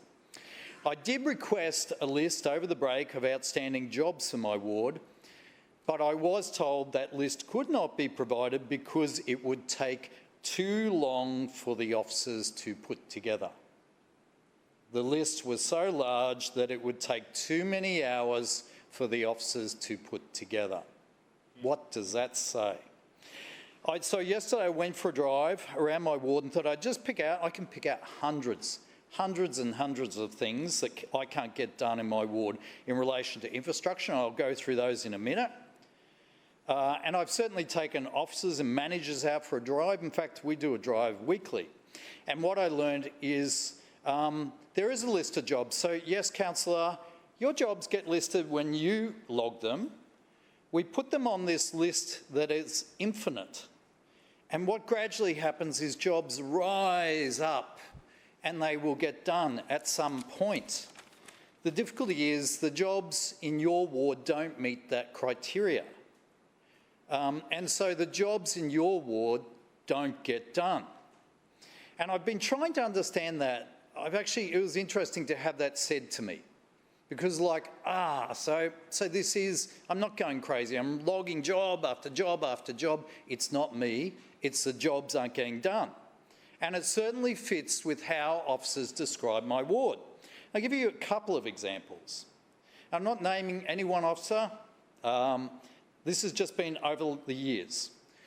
This is how it was described when we moved to city standards, which is a complete failure.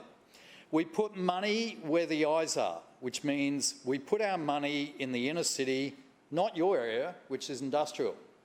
Or you pay more, we deliver more.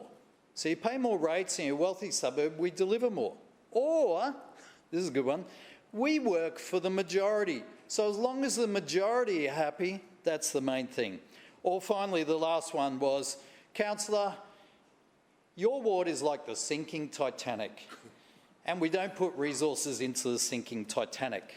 So let's just go through some examples and I'll table them. This is Beaudesert Road, Maruka. For months I've been trying to get this panel fixed in the middle of the road. Safety issue.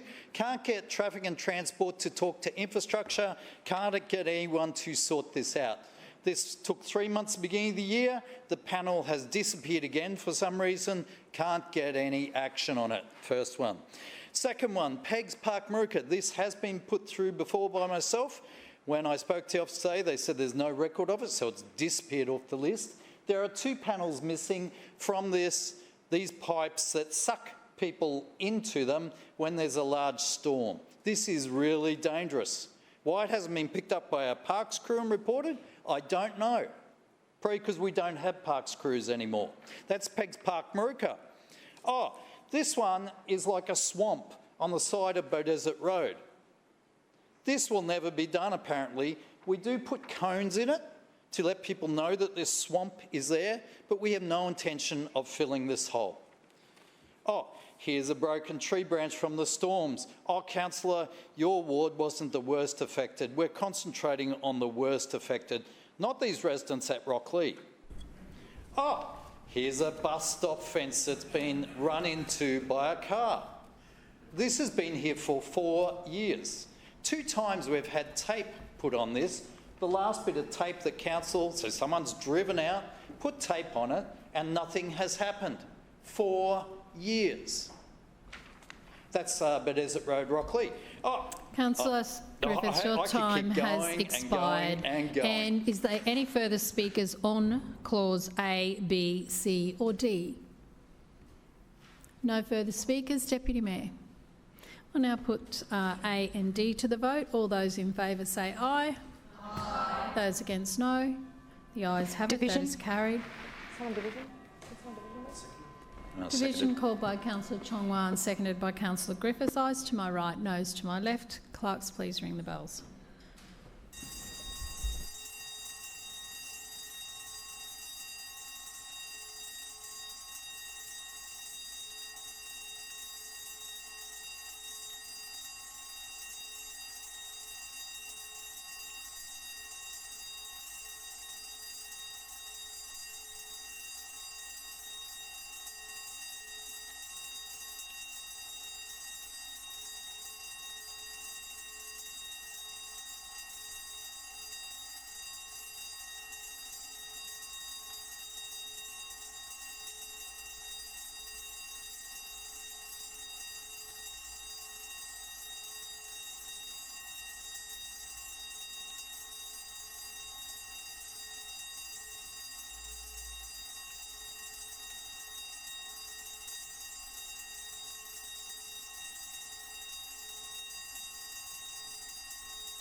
Clerks, please read the results.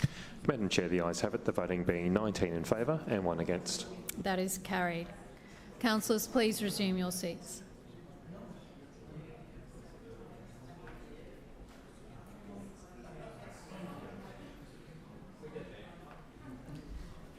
We'll now put item B to the vote. All those in favour say aye. Aye. Those against, no. The ayes have it. Division. That is carried. Division called by Councillor Chongwa, seconded by Councillor Griffiths. Ayes to my right, noes to my left. Clerks, please ring the bells.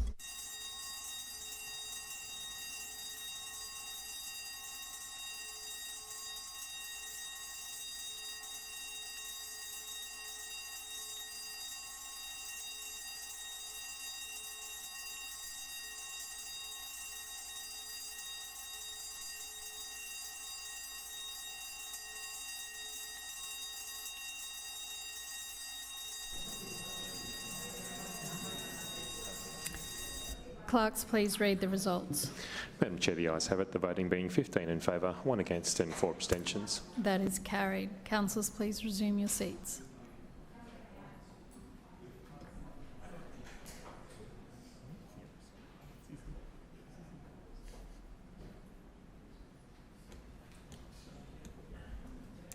We'll now put item C to the vote. All those in favour say aye. Aye. Those against, no. The ayes have it. That is carried. Councillors, we now move to Finance and City Governance Committee decisions. Deputy Mayor. Madam Chair, I move that the report setting out the decisions of the Establishment and Coordination Committee as delegate of Council during recess on matters usually considered by the Finance and City Governance Committee be noted. Seconded. It has been moved by the Deputy Mayor and seconded by Councillor Wang that the report setting out the decisions of the Establishment and Coordination Committee as delegate of Council during the spring recess 2025 on matters usually considered by the Finance and City Governance Committee be noted. Deputy Mayor. Thanks, Madam Chair. There was a petition response considered by E&C during the recess. The petition, with 11 signatures, requests Council review 2025-26 residential rating decisions. Madam Chair, as councillors in this place know, we are 100% committed to ensuring that Brisbane residents continue to pay less than other councils but get more. And I'm proud that Brisbane has the cheapest rates in South East Queensland. This year's budget was all about keeping costs down while keeping Brisbane moving, and the 3.87% general rate increase for owner-occupied houses was well below increases in surrounding council areas. The impact for the average owner-occupier was just $1.14 a week in general rates. Importantly, for rating purposes, land valuations are undertaken by the Queensland Government, and Council is legislatively required to use these valuations as the basis for charging rates. The recent valuations issued for the Brisbane City Council area took effect from 30th of June this year and may impact rates and charges for the 25-26 financial year. The Queensland Government land valuations mean that some properties will have an increase in general rates above 3.87%. To calculate rates, Council uses the last 3 years' valuations provided by the Queensland Government to get an average rateable value. The averaging of valuations is something we use to protect ratepayers from large valuation increases and to ensure that any rate rise is kept to a minimum. To further limit the effect of increases caused by Queensland Government land valuations, we provide owner-occupiers with a rate cap on general rates increases to a maximum of 7.5%. If the general rate increase is higher, we will credit the amount over the cap. There is no need for residents to apply for rate capping, it's automatically applied. On top of this, the Schrinner Council continues to offer discounts on rates to eligible residents with properties in owner-occupied categories that pay their rates by the due date. This annual discount is $60. Madam Chair, our election commitment was clear: to be financially responsible, to keep costs down and to protect households in Brisbane from unnecessary rate rises. And our budget does just that. It helps keep cost pressures down so residents don't pay more, with the cheapest rates and the most generous pensioner rebates in South East Queensland. Further speakers. Councillor Strunk. Yes, thank you, Chair. The petition that came to Council, this is, I think, the third or maybe the fourth petition over my term as, or my time as councillor. And in the common thread every time is that the rate increase for the 6 suburbs, individually and or collectively, right, is sometimes double that of the average across Brisbane, or treble, or in one particular time it was quadrupled, right? And ratepayers aren't really aren't happy about that. But honestly, I think they've sort of given up on this council, on this administration, being fair about the rate increases, right? Now Richlands this last time is about 7.3%, right? One of the highest, right? And this is probably one of the areas that sort of struggles, right? It's a lot of units, right? A lot of nice units, by the way, but a lot of units, and they're being hit well above CPI, well above the average across Brisbane, like 3 times. Give me a break, right? Now this has happened before at Richlands, it's happened before at Durack, it's happened before at Forest Lake. This time, luckily, Inala escaped the majority of the increase. I mean, it got a little bit higher than the average increase across Brisbane, but this time they didn't do quite as bad. And they have in the past been the real sensitive suburb when it comes to rate increases, because cost of living, as we all know, right? It's really challenging out there, whether it be for food, for just even insurances and all sorts of things, you know, mortgage increases, right? And they really struggle, and they probably are the most sensitive. So this time they were the lowest, which was good for them, right? But honestly, and a lot of them don't mind paying the increase as long as they can see the maintenance and council doing something in the area, right? But over the last probably 12 months, I mean, things like potholes, right? Road resurfacing issues, park maintenance, trees, generally speaking, aren't being addressed. That's where they get that's where they really get ticked off, right? About the rate increase. They see the big rate increase, and then they don't see the responding maintenance increase, or even keeping up the maintenance, right? So, it's something that really we should always remind this administration that you got to be fair about the rate increases, right? You can't be unfair. I mean, some parts of Brisbane had a minus, went down, right? And some went somewhat above the cap as well, which was supposed to be 7%.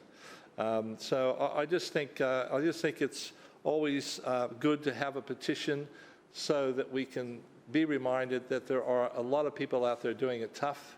And yes, an increase of a few dollars a week, right, doesn't seem much for some of us, right, but it's a lot for a lot of them, right? And so I think we've just got to be mindful of that, and this is why the petition has come through. Thank you, Chair. Further speakers.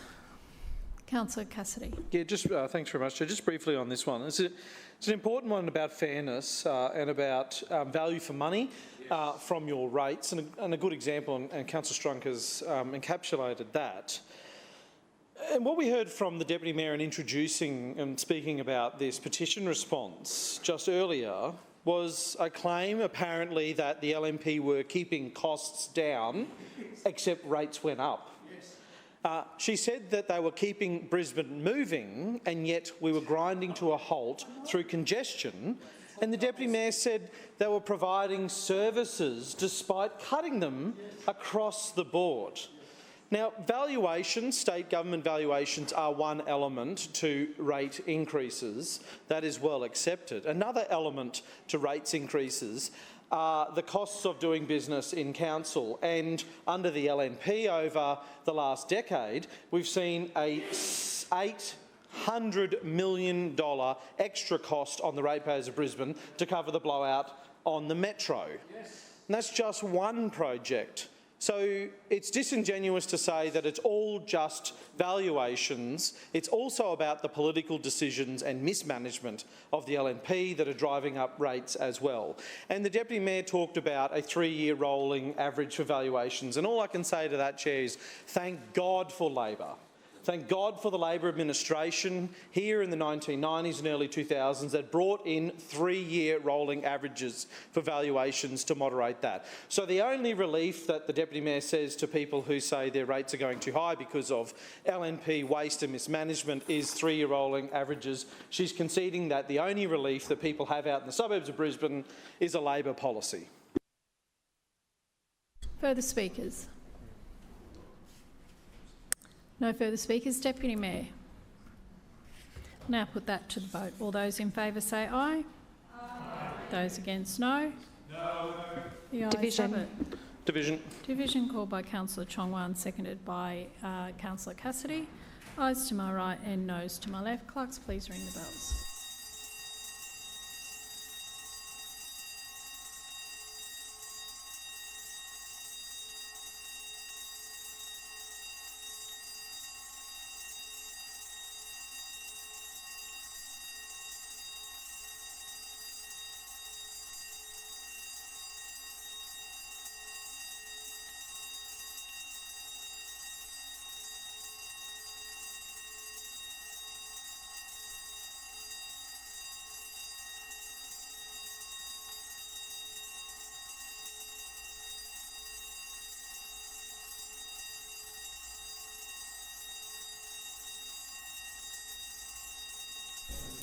Clerks, please read the results.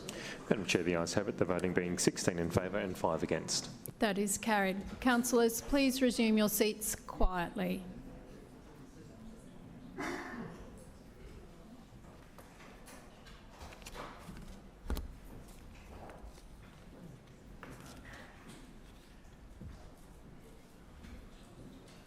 Councillors, are there any petitions?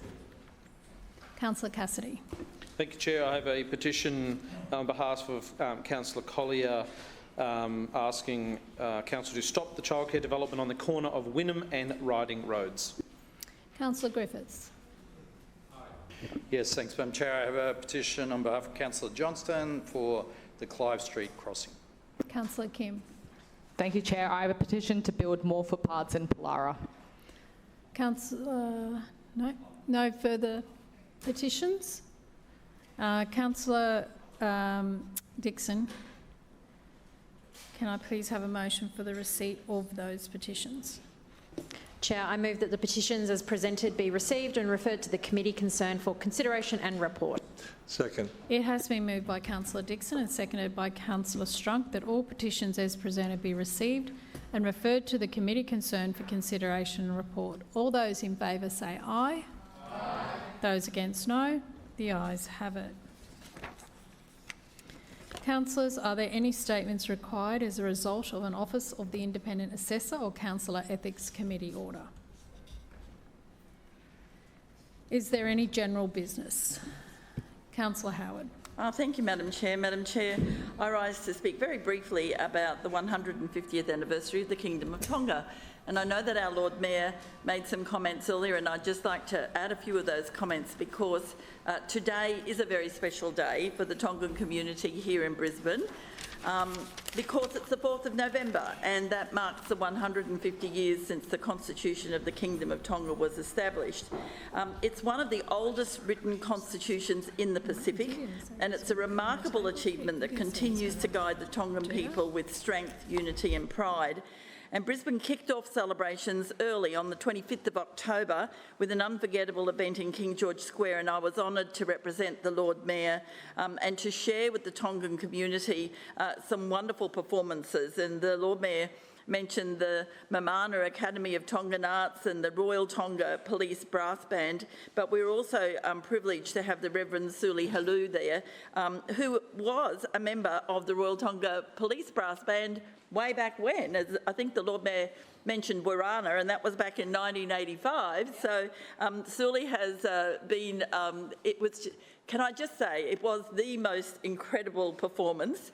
We were in King George Square, we had the beautiful dancers, and then we had the Royal Tongan Brass Band come out. Well, they can play brass, they can sing, they can dance, and everybody came from all around and stood around King George Square. It was just the most beautiful occasion of blending so many wonderful communities. There was a lot of Tongan language that I didn't understand at all, and they made me feel so welcome, that it was just such a beautiful, beautiful event.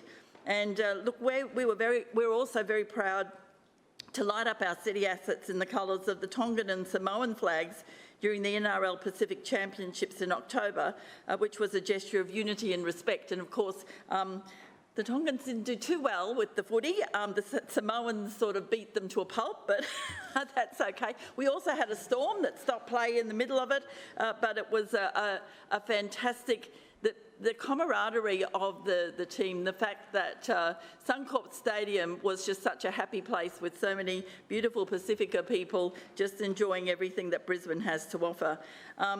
Look, we're very proud that every day our contributions to our Tongan community here in Brisbane, and I just want to put on the record that it was, I think that performance and the Tongan Day, and to see people in the city coming together was just such a special occasion. It says everything there is to say about Brisbane and its multicultural community. We've got the Lord Mayor this evening talking to our Indian community, and I just want to say how very proud I am that we have such a diverse community. And on that note, I'll just say happy 150th anniversary to the Kingdom of Tonga. Further speakers. Councillor Cassidy. Thanks very much, Chair. I just want to speak about the Pathways Out of Homelessness grant program. It's been 18 months since Labor councillors moved that this LNP council increased the funding for the Pathways Out of Homelessness grant from $1 to $5 million annually. It was in May last year that the LNP gagged debate on that motion and prevented it from going to a vote, and they have continuously over the last 18 months refused to debate and vote on that motion. When we last raised this issue, Chair, the Brisbane Zero data stated there were 482 adults actively homeless, 198 of them sleeping rough. Heartbreakingly, there are 401 families actively homeless, including 734 children. Now, it's even worse. As of September, 494 people are actively homeless, 213 are sleeping rough. But if you listen to the Lord Mayor, he says there are homes for everybody, and it's somehow just these people's choices to continue to sleep rough. There are 438 families actively homeless, including 765 children. But beyond the numbers are real people. Kids missing school, veterans, the disabled, and people with chronic and terminal illnesses, some of whom have died throughout the course of this year, sleeping in the streets of Brisbane. We're in a housing crisis across Brisbane, and more action needs to be taken. Instead, it's more of the same, business as usual from this LNP regime, who have stood in this chamber week after week and said they are doing enough. Since we first brought this motion to the chamber, all we've seen from this LNP Lord Mayor Adrian Schrinner is to bulldoze tents and take possessions away from rough sleepers in Brisbane. This doesn't fix the problem, it just moves it somewhere else, and that's the point of the Lord Mayor's action for him. Over recess, we saw a proposal to build a suite of penthouses in South Brisbane, starting at $6 million each. But along that river, you'll find people who can't even get into public housing and can't even get into crisis housing as well. We will not stop fighting on this side of the chamber for those in our community who are struggling. Too many people are sleeping rough. Our housing and homelessness services are under the pump every day of the week. We can make a difference as a council. It's why we're calling on council to increase the pathways out of homelessness funding from $1 million a year to $5 million a year. It's inconceivable, Chair, that this LNP Lord Mayor thinks it is more important to send out Living in Brisbane newsletters than supporting homelessness organisations, giving pathways to people from homelessness to tenancies. $1.6 million a year is being spent on the Living in Brisbane newsletter, while just $1 million a year is put into grants supporting people getting into tenancies on their own 2 feet. That says everything you need to know about the current approach of the LNP, but they can fix that.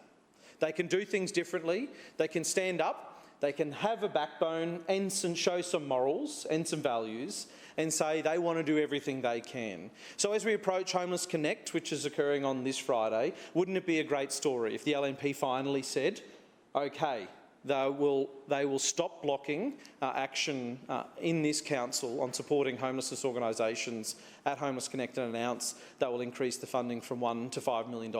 And we would be there cheering them on every step of the way if they did that, because why we continue to raise this issue is that we're talking about people, we're talking about human beings, we're not talking about developer profits. We continue to say that housing here in Brisbane should be treated as a right rather than a profit-making exercise. Councillor Atwood. Thank you, Chair. Today I rise to speak about my attendance at the recent LGAQ annual conference on the Gold Coast, themed Pathways to Livability. The opportunity for mayors, councillors, sorry, my husband's back here.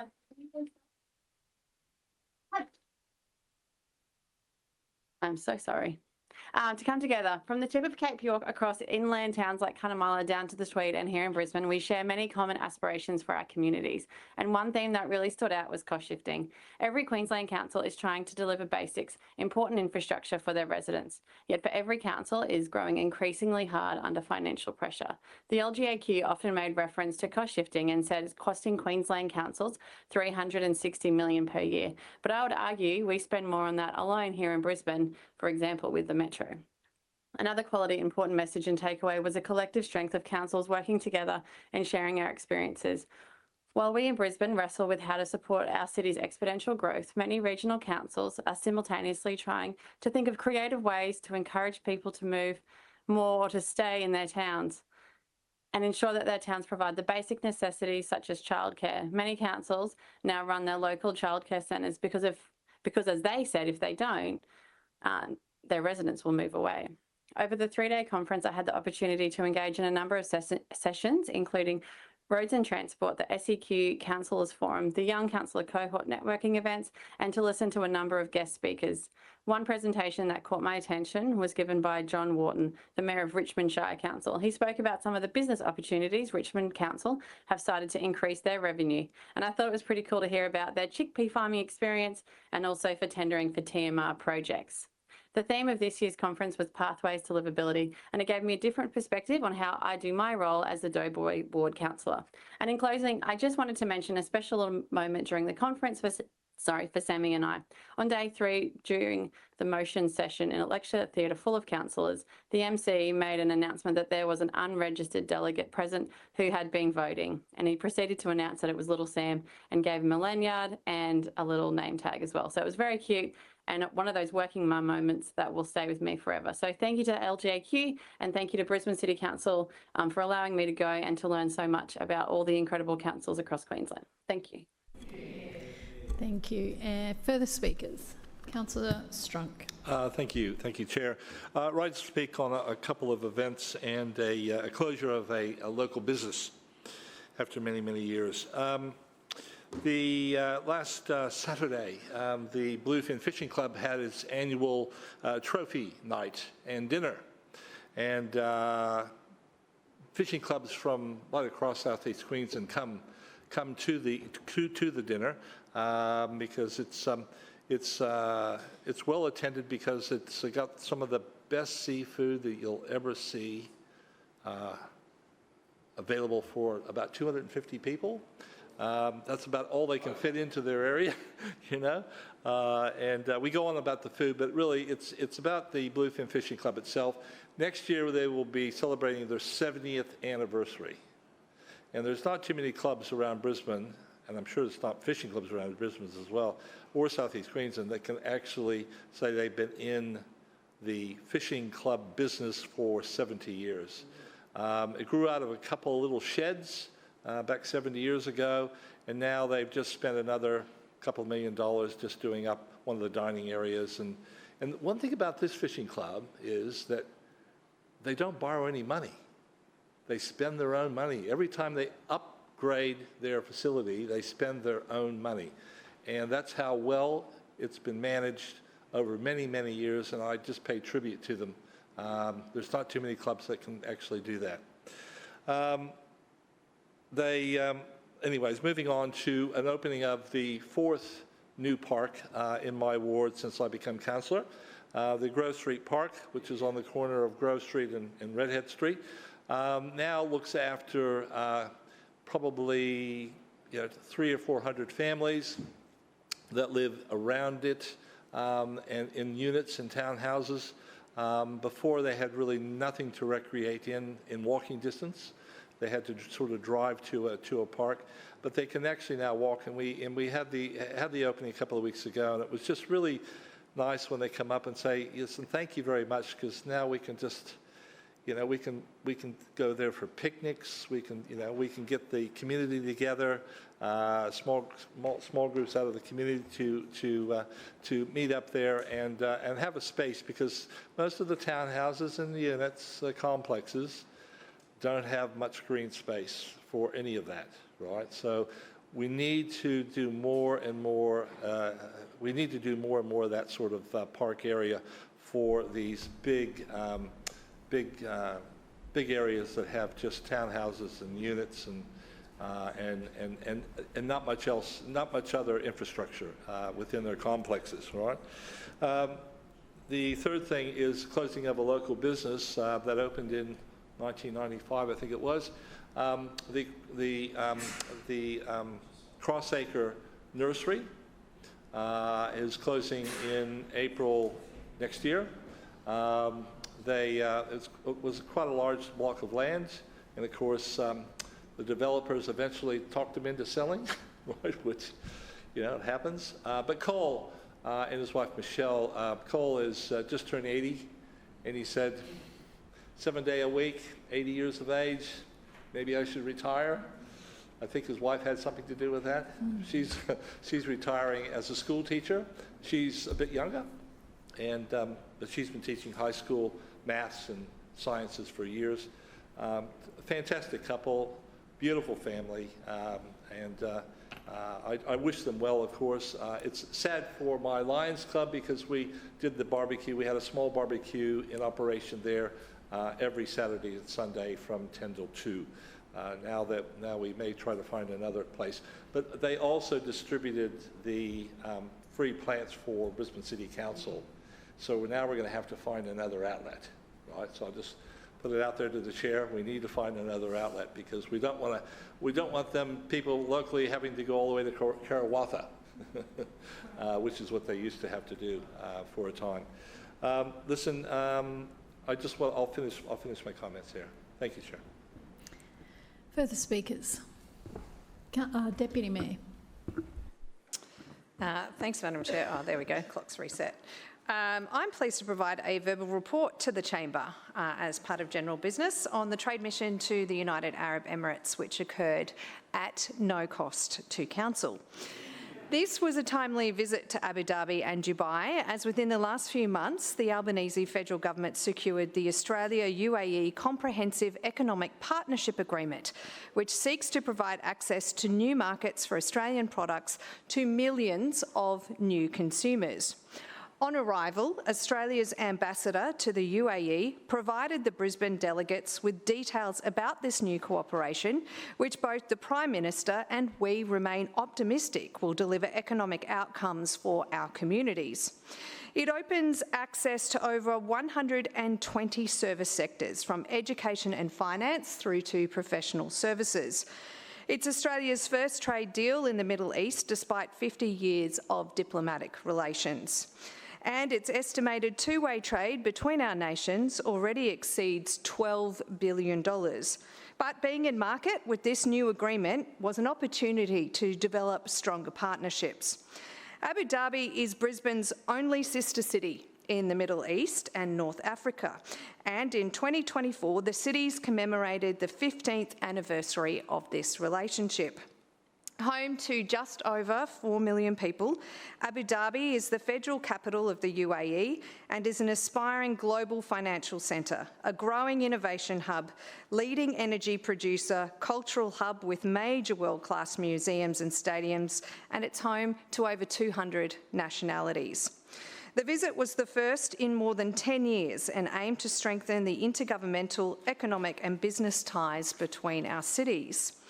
During the visit to the city, I was joined by His Excellency Dr. Saif Sultan Al Nasri, Under-Secretary of the Department of Municipalities and Transport, to reaffirm our sister city relationship.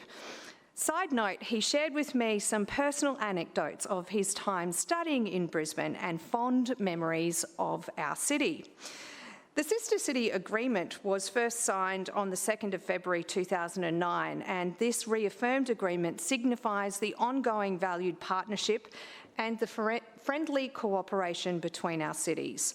The agreement acknowledges the continued focus to collaborate on topics including livability, sustainability, mobility, urban planning, city administration and digital services.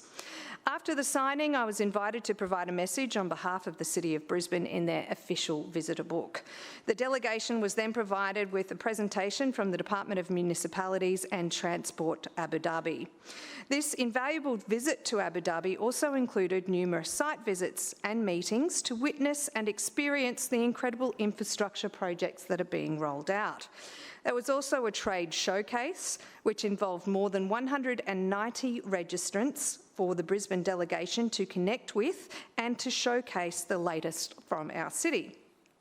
Trade missions are more than just business cards and meetings. It's about strengthening relationships, learning from each other and proudly representing Team Brisbane. In conjunction with Trade and Investment Queensland and Place Design Group, Brisbane City Council hosted the Sustainable Design Forum in Dubai.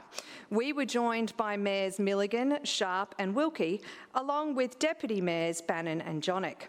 The forum fostered collaboration between UAE and Queensland stakeholders and provided an opportunity for expert panel discussions and networking.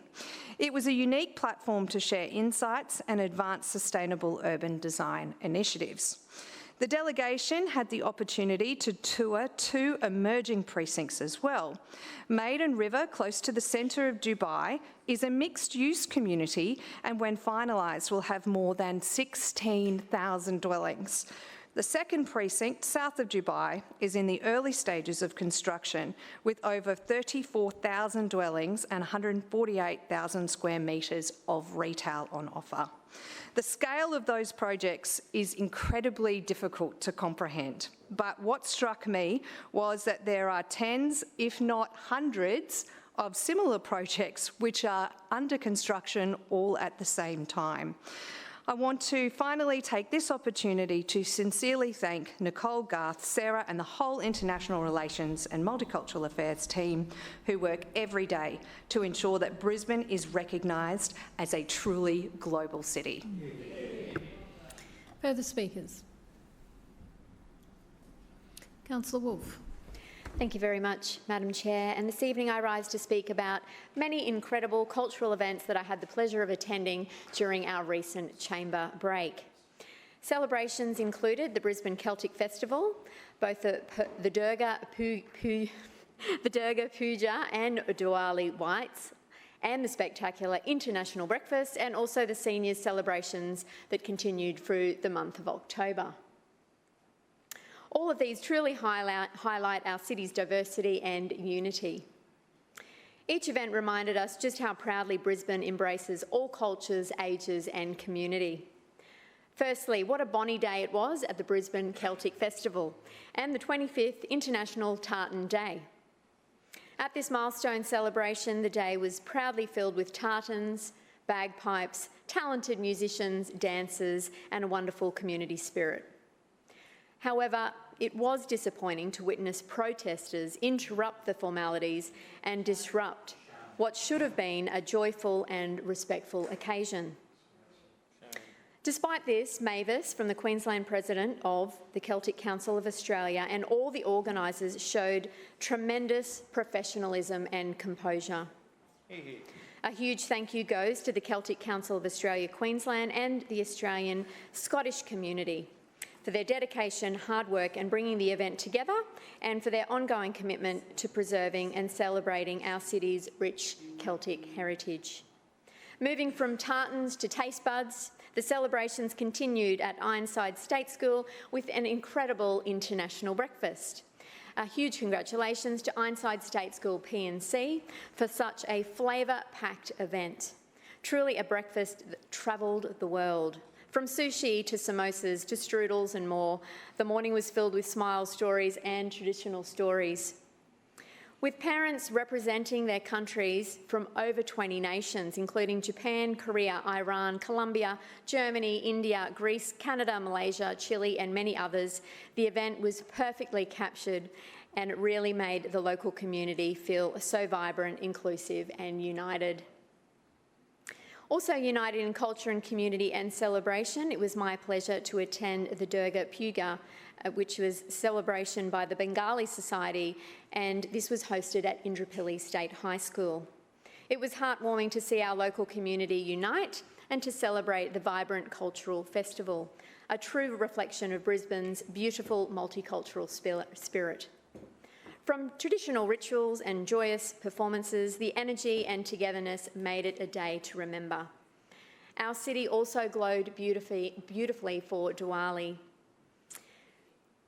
And many of us I know attended at King George Square, thanks to the Federation of Indian Communities of Queensland and thousands who gathered to celebrate the light triumphing over darkness and how hope and despair and unity over division. And Diwali is more than a festival, it's a reminder of the strength found in our togetherness.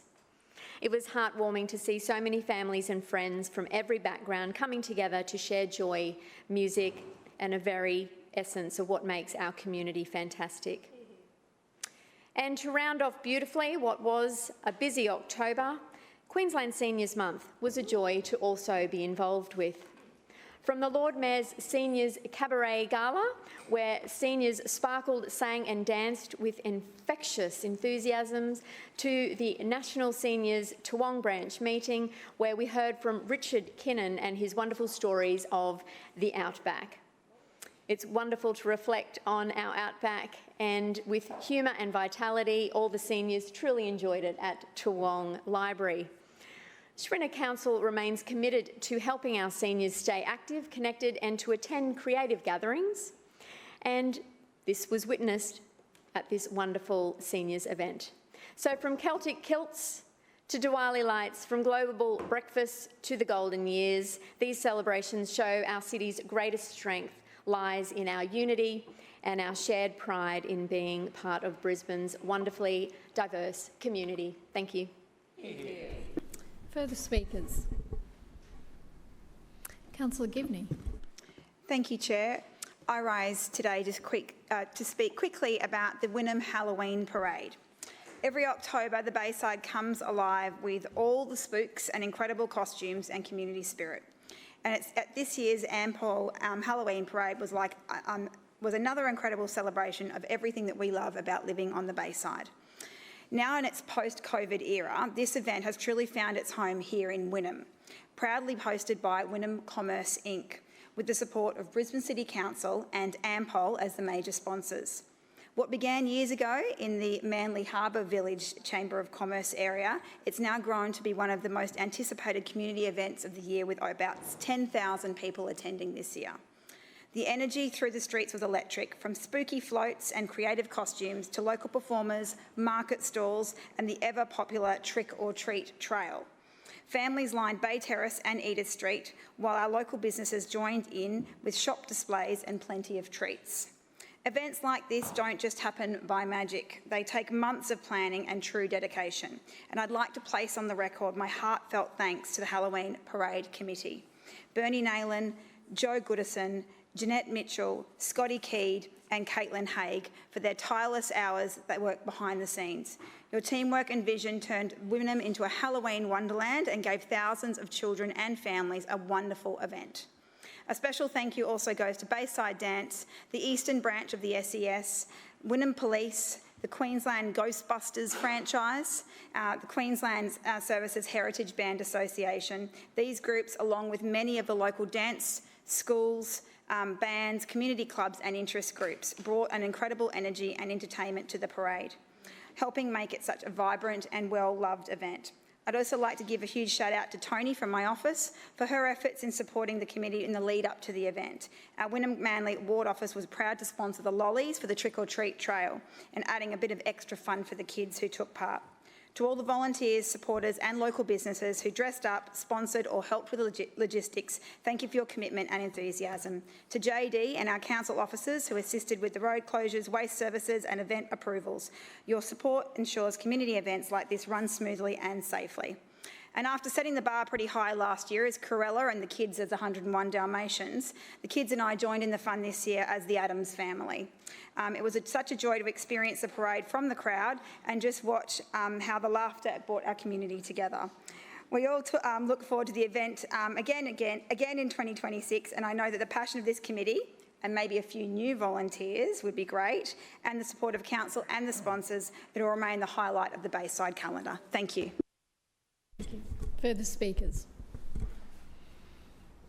No further speakers. As there's no further business, I declare the meeting closed.